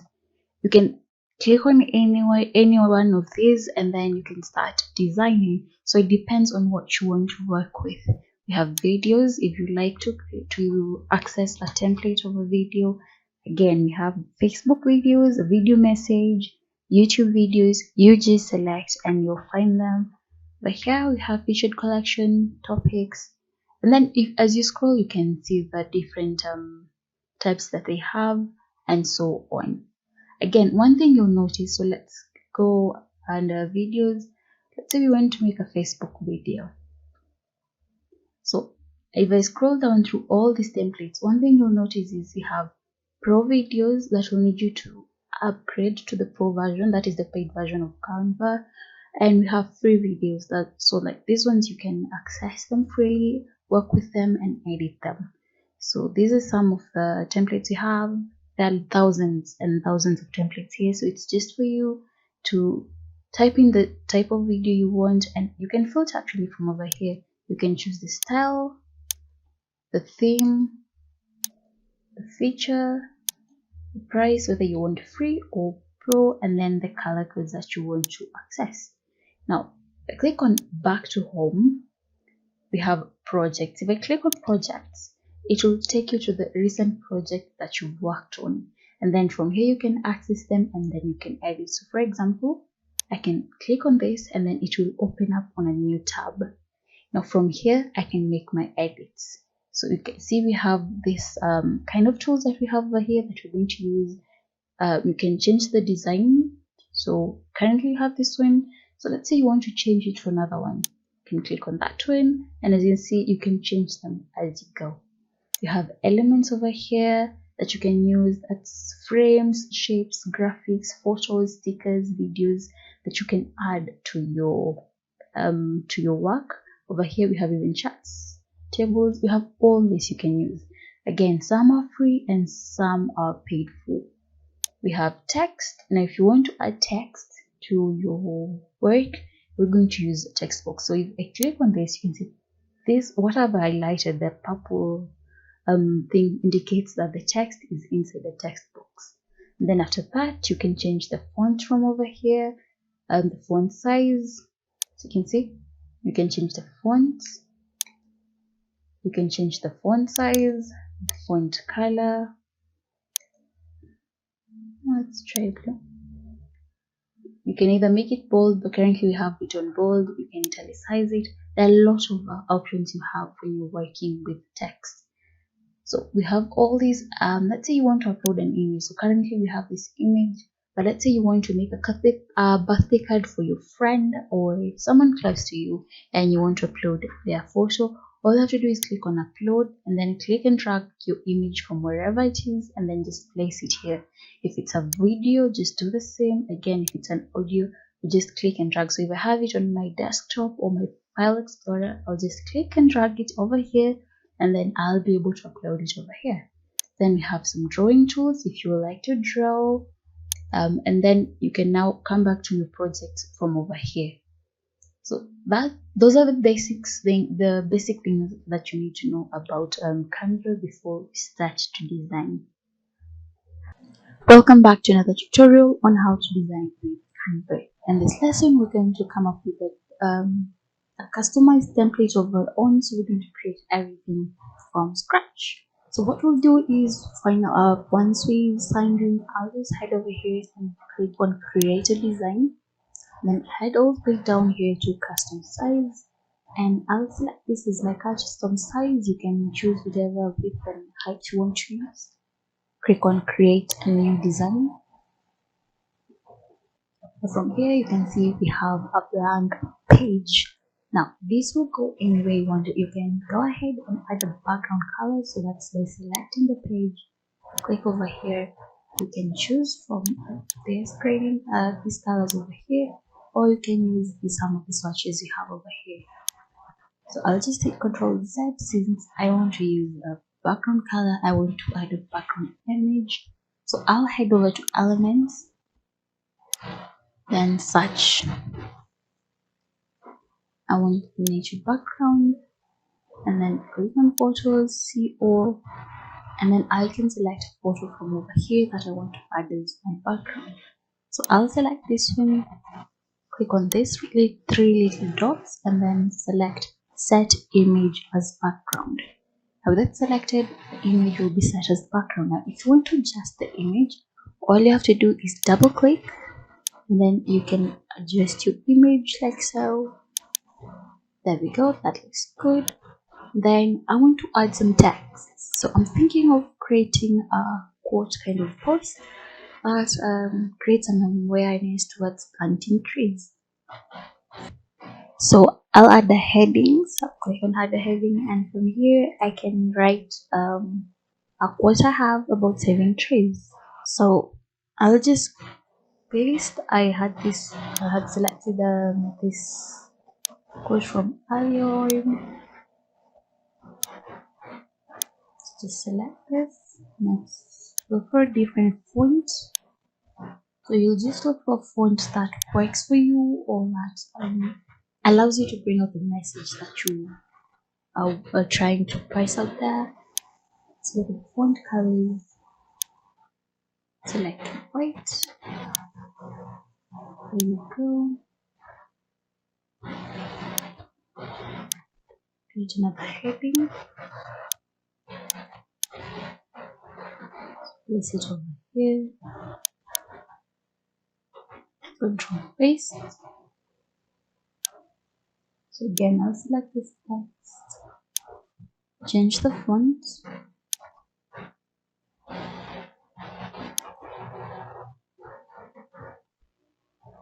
Let's choose a small font size. I think that should do.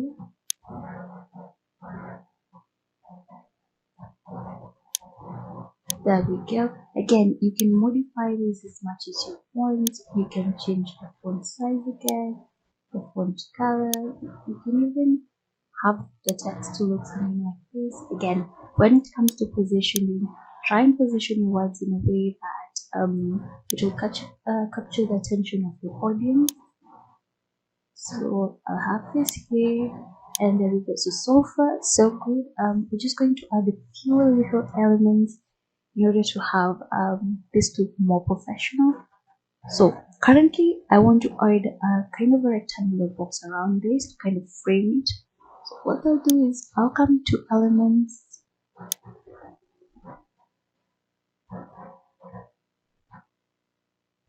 and search for rectangle, and we have all these options. I'll click on see all, and I'll choose this one. Here we go.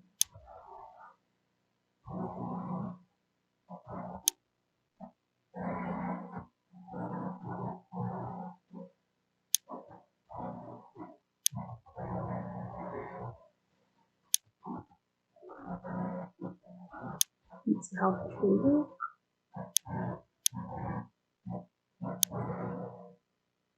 So I don't really like how it's leaving out the upper plate. So what I'll do is just calculate that. Let's select a different one and see how this one will work out.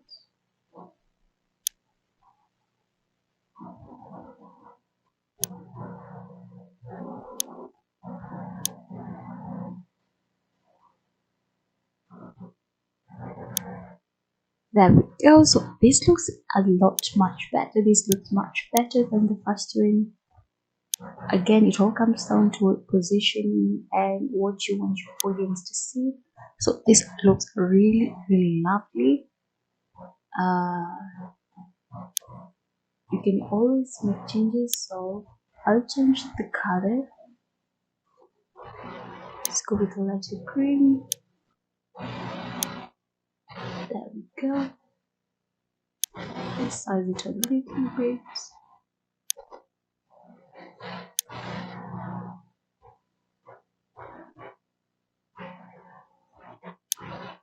There we go, and you can see it's really coming in together and starting to look a bit more professional, a bit more serious. So if you want to go ahead and post this on your Instagram page, your Facebook page, or any other place you want, you can see how easy it is to come up with a template from Canva. You have all these tools, all these templates provided for you, that you can always come and create yours from scratch and personalize it as much as you would like. So just go ahead and try coming up with a customized template from Canva and see how enjoyable that process is. Welcome back to another tutorial on how to design with Canva. Now in this lesson, we're going to look at how to create a transparent text in Canva. So what I'll do is I'll head over here and click on create a design, and I'll just select a flyer.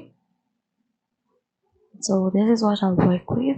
Then I'll come under here and choose a flower meadow. See all, and then I'll choose a background for my flyer.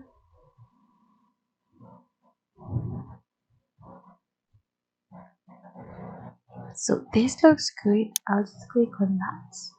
Click on these three dots over here and set image as background. There we go. So I'll head over to text. Click on either heading and I'll add my text.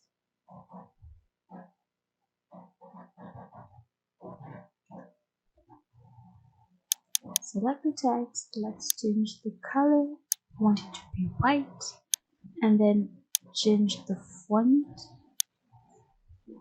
So this is the font that I'll be using. This is the font that I'll be using to be able to make my text transparent.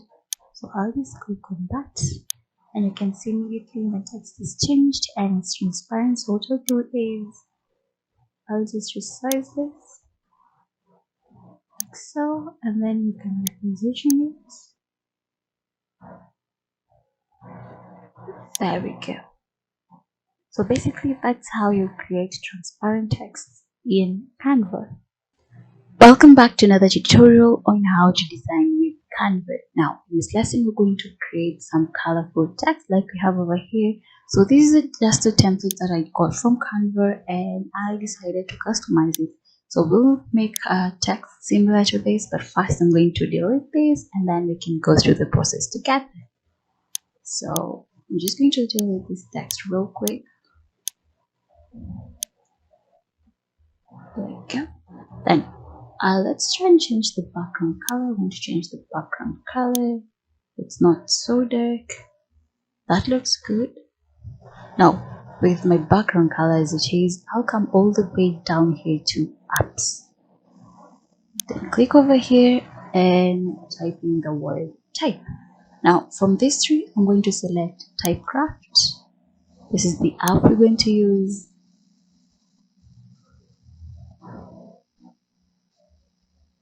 And here it is. So at the top here, you're required to enter your text. So I'll just enter the text I want to type in my canvas. Then choose your font. So you can choose any font you want. Let's choose that one. The style, you can choose unfold, outline, but for me I work with none. Over here, let's give it a color.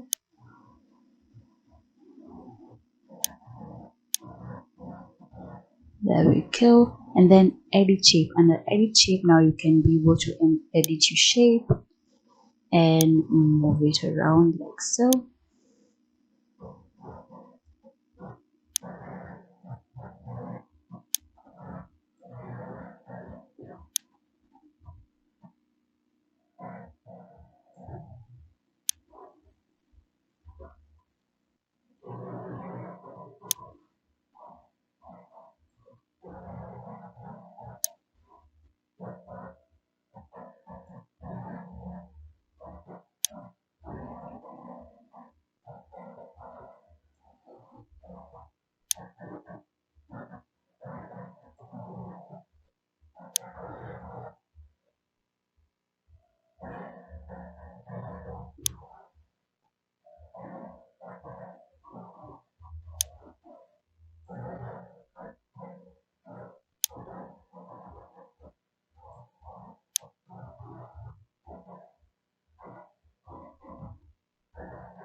There we go. So once you're satisfied with the way your text looks like, click on add element to design and it will be added to your canvas. So from here, you can resize this and reposition it. So I'm just going to resize it and then click on the duplicate icon and make a duplicate. So I'll just drag this over here. Let's go to the top and type in E. I'll let the font remain the same, the style remain the same. I'll just come over here and change the color. Click on update element and this is what will happen. Now, as you've noticed, my text is not as simple as the first one. This is because of the type of font that I've used. So if you just come back here with the selection, you can see the type of font I've used.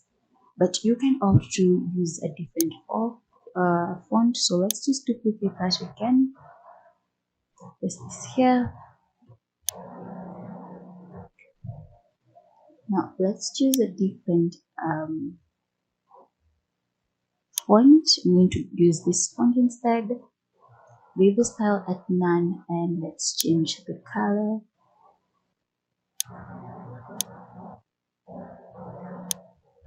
That looks good. Click on update element and you can see the new effect that font has brought about. So the design, the effect on your text will depend on the type of font you'll be using from over here. So what I'll do again is with this selected, I'll just continue using the same font from here. Type in a different letter, change the color. You can always edit if you want to change the properties of your shape, but I feel mine is okay just like that. Click on update element. There we go. Duplicate.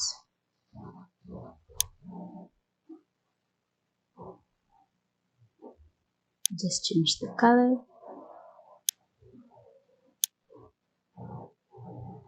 Add these elements. Then the last letter. So as you can have noticed, I'm not changing the font anymore. I'm not changing the style. I'm only working with the color. So changing the color. And then I'll click on update element.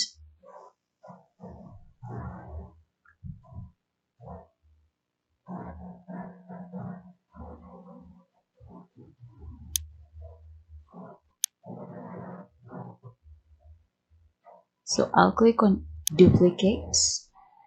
Here we go. Last letter I want over here. I'll not change the font. I'll not change the style. I'll just come over here and change the color. Then click on update elements.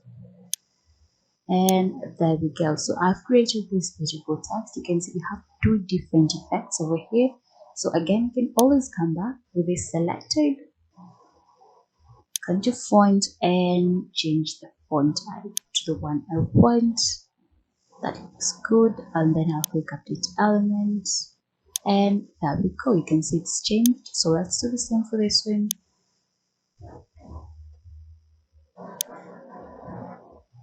There we go. Size that a little bit. Update element, and there we have it. We've created beautiful text. Now you can arrange them as you wish. You can resize them together. Let me just show you. So there we go. I'll just select all this, and from here you can resize them or reposition them as you want, and that looks beautiful. So go ahead and try as many fonts as you can from over here and see the effect that each and every one of them will have, that is if you have the time. And again, try these on your designs, on your cards, on anything you would like to try them on, especially when it comes to t-shirt printing, and you'll see the wonders. Welcome back to another tutorial on how to design Canva. Now, in this lesson, we're going to create a Facebook post from scratch. Now, you can select from the templates. So if you head over to templates, social media, scroll here, you'll find Facebook posts. And we have all these free templates for you to use. But in this specific lesson, what I'll do is I'll create one from scratch. I'll head over here, create a design, select Facebook post, and then it will give you the defined width and length for a Facebook post. Now from here we can start making things from scratch. So I'll head to elements and let's search for a background photo.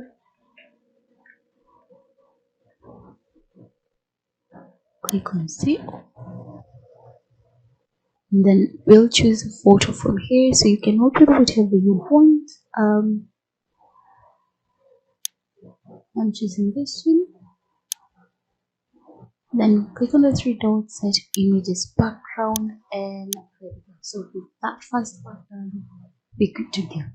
Now I'll select text, and over here are the headings. So what I'm going to do with my Facebook post is to make a little quote for my Facebook page.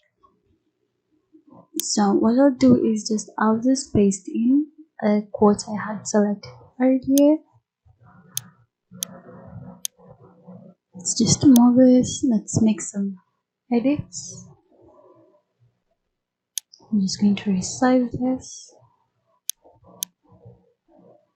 Let's place it here. Now you can decide to have your quote and the person who will decide that quote in the same text box, but I like to have mine in a different text box. So what I'll do is I'll click on add a subheading and head over here.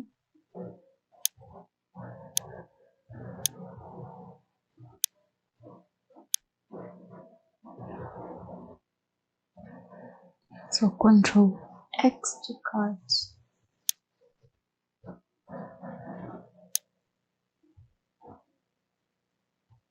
Paste. And there we go. So now let's just work on changing the font.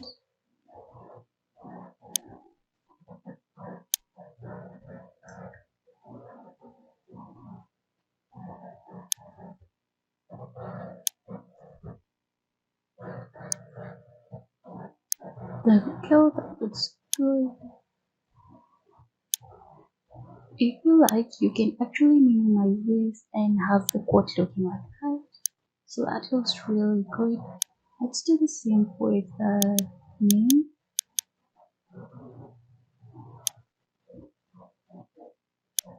Go over here. There we go. I'll just change the color to black to make it more visible. Now, another thing you can do to add character to your Facebook post is when you come to under element, we're just going to look for a shape. So under shapes over here, what I want is a rectangle. So you can choose actually a rounded rectangle or a sharp cornered rectangle. So I'll just select this. Let's position this over here.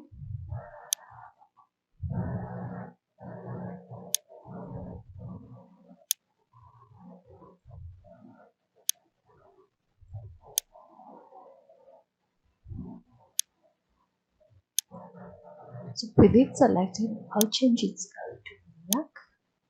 There we go. And then click on these three dots, transparency, and we'll take it down. Like so. And you can deselect to see how much will look like. So let's try and adjust this. So you can leave it like that. I'll just change this to white, similar to this. There we go. I want to minimize this so it only contains text. There we go. And that looks really good. You can still go ahead and add more character, like adding borders. So I'll just search rectangle border, and then we have all this available. So I'll click here, and you can choose from all this. Some will require you to upgrade to the pro version of Canva. Others will be free. As you can see, it's not breaking for us. So I'll do that. So just scroll through until you find something that will work for you. So what I'll do is I'll select this. Let's resize that.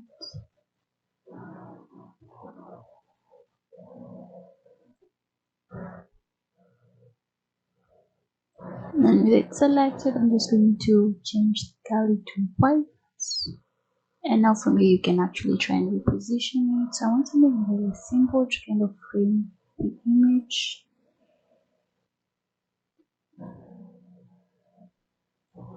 That looks really good. The image looks well together and the post is beautiful. So basically that's how you come up with the Facebook posts in Canva. Welcome back to another tutorial on how to design with Canva. Now in this lesson we're going to look at how to design or come up with a flyer in Canva. So I'm going to go to templates. Then from over here you'll find a flyer and then marketing. So just click on this arrow and here we have flyers. And then to the right we have all these templates to use. Now some are free and some require you to upgrade to the pro version of Canva in the text lesson.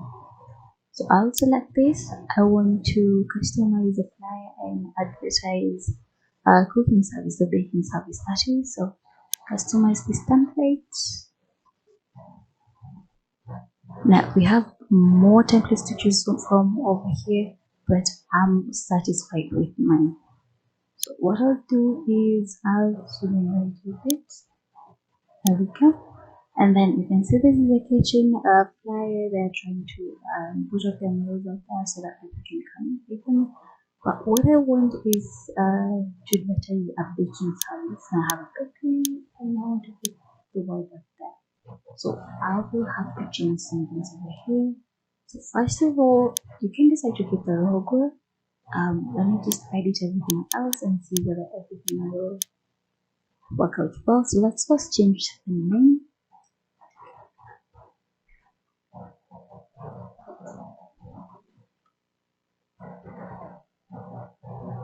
Now it's good. I'll just select this.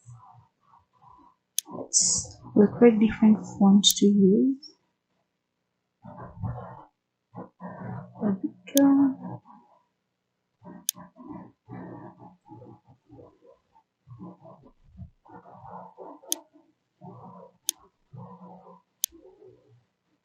That looks perfect. So click enter, and I like that. So let's just resize this.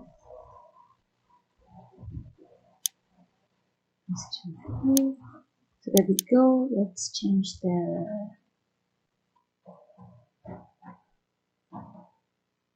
wordings over here. So for them, it's discovering new level of text. Let's think of something. I'll go with quality and every bit. There we go. That's good. Let's just position this over here. And then we come to the images now. So far it looks good.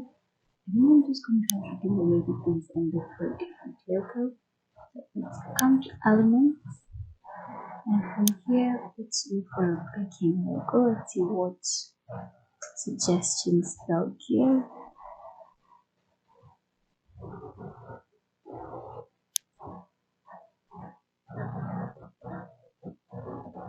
And click on C4 and you can see the different logos they have. Really, really beautiful. So you can choose one. So let's just select this. This is over here.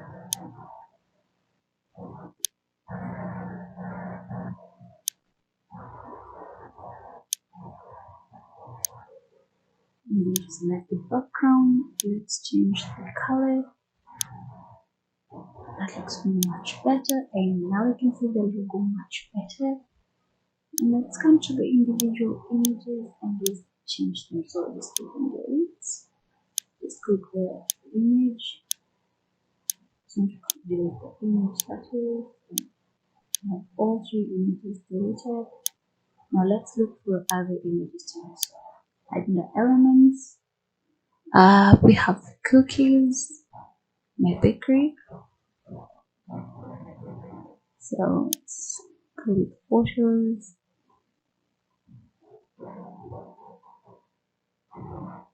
So you can choose a photo you like to use. Let's look really cool. Let's just picture it there.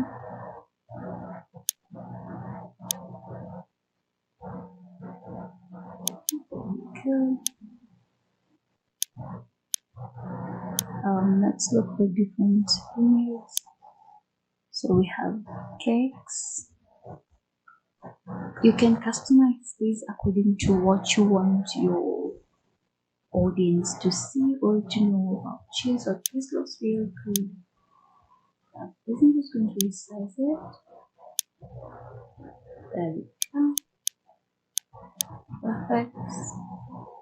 And lastly, we have cupcakes.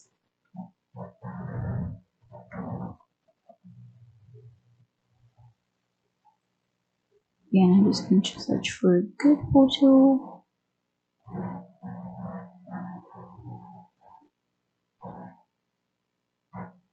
This looks really good.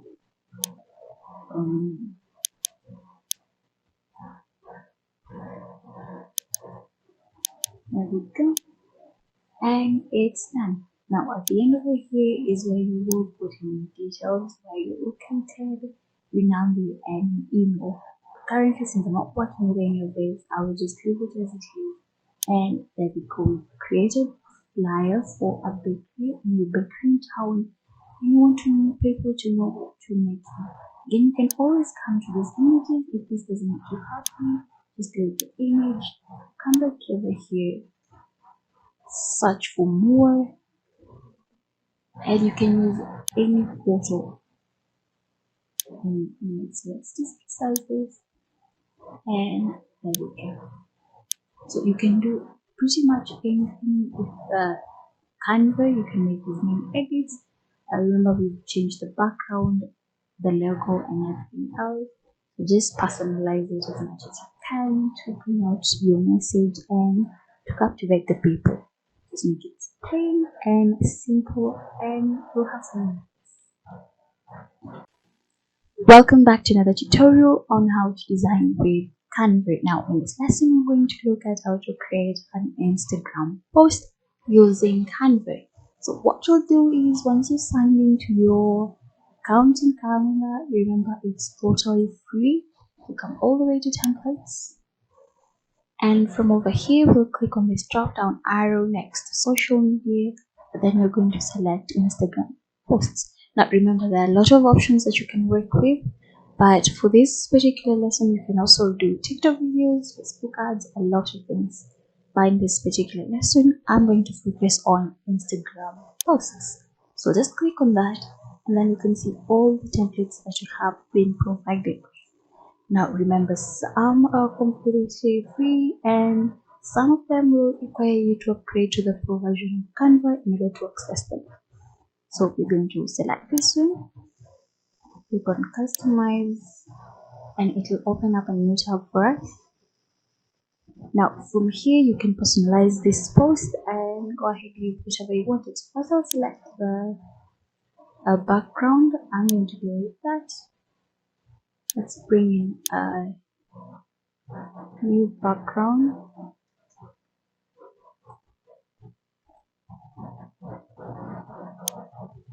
Now from here you can select a picture that will work for you. This looks beautiful, click on that. So let's just resize this. Again, now as you can see, it's covering a lot of, covering some objects like this rectangle over here as well as this. So what I'll do is, it is selected, I'll click on these three dots, layer, then send backward, or you can select send to back. Now by clicking on send to back, it will go further away. So if I click on send to back, let's now try and resize it. Let's click again, send backward, and there we go. So you can see it's not going to do anything, and you can resize it like that. There we go. There we go. And then you can reposition it depending on what you want your post to look like. So I'll just place it there, and there we go. It looks really good. Now you can change the quote over here.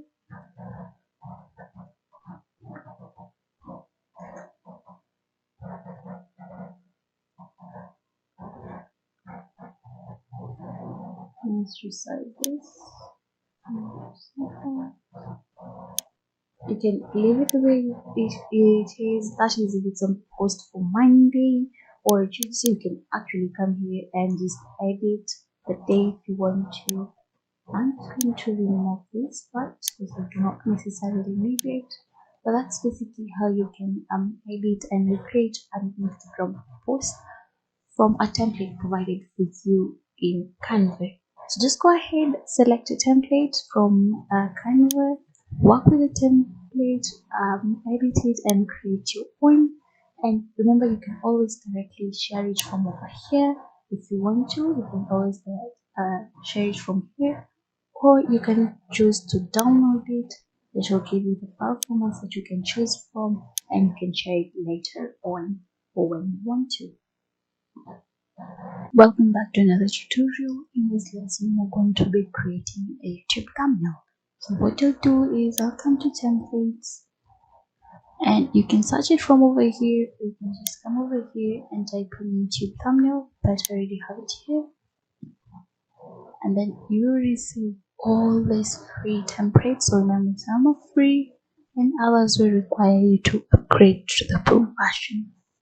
Now we can just scroll through and look for one you want to work with. I want to work with this one, so I'll select it, click on customize, and then I can start customizing. So first, I'm just going to change this wordings here. I want to teach people on how to be YouTubers. So it will be how to become a YouTuber. I'll leave it at that. What next thing? I'll remove this image. So come to elements and search camera recording, or it's just search recording photos. Let's see what we've got. You can see we already have really nice photos. This one that we can work with, we can just scroll and look for a good one. I love this one, so I'll just place it in here. And you can resize it like so, and you can just call it together. I really love using frames because it sets it in place. So just move this over here, and the elements, scroll all the way down to frames, and then from over here, let's just choose one.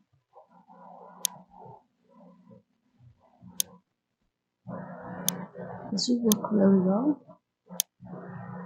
So let's just place it here and resize that. Now I can place my photo in there and it looks really good. It looks much better than it did in the beginning. And I'll just come again into elements and search for a YouTube icon. So you can say YouTube icon, YouTube logo. Let's click here and you have all this to work with. So I'll just select this one. Let's resize that.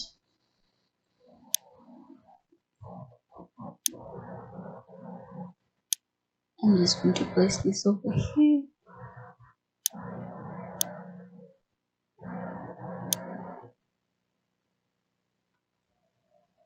There we go. And now we've customized this to our own requirements. Now with the background color, you can always come over here and change it.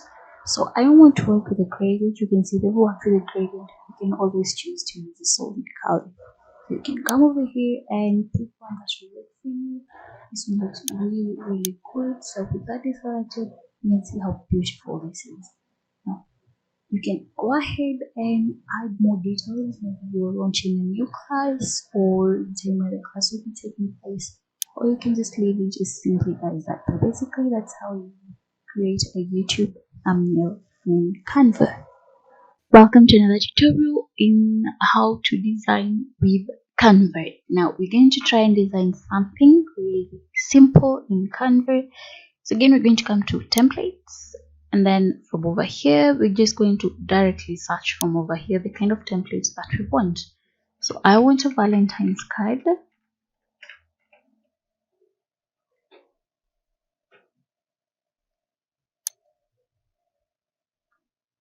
And then from over here, you can see the many different templates that we have over here. And as you've noticed, some are free like this ones and some are paid for. So you have to upgrade to the pro version of Canva in order to access them. So I'll select this one. So you can see this one is free. And once you select it, you'll see it will give you the measurements and then the name of the person who created it. And then you can choose to customize this template. And once you click on that, it will open a new tab for you. And from here, you're able to edit your image. So come over here. This is not the image. If you like to use a different image, let's say you want to wish Valentine's to your partner, what you'll do is, I want to remove this image, so just click on delete image, and then I'll come to upload, and then I can upload an image. So this is an image I uploaded it before, but let me show you how to do it. So you come over here to wherever you have your image, select it, click and drag, and just place it here. Now as you can see, it's been uploaded, and now we have it over here, but they are exact replicas. So that's how you simply upload your images to Canva. So I'll select on it. If you click on it, it'll just be placed directly on your image, and then I've just clicked and dragged to place it inside the frame. So let's just delete that. Let's do that again. So just click on the image that you've uploaded, and then you just click and drag it over the frame like so. Now I want to center mine a little bit, so what I'll do is I'll double click on the image, and then I'll be able to reposition it like so. Double click and it's set. Now as you can see, we've successfully added the photo in the frame, and now we can get to working on the icons that we have. So you can add a little bit more icons if you want to, and you can actually change the text if you want to, but I want to pretty much leave it as it is for now. But just in case you like to add icons, you just come under elements and then you search directly what you want. So let's say I'm searching for heart icons. I hit enter, and then we have this over here, and then you can choose from this. So we have graphics and we have photos. Let's see the photos. You can see most of them are paid for. These ones, but others are free. And to add them, it's just easy. You just click on it and then it will pop up, and then all you have to do is to resize it and then place it wherever you want it to be. So that's how you go ahead and add an icon, but currently I don't need an icon here, so just delete that. Maybe we can add a bunny, so let's search bunnies. Cute bunnies. Now you can choose to add a photo or graphics. So right now I want graphics. Let's find a free cute bunny we can use. You can see most require you to have upgraded to the pro version, but we have others that you can access for free. We have animated ones like this one. This one looks cute, so just click on that.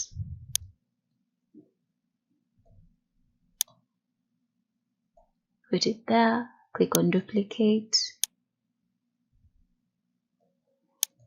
And there we go. We've created a simple Valentine's Day card in Canva. So just go ahead and practice at your own time and then see how that will work out for you. Welcome to another tutorial where we get to learn how to design with Canva. So again, we're going to head over to templates, and this time we try and design something a little bit more complicated. So from here, we're going to design or actually customize a wedding invitation. So just select on that, and then you can see the different types of wedding invitations we have. Now again, some are paid for and some are free like this one. So you just scroll until you see the one that you want to use.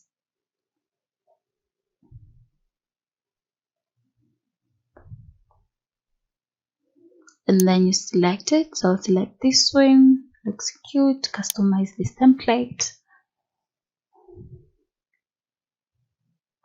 And then here you go. So again, I'm going to zoom in a little bit so you can clearly see the words. We have the image over here. We have the date, the words over here, the names of the partners, and time and venue as well. So you can edit all these as well as the image. I'm just going to click on the image. Let's zoom it a little bit and then click on delete. So I'll just delete the image and retain the frame. Now if you have specific people you're designing for, you just upload the image from over here and then place it here. But right now I just want to search for a married couple. So just type in happy couple, click enter, and then we want the photos, so select that, and then you can see we have these photos of happy couples. Now from here you can select the one that you want to use. So most of them are paid for. They require to have upgraded to the pro version. I'm going to select this one, it's free. It's going to click and drag it here and then place it in, and there we go. Now we have these little ads over here. I'm just going to remove this and replace it with something else. So back here again, I'll search flowers.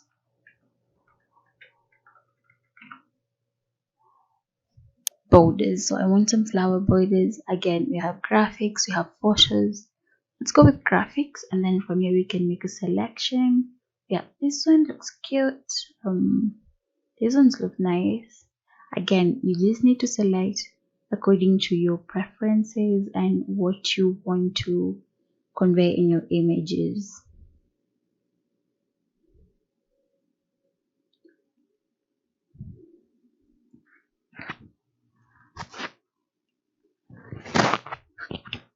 So I'll go ahead and select this one. So it's been added. Find it to be really cute, and again, it Control Z. Just click and drag it. Let's have it over here. Just remove this one. So with our flowers over there, that looks good, and then we can come here and change the names. So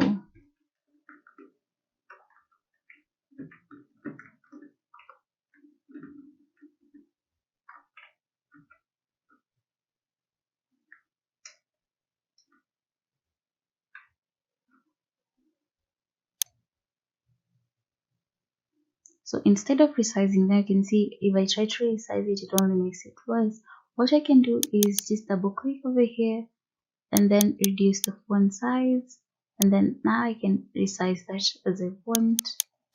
Let's increase the size, and there we go. Let's change the name over here. So I'm putting Anne and Peter.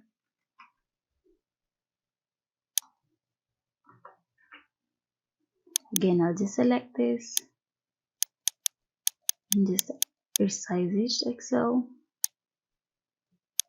There we go. And then you can place it so they're all properly aligned. There we go.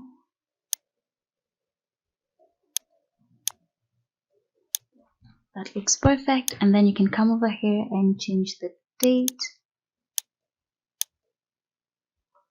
Set it to 2024. We retain everything else.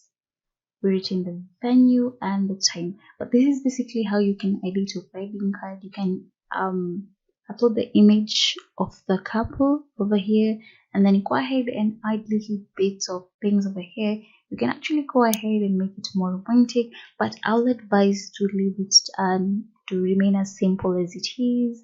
So I've already shown you how to add icons or images to it, and how to add an image to a frame. So go ahead and try to design something that will require you to change the names or even the fonts. So if you come over here, you can actually choose a different font. There we go. We'll do the same for the name of the other name.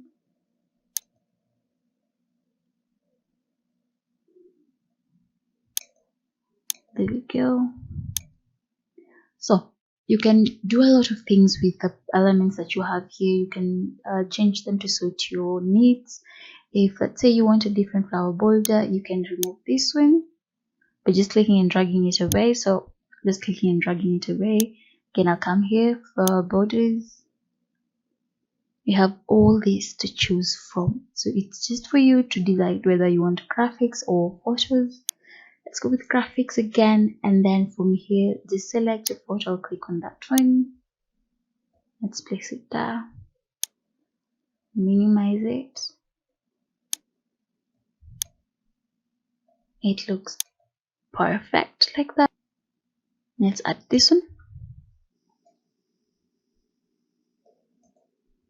and that kind of brings it all together. It doesn't overdo or reduce to the detract anything from the template. So we're going to leave it at that. And then once you're done with your design, you'll come to File and then Download. And then we have different file types. If I click over here, you can see we have these 4 different file types. We actually have more than 4, but these are the main ones. I'm going to select the PNG file type and leave it at that. Then click on Download. Now, as you can see, it's downloading from over here. And then I'll just click on here. And this is the final product of what we made. Welcome back to another tutorial on how to design with Canva. Now, in this lesson, we're going to learn how to create a wrap text around a sphere or a circle. So we're going to come over here. We're going to use a custom template. So create a design. From over here, you can choose from the templates that you've been, the presets that you've been given over here, or you can create a custom size. So over here, I'll just select flyer. And here we go. Let's get started. So first, I'm going to add a background color to this. There we go. So that looks good. Then I'll come to elements, and from over here, I'll search circle. So you can just type in circle. Hit enter, and I'll select this one. So here we go. It looks perfect.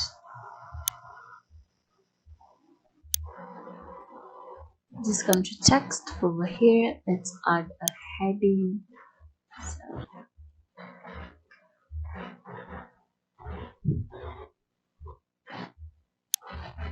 Let's resize that. You can choose a different font depending on the text you're working with. So I'll just use this. That looks good. Position this over here. Just increase the font size, and now add another heading and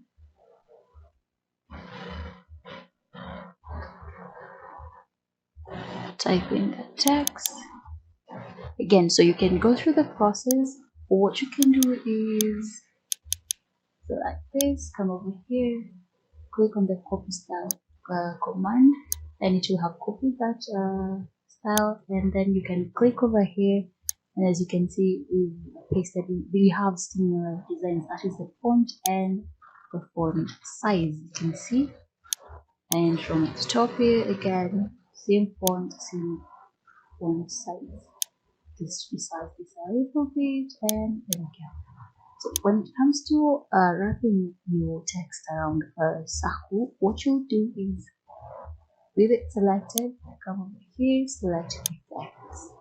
Now you'll scroll all the way down on shape, then click on curve, and your text will be cut. So you can choose to resize if you want and reposition your text like that. As you can see, it's worked really well, but in other cases you have to scroll down here and click and drag on this in order to customize your text so that they can fit around the sphere. But for us, that worked out great. So let's do the same thing with this one. There we go. Now with it selected, again, just come over here, select effects, all the way down to curve, and you can see it's curved downwards, but I want it to curve upwards. So I'll just click on this and drag it all the way to the other side, and as you can see, it's a perfect curve. There we go. So we have this text. Let's add text in here. So I'll just add a text box.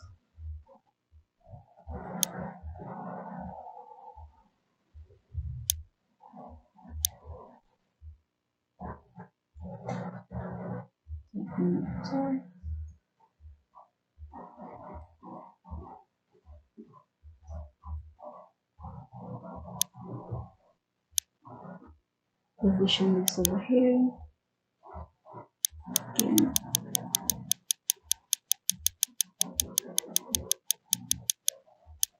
That looks about perfect. And there we go. So you can choose to change your font color. And you feel like white will be a little bit better in this situation. So I'll just choose that.